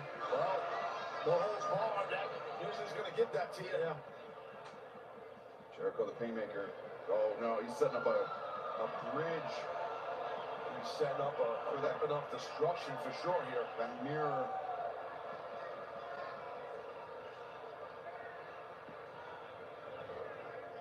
The mirror placed across the the two chairs, and Ciampa It's out, man. Pull him up by his beard. What the hell is Jericho doing here? What's he gonna do? He's gonna gouge him again first. Oh, Ciampa recovered enough to deliver a low blow to Jericho. That shut down Jericho. Or did he ever? Oh, wait a second. Tommaso Ciampa, you got Jericho. Revive Jericho.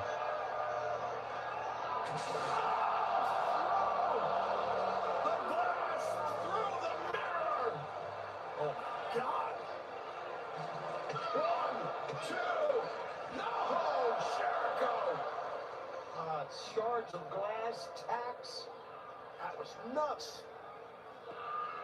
Tommaso's probably got points of lead in his forehead as well. Watch this impact through this mirror, this glass. Oh, God. Look at his back. Look at Jericho's Yeah, you can- back. You can see the piece of glass embedded in the skin of Jericho as Ciampa now. And you Ciampa goes to the look outside. at that. Look at that shot. The smaller the shards of glass, the more dangerous. Doctor's ringside physician, yeah. Checking on Jericho. And there's Holy fuck! shades of clear water. What are you doing? Whoa! What is that? Whoa! There was that! Whoa! Holy motherfucker! Whoa! With this might end a career. Jericho. 2 hands on Ciampa's one. Ciampa biting. Biting the wrist of Jericho. Oh, Jericho! Where did that come from? The mist. The green mist into the eyes. And Judas effect. Cover him. 1, 2. No, Ciampa. Whoa! He kicked. Whoa! Ciampa blinded again. That miss, you're right, really caught him between the sand earlier, the fire extinguisher, all the blood in this guy's eyes, and then what we just saw. I mean, he's got some worse. Jericho. A second mirror. This one covered in barbed wire. Oh wow! What is that? What are you doing? What are you doing? Oh my god, I'm gonna kill him. Jericho.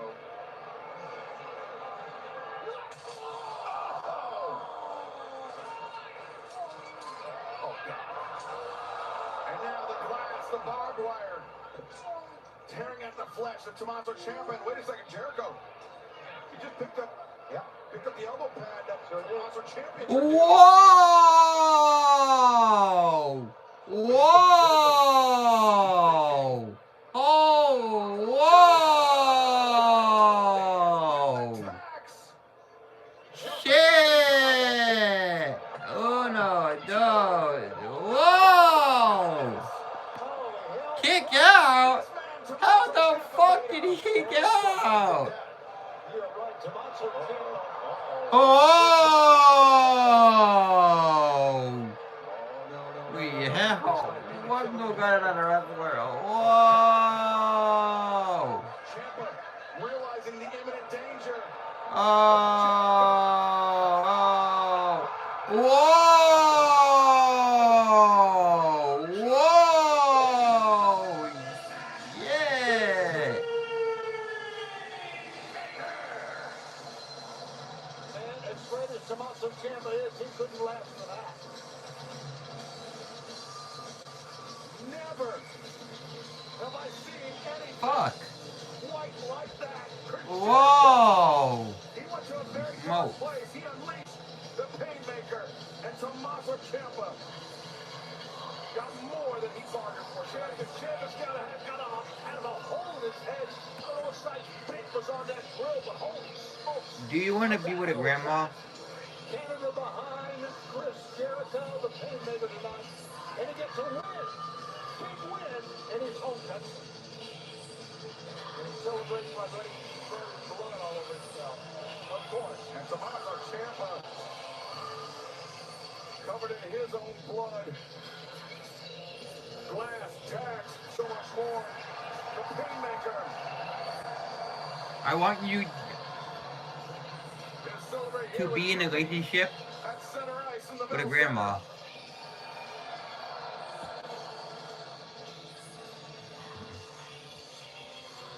I can't believe what we just witnessed.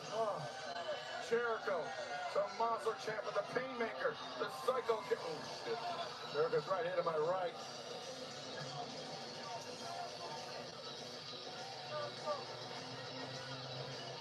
It's out there, buddy. Well, man gets in this Painmaker zone. It's not the Jericho we know. You're right. It's out there. Well, we just witnessed a hardcore spectacle for the ages. And right now, let's head to the back where the hardcore legend, Mick Foley, is standing by. Hello, AEW Sickos. The hardcore legend Mick Foley backstage with Divine Dominion, and I have some. Have a seat. Thank you. It's a nice gesture. Thank you. My joints have been hurting me, so first question. How about we ask you some questions? Okay. Do you like this song called Learn to Fly More dominant than us. by Tom Petty? Maybe the Crush Gals, when you Have do you so, seen two women more violent than us? that I have not. Have you seen two women more genetically, aesthetically, and athletically superior than us? I'm gonna need a moment. Explain, even though we are absolutely undefeated, why there aren't two women left to face us? Well, I believe there are two women you have not faced and therefore not defeated. And I'm talking about the Brawling Birds. Do you really think that with what they've done, they stand a single chance in hell? Maybe. Maybe while you're down there, you should bow down. I can do that. Like a dog. Bow wow. Bow wow. Woof. Bow. Wow. Bow down. Bow. Bow. Bowing.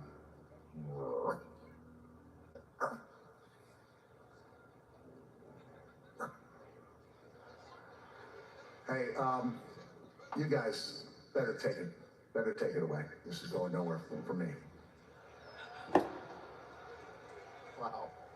Well, Mick Foley putting himself in harm's way with the AEW Women's World Tag Team Champions. But coming up next, the AEW National Championship is on the line. Andrade El Idolo, one-on-one with Dunkzilla, Mark Davis, next at Redemption. Can you be in a relationship with a grandma?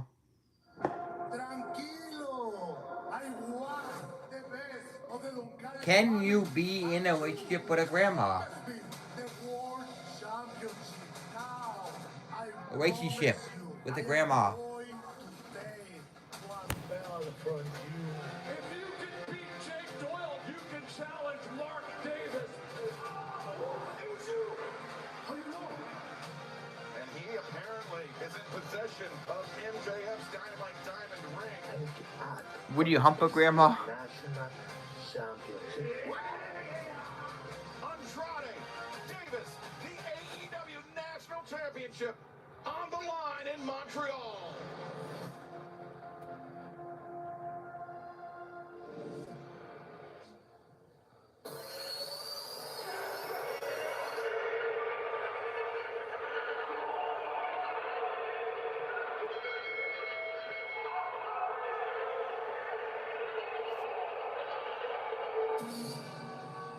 Go hump a grandma. Or grandpa.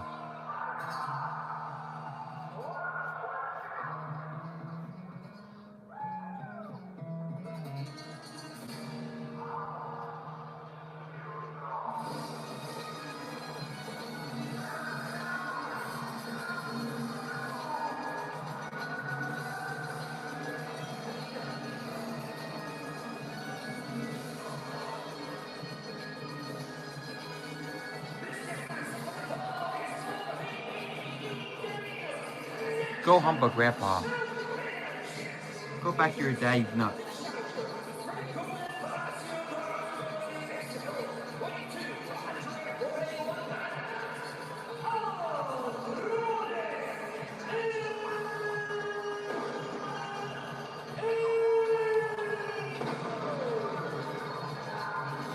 Last month, the Forbidden Door, Andrade El Idolo, decided that he had had enough of Don Callis and the family, and he tendered his resignation in a very spectacular fashion amid that Death's Door steel cage match. Since then, he has found himself as a target of Don Callis and the family, but he expected no less. He still has ambitions of claiming the AEW World Championship, but he said he'd be more than happy to take the national championship away from Mark Davis, away from the family, because he knows how much it would infuriate Don Callis. And he also has on his right hand the Dynamite Diamond ring that he procured. There you go. The last time we saw it before was on Andrade's hand. Yeah. It was in the hands of Will Ospreay at Beach Break when he disarmed MJF.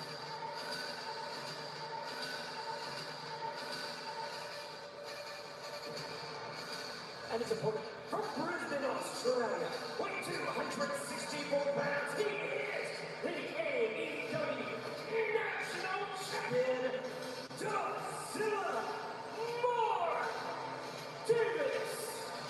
The third overall AEW National Champion defeats Jack Perry at Fairway to Hell this past May, and Renee Paquette with this update. Guys, this is another huge opportunity for Andrade to continue to solidify himself on his own. He told me, I've already taken out Doyle and Brian Cage, and tonight he continues his Don Callis family pilgrimage with Mark Davis. Tonight he could be walking away on his way to glory as the new national champion. Thank you for that, Renee. He says Andrade El Idolo, absolutely no shortage of confidence. And as Renee mentioned, he's already dispatched Jake Doyle, he's already dispatched Machine Brian Cage. But Godzilla Mark Davis is fighting for more than just his national championship. He's representing the family here tonight. You're 100% correct. For sure, that's what it's about right there, that beautiful national championship. But yeah, I mean, I'm sure Don Callis is back there watching and just thinking, you got to pull this out, Mark.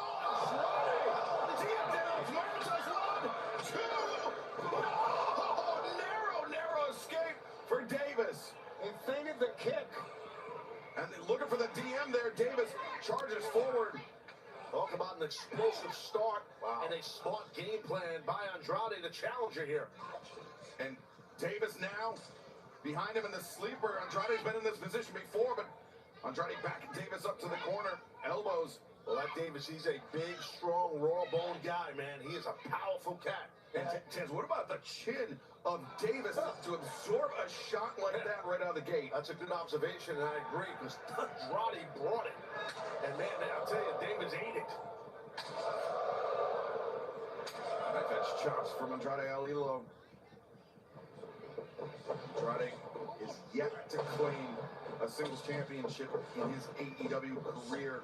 Tonight very well could be the night, but you never know, Tony.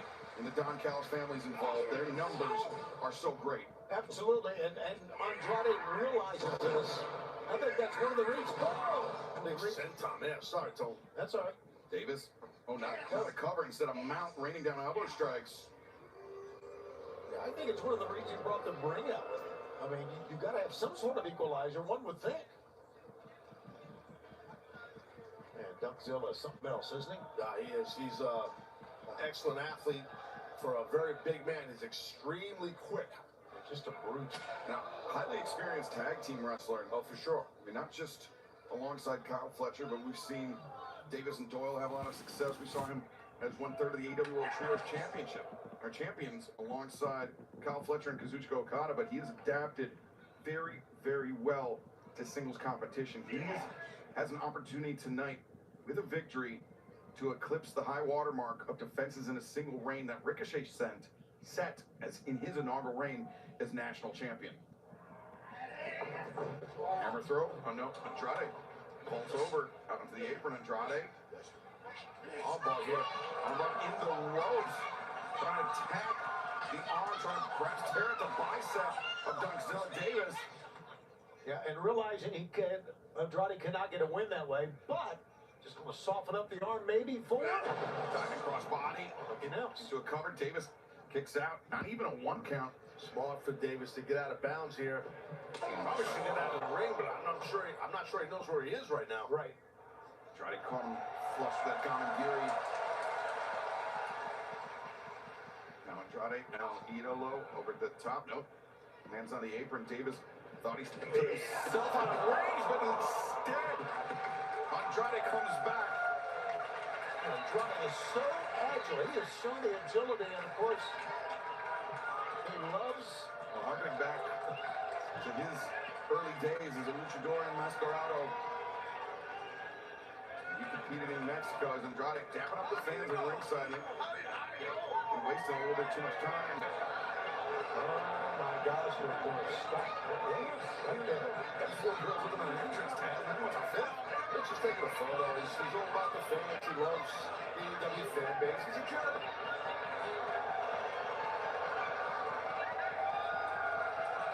Take something with the fans on ringside table. Just go to the camera anymore. No. Taking a sip. Some refreshment. Just spit in the eyes of Donkzilla Davis. Actually, if Davis is like any Australians I know, that'll wake him up. It might, yeah. Andrade. Swinging DDT. No. Davis blocks it. Ducks underneath. Uh-oh. Trouble for Andrade here, I do believe. Oh, no! Oh, God! There's that power of Mark Davis. And that's the national champ for a reason. Andrade taking Davis a little too lightly, having too much fun at the expense of the national champion. And let's remember what Mark Davis did to Will Ospreay. He almost ended Will Ospreay's career after he came back from surgery. So we know how But you're right, dangerous he is. Siobhan. It's an excellent point. I mean, he put it on Ospreay for sure. And stop the match. Oh. Yeah, and Ospreay is a super resilient athlete. Can take a lot of punishment. That shows you how nasty Davis can and will be. Yeah, it was a referee stoppage that night when Davis defeated Will Ospreay. And since then, yeah, Donkzilla Mark Davis has been unstoppable as he's building up momentum. Lunging elbow strike caught Andrade. Square on the jaw. Checking his teeth right there. I thought it would have been a knockout punch. Now Davis, lateral press. Andrade kicks out. Yeah. Davis right back on the attack. Smart to clasp right along that jawline that he just blasted Andrade. Good way to dislocate someone's jaw with that shot and then hook this home. They're complimenting the toughness of Davis's chin a few moments ago, Taz, and the same can be said for Andrade El Idolo. Yes, true. He's fighting out right here as Andrade. Swift knee strike to the midsection. Andrade backs up to the rope. Davis. Oh, Davis took to compose himself and take the prices. Andrade. Oh, now look at this. Andrade with a high on Davis. Version of a knee bar across that kneecap there. Almost like a single leg crab with Andrade in the ropes. And having that rope underneath your knee, Taz, that really pushes everything forward. It pushes your patella forward while the guy has the bar on it. Davis kneeling on Andrade. You see Andrade grabbing that lefty, the back of it to the point, Excalibur. That's what he's grabbing. Trying to get blood in there. When you see athletes moving their leg up and down or their elbow, whatever, you want to get blood in there to hopefully quickly heal it and get it going because it gets numb. Oh, good Lord, that was nasty. Spinning toe hold. Wow, Donkzilla Mark Davis. He blew his knee out. That was nasty. When an athlete the size of Davis does that. Yeah. Big man. He's bottom heavy too. So that's like, oof. I mean that complimentary. Well, it's a big rear end.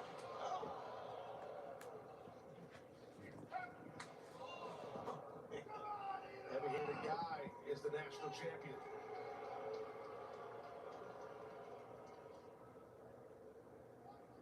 Davis. He's taking abdominal stretch here. Yes, he is. Davis, as a tall guy, has a very wide base and allows him to apply even more torque and pressure on not just the abdomen, but the neck of Andrade El Idolo as well.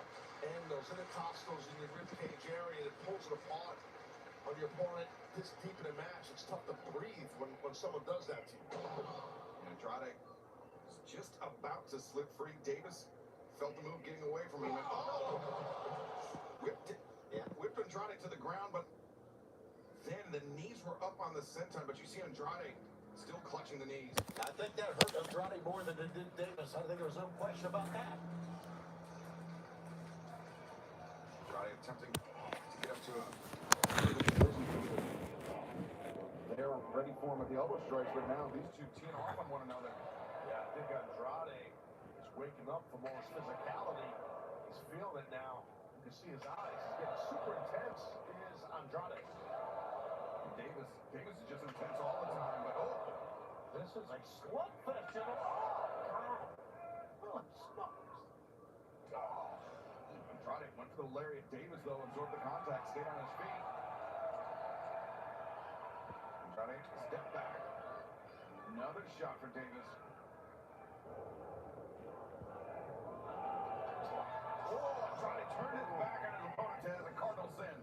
Worst chops of the ones we don't see. Nice for flying punch there. Andrade paying the price. You can see just by the wince on his face how much that big hand of Davis stung. Still gripping that knee. Yeah, man, it's gonna be there the whole match. Oh, how about that? I'm surprised he did that, but it's part of what makes him feel this machismo when he gets deeper in a match, I guess.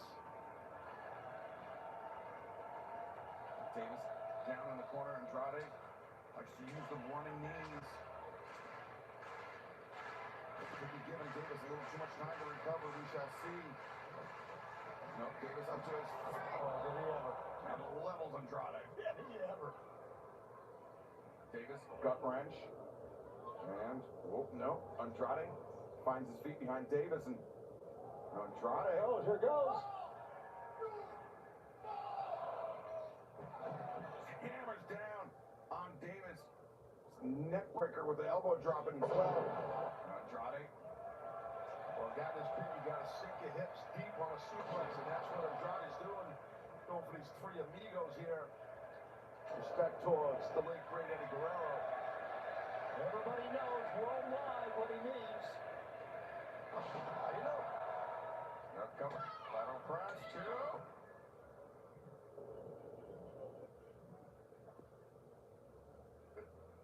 Hey, watch that.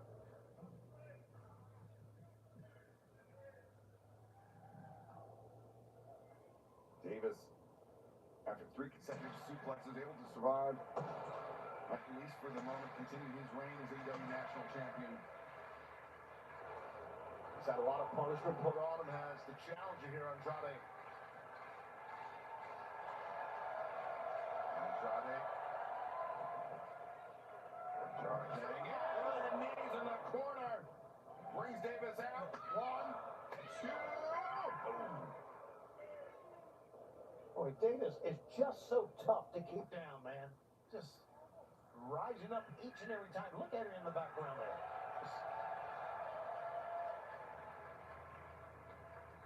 Davis, beleaguered, trying to get up to his feet, but Andrade ready for him. Andrade for the DM. Oh, nice counter out. Davis ready for the God. Another lunging elbow strike. Really testing the chin of Andrade El Idolo. Davis, deep cover, but Andrade able to kick out. Yeah, both these guys are exchanging a lot of blows. Shows you how important the AEW National Championship is to the champion and the challenger here, because Andrade wants that title. It was back at AEW Fairway to Hell, and we were there where Davis captured that title. What a colossal lariat that was. Captured the title, and he has been virtually unstoppable since then. Oh, no! Leaping. The pile driver, the lateral press, and Andrade. Oh, what a narrow escape. Taz, I think the only thing that saved Andrade was how he was able to tuck his chin at the last possible second. You're exactly right. He's still feeling it, though, because when you land, even if you're pulling your chin in, all that impact from a guy the size and strength of Mark Davis, it really jacks your neck. Yeah, that Davis pile driver, one of the most dangerous moves in all of AEW. It does a lot of damage. It's done a lot of damage right here. Just ask Will Ospreay about that, but Davis again, right? The sleeper is cinched in tight. Andrade doing some hand fighting, trying to prevent the right arm of Davis from clasping, and Andrade was able to do so. What's he looking for here? Looking over his shoulder. Looking for the ring post, maybe? I guess so. Oh, God. He'll try to throw him on top of the ring post? I don't. Davis, knees to the midsection. Looked like Andrade was trying to catch the knee instead of just going like a short clothesline. Clothesline sends Andrade careening back into the ring. Davis, though, bringing him back out. Dangerous territory for both men. Oh, brother. There's this pile driver you were talking about, Shivani. Yeah. Oh, no. Andrade. First, Davis went face first. What a counter. That was the turnbuckle, not the pad. The turnbuckle. Yeah, it was over the pad. You're right, Tony. I caught that, too. Could be a match-saving counter, actually. Could be a title-winning counter for Andrade El Idolo if he's able to capitalize here. Thanks, Jim. How you know? Yeah, loudly. Andrade. Calling out there, our fans here. Wait a second to the top. Oh, my God. Whoa! Moonsault to the floor! Over top of the ring post.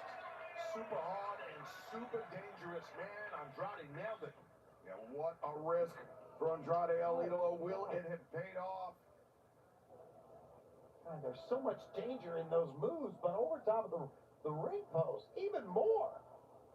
Tell you, if Davis would have hit that pile driver on the apron, this match might have been over and he would have retained, but now Andrade has some momentum going here. Sometimes it's a mistake, sometimes you see an opening. The moonsault. So now Davis out of range. Oh, Andrade catches him the second time around, and Davis able to kick out. These guys are battling hard here and for this national title. Andrade maybe looking to shed a few pounds, or ounces at least. But aren't we all, Tom? Yes, we are. Not looking like that, brother. He's got to get the ones with the Velcro gimmicks. He's having a match with his pant leg in his boot. So he's the best color guy in the business. With the Velcro gimmicks didn't work. Hey, the fans got what they wanted. Yeah, they did. He ripped his britches off. Andrade, something else in store for Dougzilla Davis. How you know?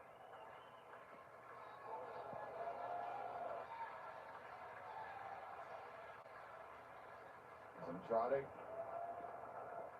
ascends to the top. Frog splash. Davis, though. The knees were up. Andrade burned too much daylight. Yep. Now Davis, the gut wrench. Uh-oh. Into the pile driver. No, Andrade counters. Head hook on Rana. Deep cover, but Davis able to free himself. Oh, down. Might be it. This might be it. Andrade.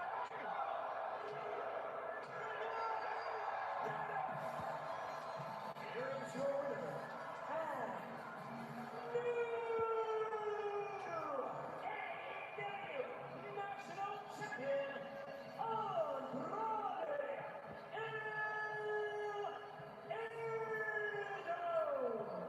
Andrade El Idolo captures the first championship of his AEW career. And how much sweeter is it that he did it at the expense of the Don Callis family? Absolutely. What a win for Andrade El Idolo. I just want to say, I mean, I don't care if you like Buck Davis or not, you got to tip your cap to that guy. He was a hell of a champion. Yes. And he fought a hell of a fight right there against Andrade. He sure did. It was 78 days ago. 7 overall defenses of the national championship. championship for Mark Davis, tied with the most of all time. And now it is up to Andrade El Idolo. Set a new record of his own. He's a real Latino man, and now he's the new national champion. I love it. Guys had a hell of a battle, and congratulations to Andrade. Yeah, Andrade El Idolo earns every bit of that. Extremely physical match. Hate to use the cliche, man, but it really could have went either way. I mean, that's how that match really flowed, in my opinion. And Dev, I think you had to write him at the pile driver on the apron. Were Davis to have landed that, he'd still be national champion. Definitely. But you know the old saying, if Brienne had, well, I won't say. If ifs and buts were candies and nuts, the world would be much sweeter. There you go. But we know this much. That is the new national champ right there, Andrade. This is great, man. We still got 2 title Hello? matches to go. But You know, in AEW pay-per-view, somebody got kicked in the dick. They got punched in the dick. Your new AEW Yeah. national champion. Did it? Not much. Not even in my room because Peppy's there irritating Annie. Peppy's the other kitty, and he's irritating Annie. I don't know why he's doing that. Mom said that I need a timeout. But she's getting so irritated.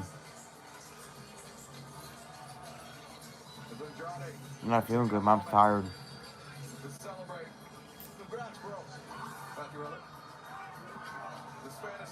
Noodles. Mom ate them.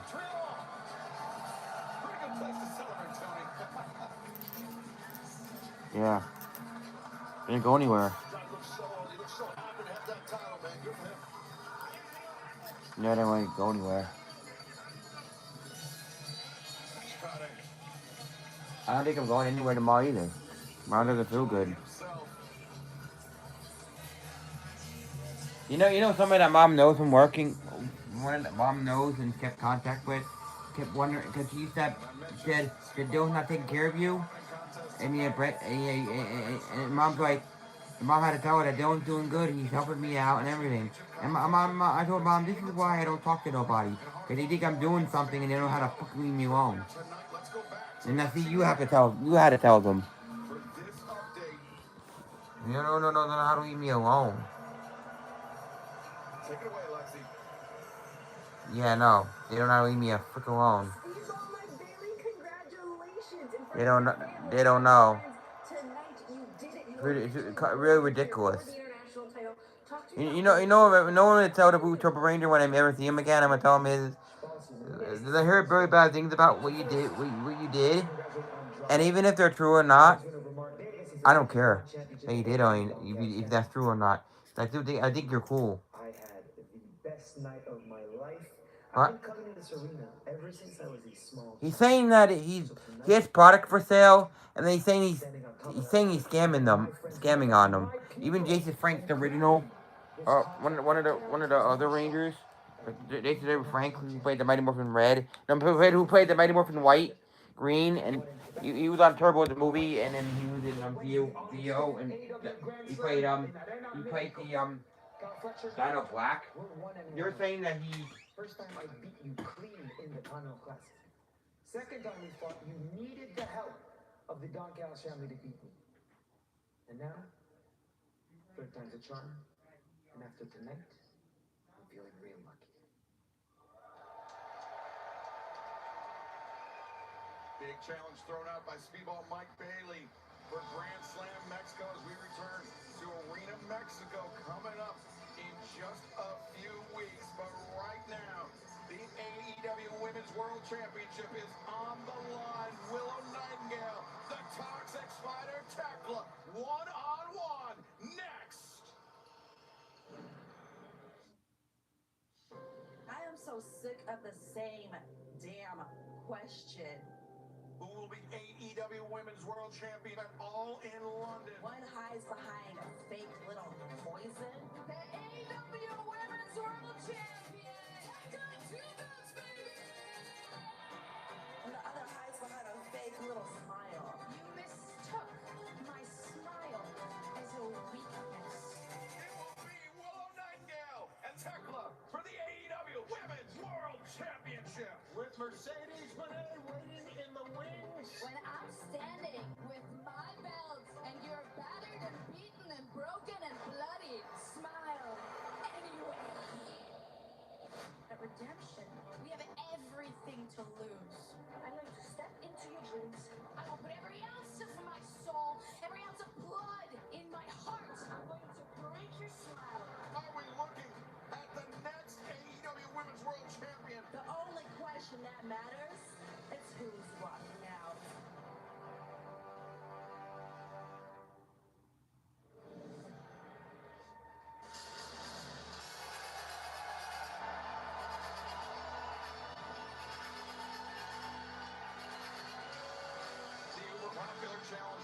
shot at beach break winning the women's casino gauntlet match. You see the tape around her left ear. That was courtesy of the microphone that Tekla smashed into the head of Will Nightingale this past Wednesday night at Dynamite.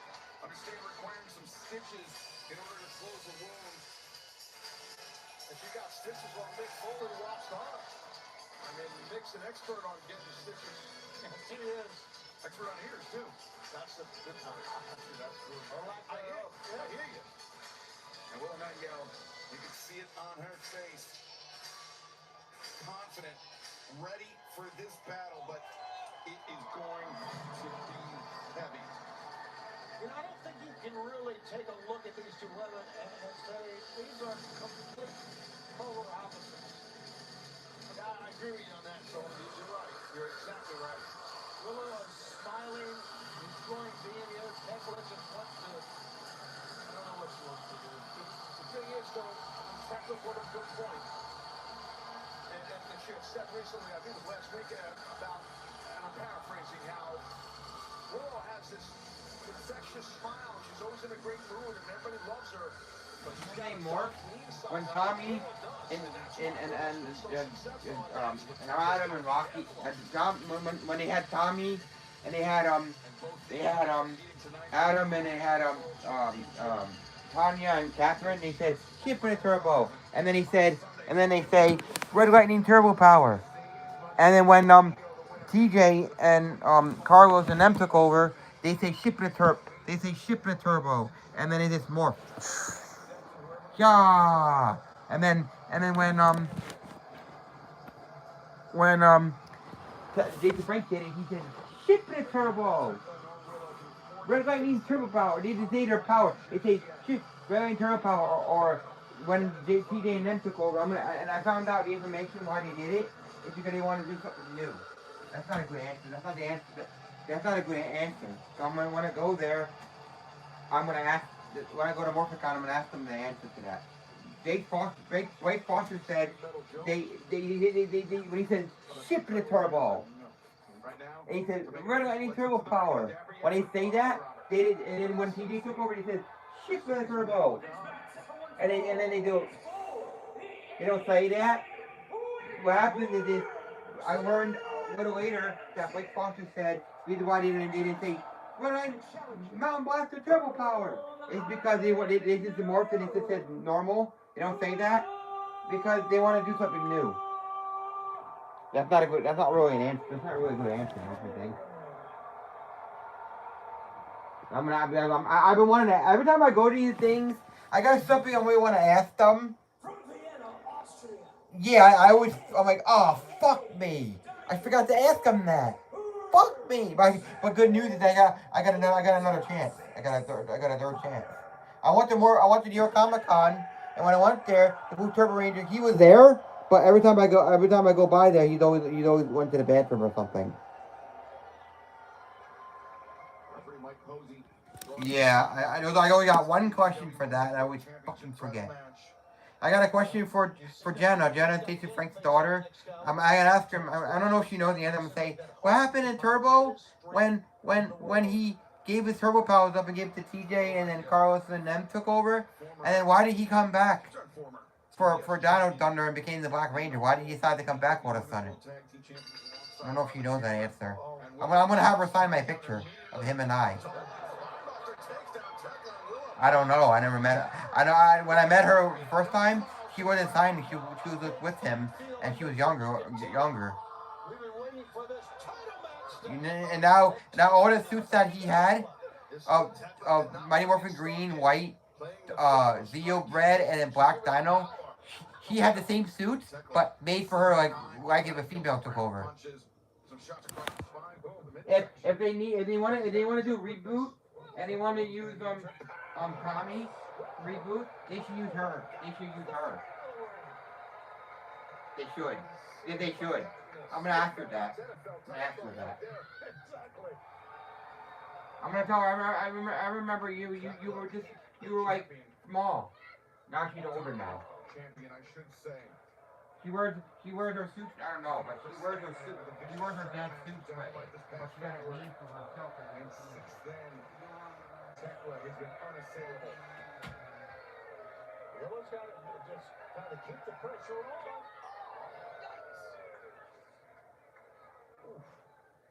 Willow. Yeah, broke the count. Yep, under the bottom rope to reset the referee's 10 count on the floor. Big Tekla needs a second here. Oh, man. Yeah, she's been overwhelmed here. Willow. Oh, my God. Suplex!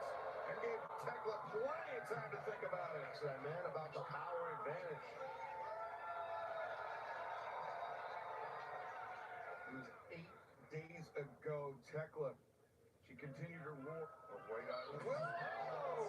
Misjudged that one and paid a huge price. Hey, you got to give credit to Tekla right there, to the Women's World Champion. She was smart to get out the way.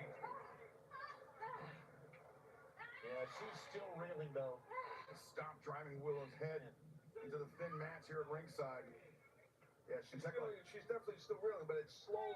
It gets for this. Mercedes here, we pointed out earlier at the top of this match. Mercedes Moné, the CEO winner, back-to-back winner of the Owen Hart Foundation Women's Tournament. She will challenge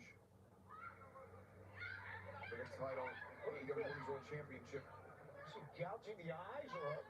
Oh no, she's wrenching at the ear. The stitched-up ear of Willow Nightingale. Tekla was ripping at, and it looks like some blood already leaking. Oh God, that wound just closed up a few days ago. You know, we talked about how that happened in front of Mick Foley, and really Willow was more angry about Tekla and what she said to Mick Foley than anything else. Still Bleacher Report that Mick Foley is my #1 favorite wrestler of all time, and I can't stand for that when asked about her ear. Her ear's fixing to look like Mick Foley's ear. Tekla's going to rip it off. Tekla looking to press this advantage. She mentioned a few moments ago, she started to mention it was 8 days ago that Tekla continued her war against Stardom, and the president of that organization, Taro Okada, she, Julia Hart, and Sky Blue traveled to Tokyo. They dethroned the Artists of Stardom champions, effectively the trios champions in Stardom. And now Tekla, a champion on 2 continents, 2 continents, and the knee into the chest of Willow Nightingale. And she's smart, Tekla. She's trying to retain her title. She's affordable. A nasty competitive commander. She's going right into that ear that's, as you guys pointed out, has been split open a couple days back. So this is a good game plan here by the champ.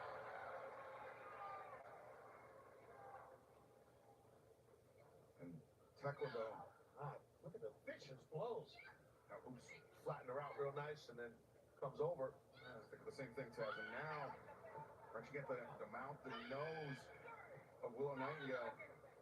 And Tekla, oh wait, now exposing, pulling back the hair. I mean, Willow actually bit the top. of Tekla, just as Tekla was about to go for that stitched up ear of the challenger. That was smart. Yeah, that's what you got to do, Chad. You're right. No, I don't. I love hot women.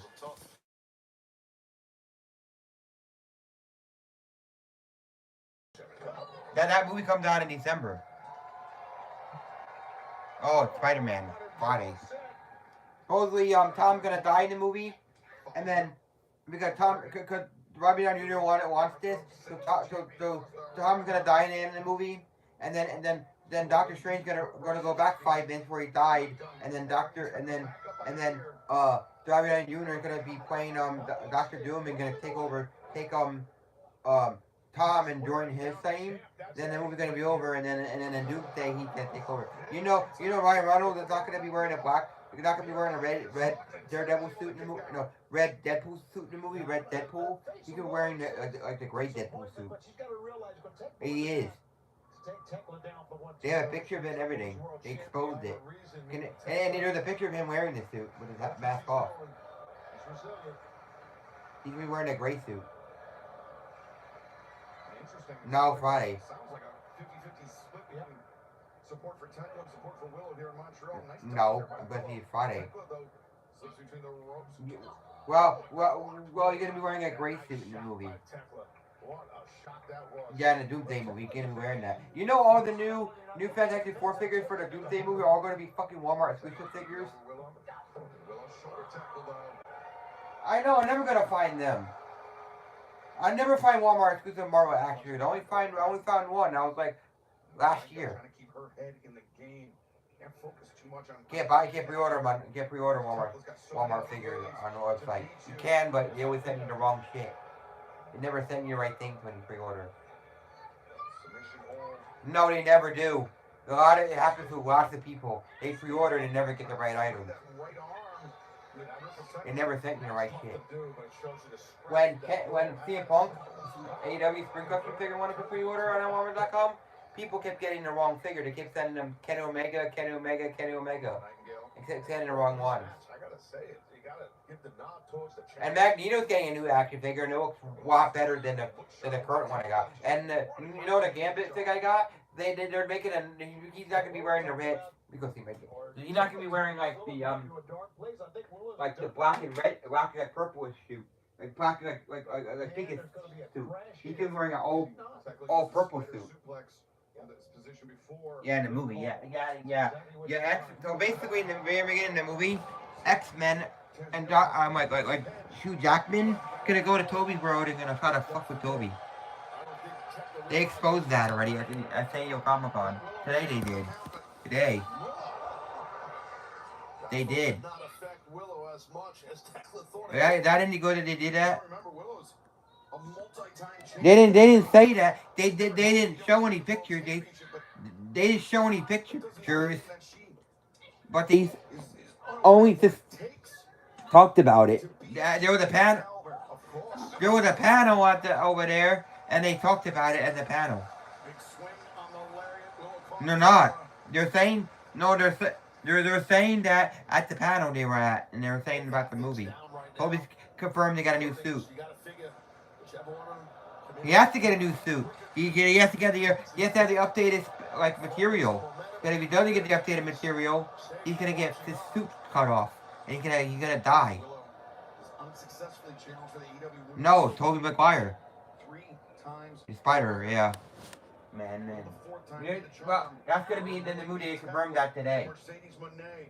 All the anything to do with Fantastic Four in the movie is all gonna be Walmart exclusive bullshit. How the hell am I gonna find that? I know I can't find any Walmart exclusive Marvel action figures in there. I don't know. Who knows? Ridiculous. And they have a 2-pack. I'm more annoyed too. They had a 2-pack from Batman and Superman movie. That was really, really cool. And it never went up to pre-order on Walmart.com. It just sold out.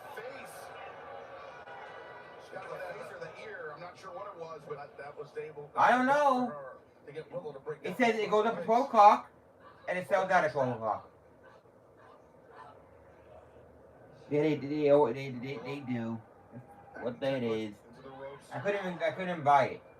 Even with the returns, even with the returns, Keaton, I went in when it's 12 o'clock. You hear it? Listen to this. I'm clicking the button. It's not working. It's not working. And it's gone. This is how fast it sells out. This is how fast Keaton sells out. Listen. 1, 2, 3. This is how fast it sells out. 1, 2, 3. And then the Keaton 98 Batman one I got sold out. This is how fast that one sold out. 1, 2, 3, 4, 5, 6, 7, 8. And then the Flash Batman sold out. 1, 2, 3, 4, 5, 6, 7, 8, 9, 10, 11, 12. But the Return Batman sold out. 1, 2, 3. 1, 2, 3. The Returns Keaton. Yeah, I got, you know the one from the comics? I got that one. Yeah, I was able to find it in the Walmart on the very first try. Bayer wants that figure. He's a big Keaton guy. Like how I love Toby, he goes Keaton. He can't find that figure. I found it on the first try. Feeling the opening, feeling the momentum shift in her favor, perhaps. I said, why does he have the purple cape? Oh yeah, that's right. I was like, oh yeah, that's right. In the movie, in the comic book, Remember, you know how in the comic book, remember how like back in there's supposed to be a third Keaton movie back in like 2009, supposed to be like 20 years later or something, and Robin's supposed to be in the movie. And this so they're trying to go with the comic book. So it's supposed to be like a comic book. They're supposed to go off to the comic book script, and I forgot there is a Robin in the movie. And I think we have an action figure of the Robin that came out in the movie. I think they made an action figure of that already. But they didn't make it as like it's Keaton one, and they made it as like a comic book version. What a freaking match. Oh, I remember that one now. I'm like, oh, I forgot why you used purple, and I realized, oh yeah, it's from the comic book. Keaton had like about three different comic books. I didn't buy any of them because they're like $50. There's 53 bucks in the concern? I don't know. Yeah, she's getting frustrated. She realizes she's got an insanely difficult opponent ahead of her, and she's worried she's going to lose her championship here. And I don't blame Tekla for if she is worried. Okay. Oh, here we go. Tekla bridging backwards. Typically, this is the prelude to that devastating spear. Tekla pivots, charges in. Willow leapfrogs. Topside flip. And Tekla escapes. Willow, though, stays on the attack. Belly driver.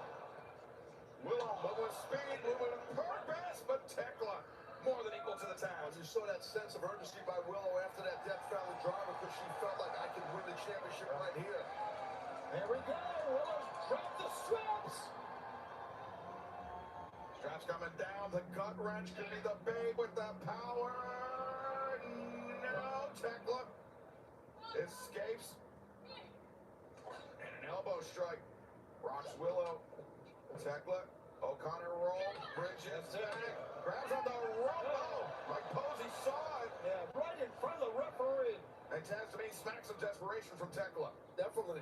I mean, I don't think she realized she wasn't paying attention when the referee was, but yeah, he caught her red-handed. Yeah, it's great refereeing because we've seen Tekla win like that before. Oh! Spine buster. And now Willow dragging Tekla. Wow, is Willow going to... She's not really moving much here. Willow knows that. Is Willow going to try... Yep, she's going to try to go up top. Willow Nightingale trying to fire herself up here, Excalibur. steadies herself. Oh, my God. Willow Nightingale. Press, but nobody home. Tough landing right on the core, middle of a body. Landed really hard. And Tekla the spear, no Willow. Corner. Gut-wrench bang with the power. It's a gut-wrench powerbomb. Didn't sit out with it. And Tekla takes advantage. Rolling away, rolling towards the ropes. 1, 2. Oh, wait a minute. Sky Blue. Did the referee see it or not? Where the hell did she come from? Sky Blue may have just saved the AEW Women's World Championship for the Toxic Spider. And Willow is pissed off going right at him. Willow. The gut wrench.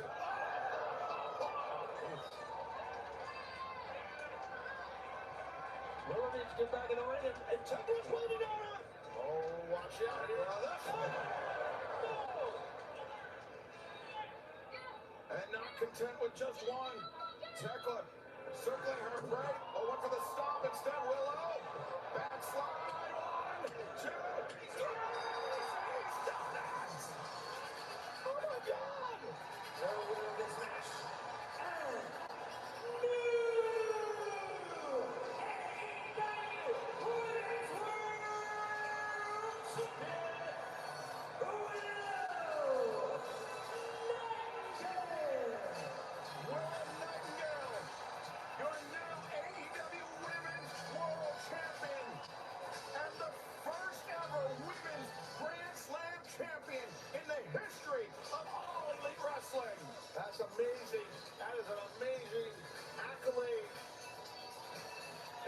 win this championship right here in Montreal. Congratulations to Willow. Wow. The culmination of so much hard work. Willow Nightingale, your new champion of the conglomeration, out to celebrate. You'll need a backpack. Don't worry, I think Orange Cassidy's got her covered. I think you're right. It was for Willow Nightingale when she was forced to relinquish the TBS championship due to injury. But what an incredible way for her to bounce back as we see then the CEO Mercedes Moné looking down at the woman she will face on the 30th of August in London at Wembley Stadium. Mercedes Moné, Willow Nightingale, one-on-one for the AEW Women's World Championship. And Mercedes, you've been waiting on this, the final match of 2025. Looking for redemption. And there's, well, what a match it's going to be, guys. Yeah, the rematch. What a win. Rematch from Dynamite at the end of 2025. Now we know it will occur on August 30th. All in London, Wembley Stadium as the conglomeration. Well-deserved celebration. Next movie in there, you can pick either No Way Home or The Joker, that movie. Wow, she won the AEW Women's title belt. Alright, Willow won the AEW belt.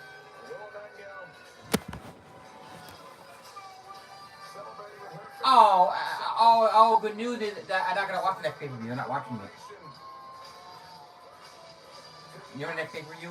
The AEW pay-per-view? I'm not watching it. That'll be at Morphicon. No, because I'm not watching the internet that time. You know Will Nightingale can do? Nightingale? He can go jump.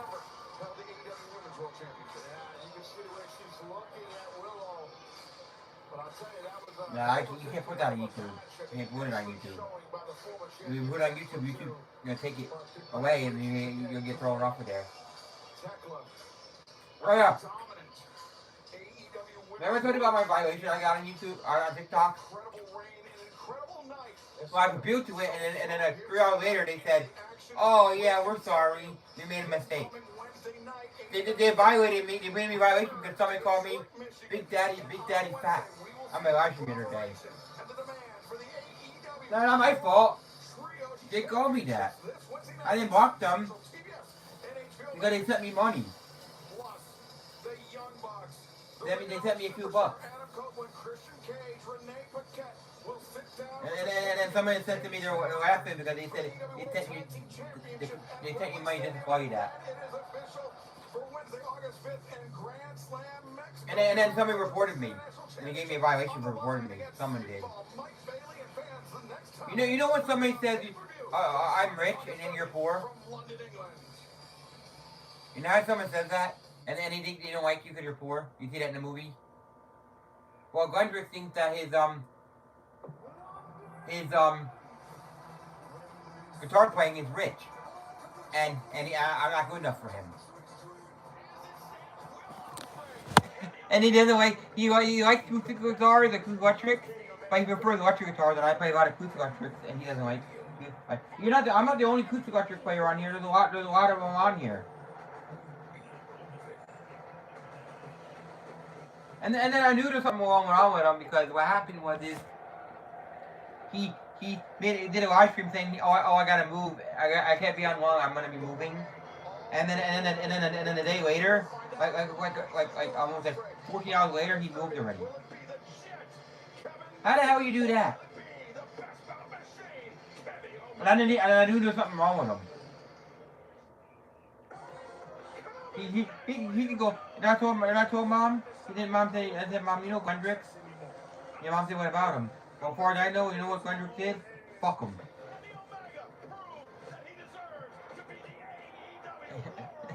Yeah, you know the guy Miguel said? Miguel said you could go jump in 360. I know, he thinks it's funny. He had a big spark on his face every time last week for the last 5 days. Bye bye.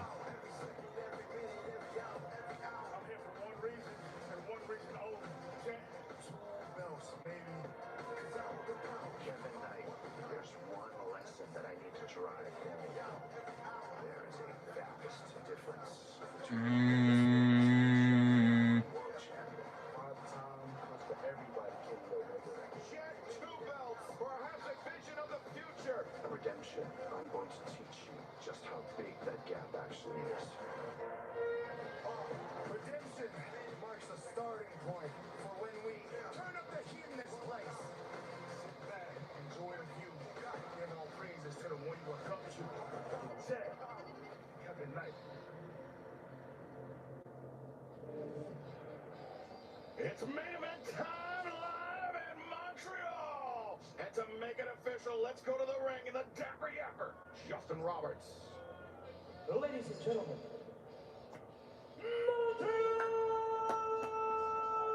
Quebec! Your main event tonight set for one fall is for the All Elite Wrestling World Championship!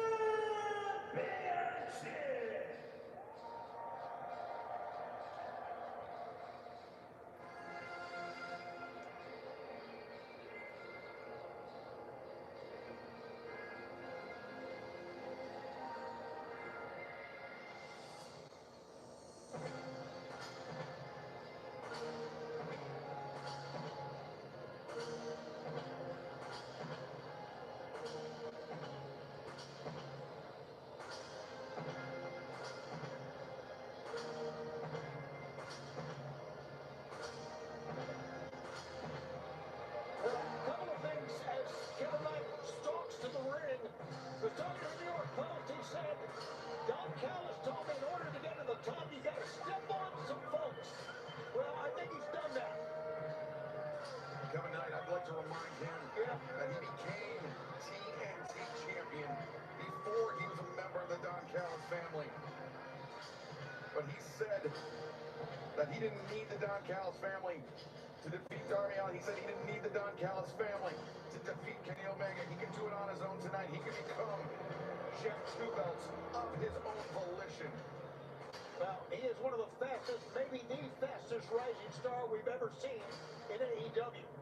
There's no doubt about it. He's got the confidence. He told SB Nation that he's using the fact that people have looked past him to fuel his fire because he says, I love being a spoiler. And, buddy, he's got a big chance tonight, Taz, to be the spoiler. He definitely does, but he's got a very big obstacle in front of him and the champion that's coming out here in a second. Starting the chant already.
So I had a appeal to my violation, and they said they made a mistake.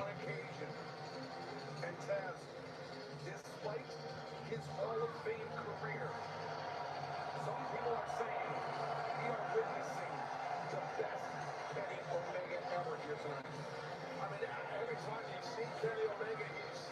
Yeah, fuck him. He's great. I mean, you don't get the moniker the best bout machine for nothing. Like, this guy's been like this for a long time. I know him a long time. I've always respected and appreciated what he does between the ropes. And his passion for the industry and for the sport is amazing. Hence all the success that he has. He's a hard worker. He doesn't take things for granted. He puts his heart into everything he does, and that's why he's been so successful, besides an insane amount of talent. If he doesn't know, he doesn't know. What the hell, man? With diverticulitis. Back up to the ring. Justin Roberts.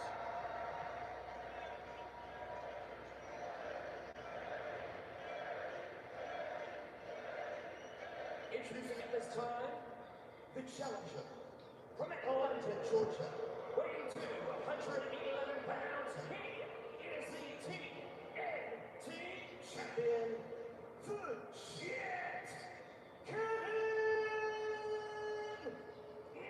Can you play Knocking on Heaven's Door, please?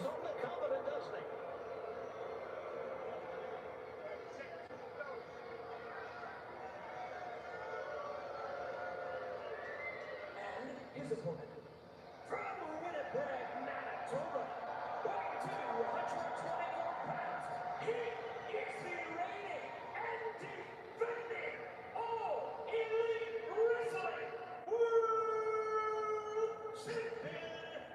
He is Kenny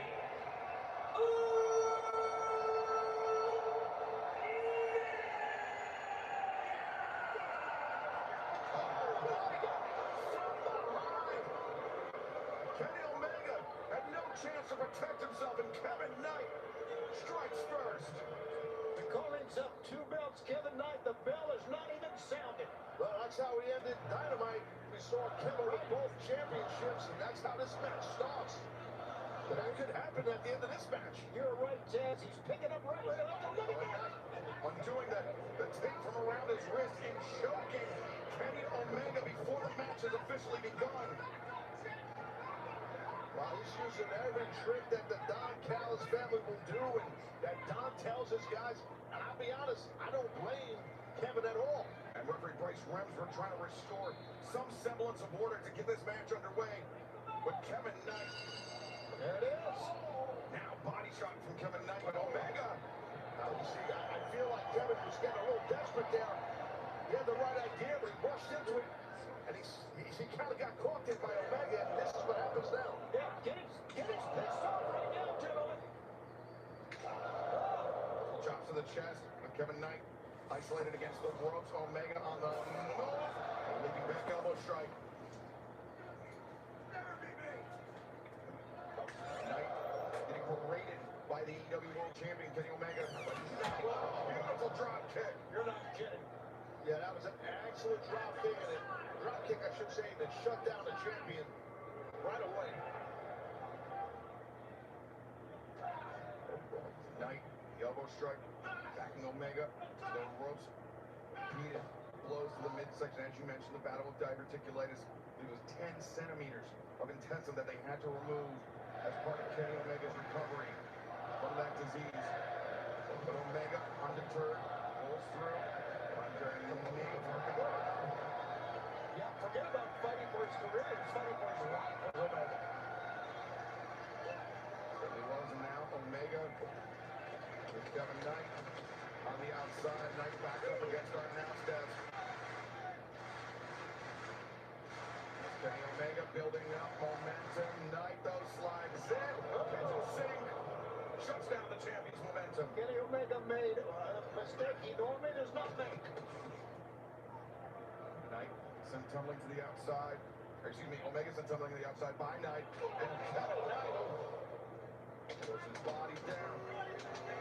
Kevin Knight is bleeding from the mouth. Trickle of blood coming out of the mouth of the challenger. Speaks to how quickly the intensity of this match is ratcheted up.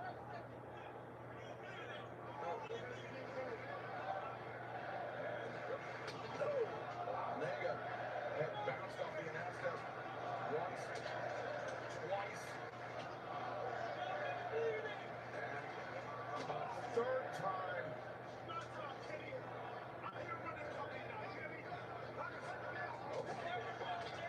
Omega.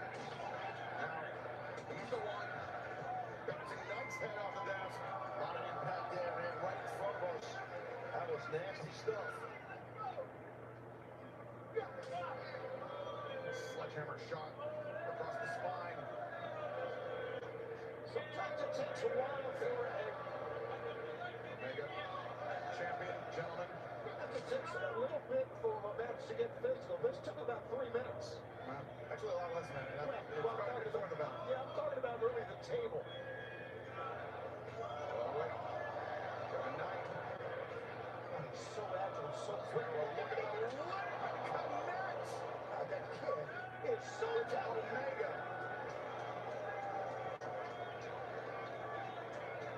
Great adaptation by the Jet, Kevin Knight.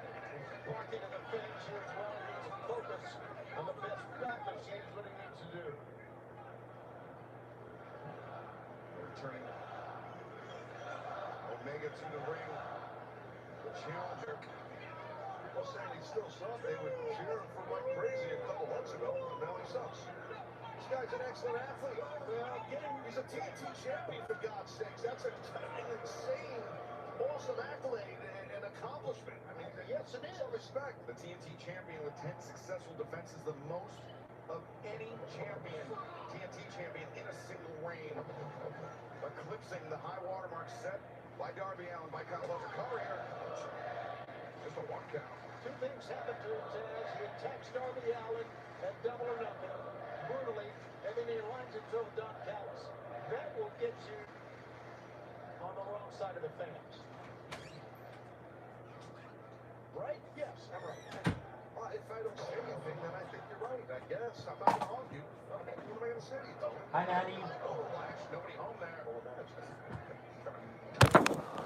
Came up empty, as did Omega. Knight connects that time. Knight a step ahead of the champion, at least in that exchange. Omega able to kick out. On sheer athleticism, Kevin Knight can walk away with this championship here tonight. He's amazing. He is, but let's not sell Kenny's athleticism. I know you're not, but I'm just saying, Kenny is a freak athlete, dude. If someone had a Ken the Barbie action figure and someone told you to sign it for them, would you? Barbie.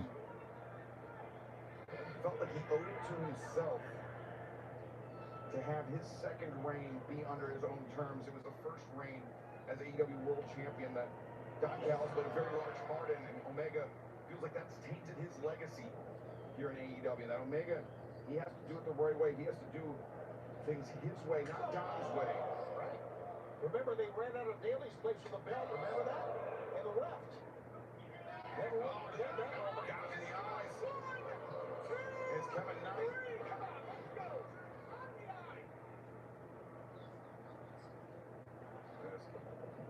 Hammer throw across the ring. Back elbow. Yeah, Kevin a little bit over. Kevin was a little overzealous there, and Kenny made a pay.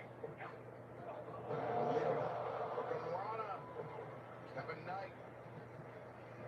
That's that great display of agility. And he employs so well. Cover. Shoot. Omega. Break free. Play smart here. Kevin just keeping the pressure on Kenny. You have to do that. Yeah, but the more pressure keeps on, the more confident he gets. Maybe overconfident. And just when you think you got Kenny Omega, right? Yeah, well, it's true. Yeah. You want to set your pacing right, especially when you have less experience than your opponent. Because if you rush into things, you get caught. I promise. It happens a lot. For years. A lot of guys and girls in this business. You keep your offense tight and smart and aggressive, but don't get overzealous. Trying to grab a hold of the head that time. Kevin Knight, though, trying to get a Omega armor here, yeah. Yeah, Knight's been doing a great job of being evasive here. Oh, my God. Wrenching at the knee of Omega. Kenny Omega, one important fact to state, as far as this event is concerned. He's only the second Canadian AEW World Champion. And during his first reign, that we alluded to, oh, wait a second, Omega now. I said to that. I thought he was going for an ankle lock. Well, maybe he is. I can't tell what he's doing here. But either way, yeah, ankle lock, yeah. Kevin Knight making a hasty escape to the bottom rope. Omega is the first AEW Canadian champion to defend his title in Canada. That is so important for these fans. His first reign that began at the first ever Winners Coming actually took place during the pandemic. I mean, right? Not a lot of fans got to see him, so it's important, not just for Omega, but also for everyone in the building, for the entire nation of Canada. That Omega win tonight, but Kevin Knight doing everything in his power to make that not the case. Plus, it's building that's had so many big moments in pro wrestling in it. This would be a big moment for Kenny to retain.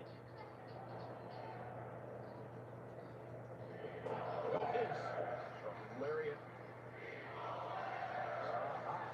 Getting speedballs better. Cover. Shoot. Omega heads out. Kevin Knight, speedball Mike Bailey. Once a tag team duo known as Jet Speed. They challenged for the AEW World Tag Team Championship, but went their separate ways. Fans are getting trained too. I don't think that's smart. Kevin.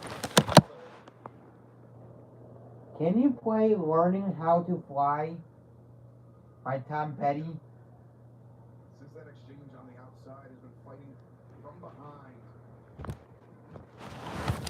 You never count Kenny Omega out. No.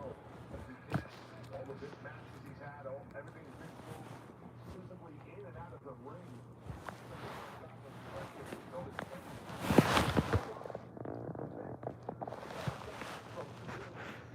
That abdominal stretch tight, because the lower you are, the less it's going to affect if you're in a costume rib cage area in your core. Well, nice transition by Kenny Omega. Just a low roll like a Learning How to Fly by Tom Petty. just a glimpse of how great Kenny Omega is right there. The little things, little transitions, that a lot of people don't do or don't know how to do or don't have the experience to do. Omega. Wakes up Knight. Kicking the legs. Can he escape now? Omega. Oh, some thrilled it though. The extra moment to steady himself. Learning How to Fly by Tom Petty. You can't take many of those. Knight.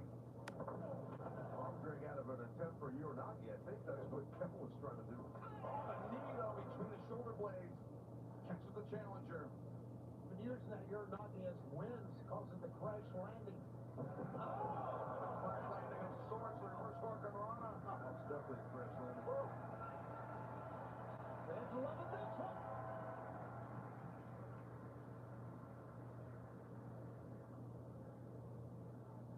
Why don't people listen to what you're saying? You told them no and they don't listen. With the high ground with the upper hand. Omega. Lines up the challenger for a V trigger. You might have to write down in your forehead so they understand. And you heard that. Wow. A pain grimace on the face of Kevin Knight. And this could be the beginning of the end. Oh, yes, sir. Yes, sir. Here we go. Here we go. Omega's got him. You write it on your forehead so the people can understand when you mean no, mean no.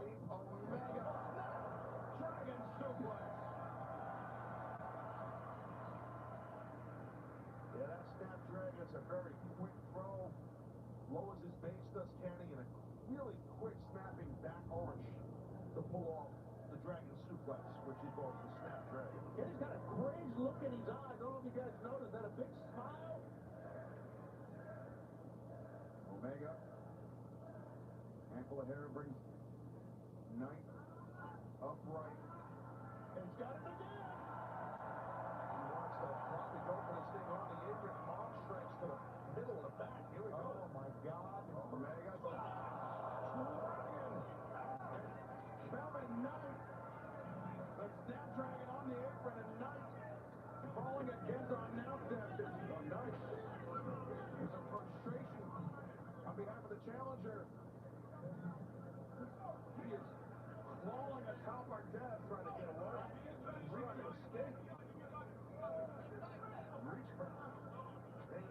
go. Hey, hammering Knight. Trapped on top of the announce desk, referee Bryce Remsburg. Oh, I think the crowd's looking in his face, my God. Thank you. Thank you, Dave. Omega. He's feeling it. Omega. Do you like Machine Gun Kelly? This is bad. Lynch round to the air. This is going to be nasty. If you're going to have a night, you're not. Oh, he got it hooked. Paul Nelson is in. And Omega. The song called Story of a Girl by Machine Gun Kelly. Down to the floor. Bounced right off of his desk. Here's what he's doing again. Oh, this is nuts. Kevin Knight down. Referee Bryce Remsburg shaking out his challenger.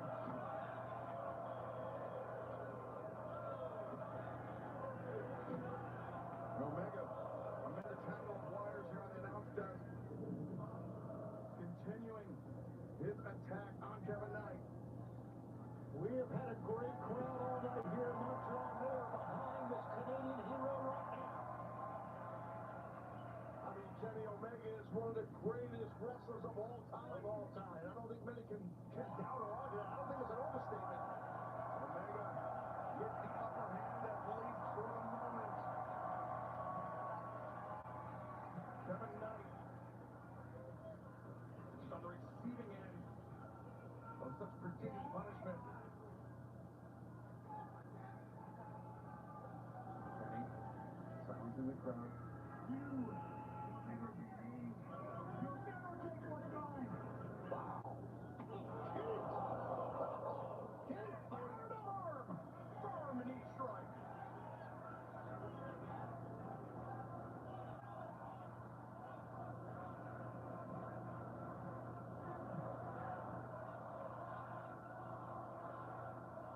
Right now, he's kicking Kevin's ass, McCall. He's just laying it in.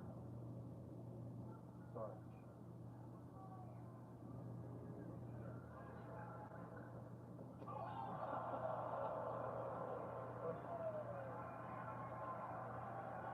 I think it's too good in the front row. Holy smokes. This is when you're a champion, a world champion, and you know you ain't letting that title go. This is how you conduct yourself. Omega hoists up Knight. Knight goes against DDT. Was a spectacular counter by the challenger. Man, I tell you, fans here were celebrating Kenny Omega, but Kevin Knight was having none of it. Yeah, he popped their balloon. The thing, Kevin Knight, for all the confidence, all the bravado, he is still the TNT champion and the winningest TNT champion in a single reign.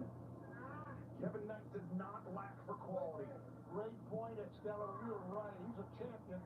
He's proving it here against the best bout machine in Canada. Clutching his head after Kevin Knight drove him down with a DDT.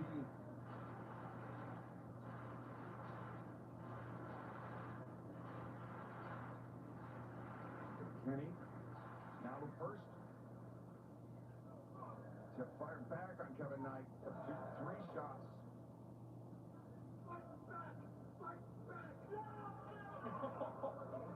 Omega getting his wish. Oh, this is tremendous. Look at this.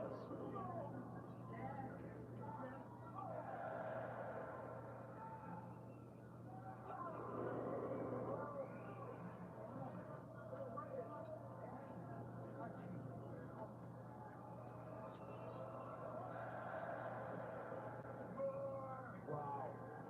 Omega asking for more. Change my mind.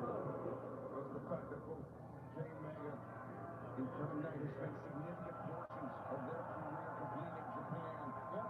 These types of battles, these types of showdowns in the center of the ring to prove who is the most deserving of being a champion are not uncommon there. Correct. I don't think you're going to topple Kenny with something like that. Look at Kenny go, brother, man. We got this. Oh, that got through. That got through, too. Kenny Omega fan? No, we can't. Yeah, he's too quick, you're right. Oh, and Knight dodges the odds, changes the tone. Well, if there's no need to fight fair, it's a fight, right? Break his eyes, thumb his ear, whatever. Oh, don't get eyed in the face. I'm caught. Caught on the way in. Sky high, down goes Omega. What a battle. Holy smokes. Knight could have went for a couple right away. I know he spent a little bit. He might be crowned the new world champion right now, but that's intense. Let's not forget the winner as Will Ospreay waiting in the wings at Wembley. The next time will be on pay-per-view Sunday, August 30th. But Kevin wants to make it a certainty that it is he and Will Ospreay in London.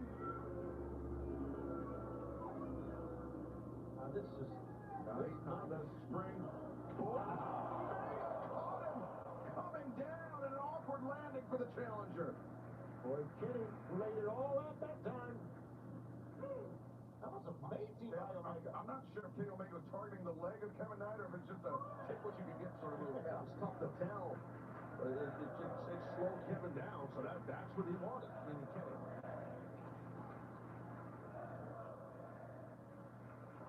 Omega using the Kevin Knight. Stepping down on a pile driver. 2 and Knight able to kick out. Not a great distribution of weight by the champion on that pinfall attempt. You know, Kenny has shown a lot of emotion here tonight. I know he normally does, but I really think an exorbitant amount. He's really, really fired up for this next push. He's in Canada. I get it. I think it's a combination of being able to defend the title in his home country and also just how far under the skin of Kenny Omega Kevin Knight has gotten. Yeah, well, Kevin Knight is doing the right thing, meaning leading up to this match, along with Don Callis' advisement, to piss off the champion, maybe get him off tilt or something. Yeah, well, it really hasn't worked yet. Well, the match isn't over. That's why I said yet. I know. Right hand to the ribs of Kenny Omega, but Knight fires back with one of his own. Champion, challenger of life, fatigue setting in. Big double axe in the right, the upper spine. Just a chop right across his trap area, man. Oh, wow. Second one. Great way to make your opponent's arm go numb. Yeah, it really is, especially when higher towards the head, then a headbutt. You see the sweat coming off both men with each successive blow. All right, Kenny's going to take flight here, gentlemen. Or is he? No, it's Kevin Knight. In a single leap up to the top rope, biting the head of Omega. Kenny got stuck up there. Omega, I think, slipped off the ropes, but that could have been a saving grace for the champion. It's Kevin Knight. Situated awkwardly on the top, Kenny Omega. Sunset powerbomb from the top, Omega Knight. John, what the hell are we drives down, Kevin Knight. One, two, no! God, that move from the top was unbelievable. What a battle. Oh. I have to watch this back about 10 times to watch this impact here. Right on the shoulder. Kevin Knight really landed hard. I mean, Kenny with some bad intentions. And then the powerbomb followed up by the beat trigger. Back in live action, I noticed Kenny Omega pointing at his head. At the top of his head. I've got a little bit of intel from the AEW medical team. It was Wednesday night after Kevin Knight hit Kenny Omega with that TNT Championship belt at the end of the program. Kenny Omega had to get quite a few staples put in his head to close the wound. Wow. That's some pretty good intel. And not good news for Kenny Omega at all. Yeah, but Kenny's in the catbird seat right now, and Kevin Knight can't even sit up. He is just about out of it. We saw Snapdragon suplexes in the ring, on the apron, and on the desk. Are we about to see one from the top rope? I think you're right. I think that's what he wants to do, Excalibur. Oh my God, if he hits it. Knight breaking free the grip. Omega foot slipped, and now he's in the seated position on the top. Well, at least he was. And stuck now. Wait a second, Knight. Oh, coast to coast. How many times have we seen this from Kevin Knight? We've seen how devastating it can be. Just as Darby Allin spent 24 hours in the hospital after Kevin Knight landed it. And now, Omega! And Omega immediately clutching the shoulder. A lot of impact on that. Big thrust off the top. All the way across the ring, coast to coast. Excellent. Knight may have been targeting the head of Kenny Omega, but he's still connected with the shoulder. Yeah, I seemed like Knight was limping a little bit. Knight has gone for the world title belt. He's got both belts. Well, here that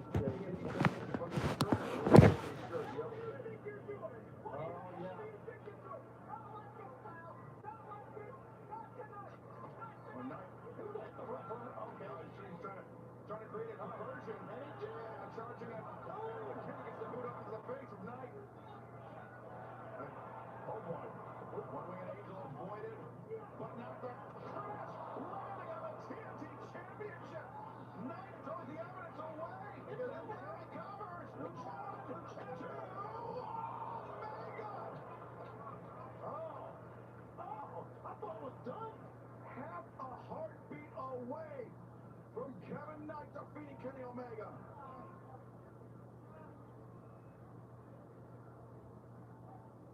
Can you play Pink Floyd? Perched on the top, the UFO slash Omega with the knees up. It's got the knees up there. Go for it, Kenny, for crying out loud. There you go. One-winged angel. Get it. Kevin Knight lands on his feet. No. Uppercut, quick combination. No, not a combination, just a single salvo from Kevin Knight. Vaults over. Strike. Here it is. Kenny was one step ahead of him. You're right.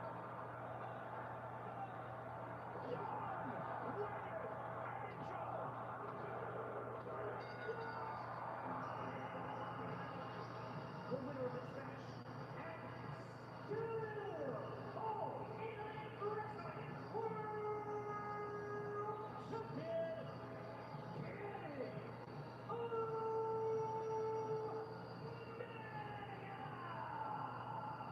A stupendous effort by Kevin Knight, but Kenny Omega, this far into his career, may very well be in the midst of his prime. It looks great. I mean, what an amazing title defense against a very tough, credible opponent in the TNT champion, Kevin Knight. But Kenny Omega just too tough in Canada. Canada's own right there. The battle will never forget Excalibur. We take a look at the closing sequence. I think Kevin Knight was maybe think like a flying fist or something. Kenny was a step ahead of him and caught him. That all down to preparation, it all down to mindset for Kenny Omega. He knows Kevin Knight's tendencies, that leaping lariat. Omega anticipated it with perfection and precision. Yeah, big belt machine. Oh, no, Death Riders. My top 3 favorite bands. My top 3 favorite bands are ZZ Top, George Thorogood, John Moxley coming to ringside. and Pink Floyd. And John Moxley, remember, he said earlier if Will Ospreay wasn't willing to do it, Moxley would take things into his own hands. Moxley, the Young Bucks are in! The Young Bucks trying to protect their friend, trying to protect their brother in the elite, Kenny Omega, but there's John Moxley. Matt and Nick Jackson doing everything that in their power, their butt, to try to protect Kenny Omega, but they were blown out. The Death Riders wanting interference there. Kenny Omega just went for an incredible battle. He cannot take this now. Well, the Death Riders. What the fucking make? Yeah. Wait a second. Now, this hair, wrapped around the head. Whoa! John Moxley's emissary of violence, usually the one to deliver the killing blow. And that's what they did to Oh.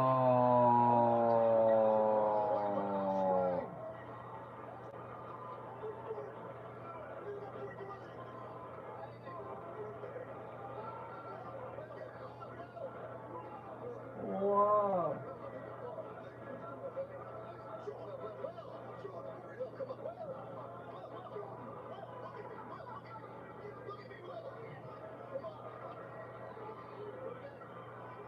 He's someone they're willing to just let him get free. Well, this is training partners, and Osprey just didn't want to see him do it. Oh, no! Osprey knew something was up. Whoa!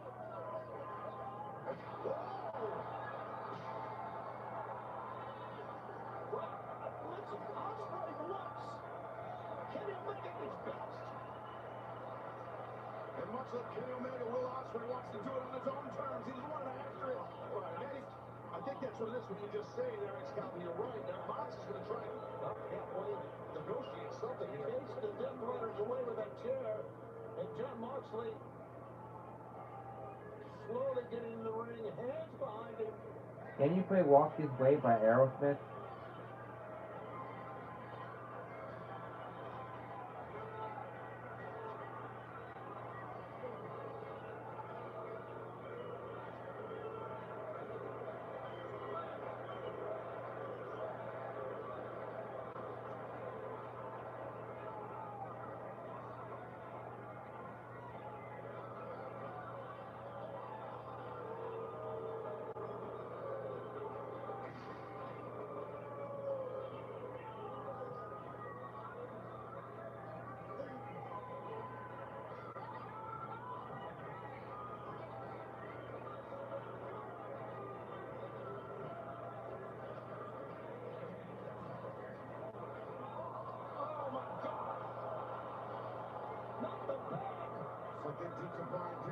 Absolutely. No. Walk away from this. I feel like he wants Osprey to do it. Yes, he does. We'll walk away from this step. How indoctrinated into the Death Riders is Will Osprey. This is what happens when you get involved with them. This is what happens. Yeah, we're going to find out right now.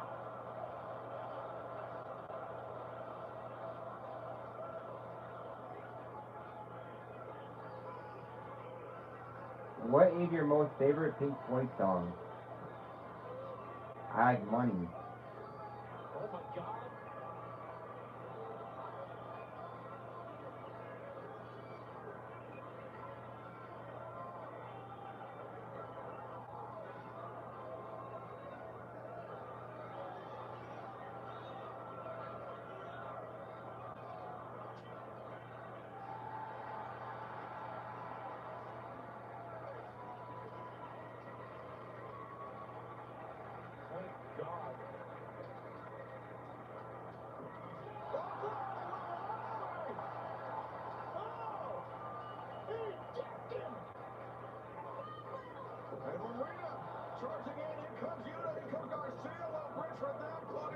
Whoa!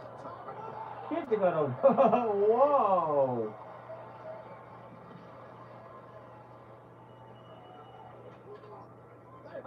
Screwing around that John Moxley, restraining Claudio Castagnoli.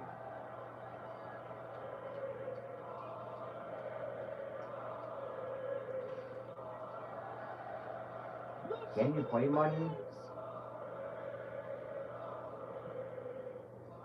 After all Moxley the Death Riders did for Osprey, this is how he treats them? Well, Osprey, he couldn't bring himself to do that. It would be morally repugnant if Will Osprey would attack the neck of Kenny Omega, would place a bag over his head. Will Osprey is not that type of athlete. When the fans were chanting Will Osprey's name, singing his name for the man who stood up to the Death Riders. And I think that was the Death Riders logo on the knee pad that Osprey just discarded.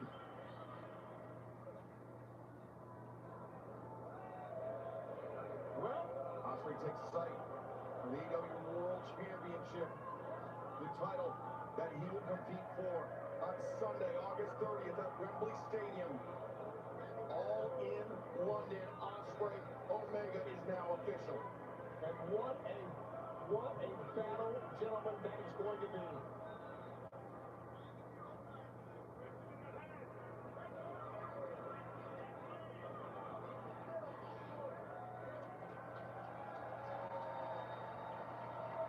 The start of the bag on hanging the belt.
Gentlemen, Will Ospreay will challenge Kenny Omega for the AEW World Championship on Sunday, August 30th, as we return to Wembley Stadium for All in London.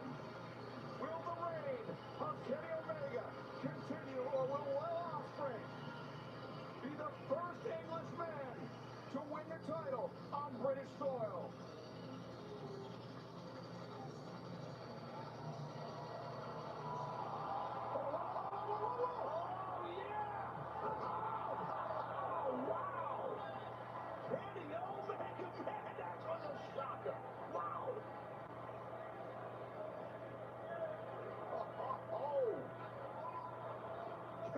What are you thinking?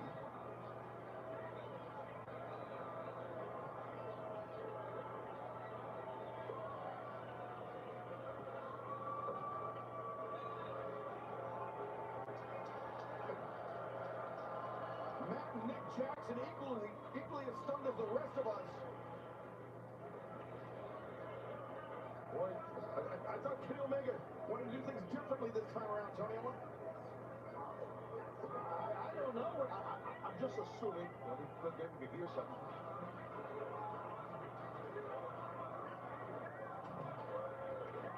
I'm just assuming the way Kenny grabbed that bag after he did the one with the that maybe Kenny felt like you were even thinking of putting this bag on my head. That's what I think he was pissed off about. Well, Kenny Omega remains the champion of all elite wrestling, the champion of the world, and he has a date with Will Ospreay and history on Sunday, August 30th, when we head to London, England, and Wembley Stadium for All in London.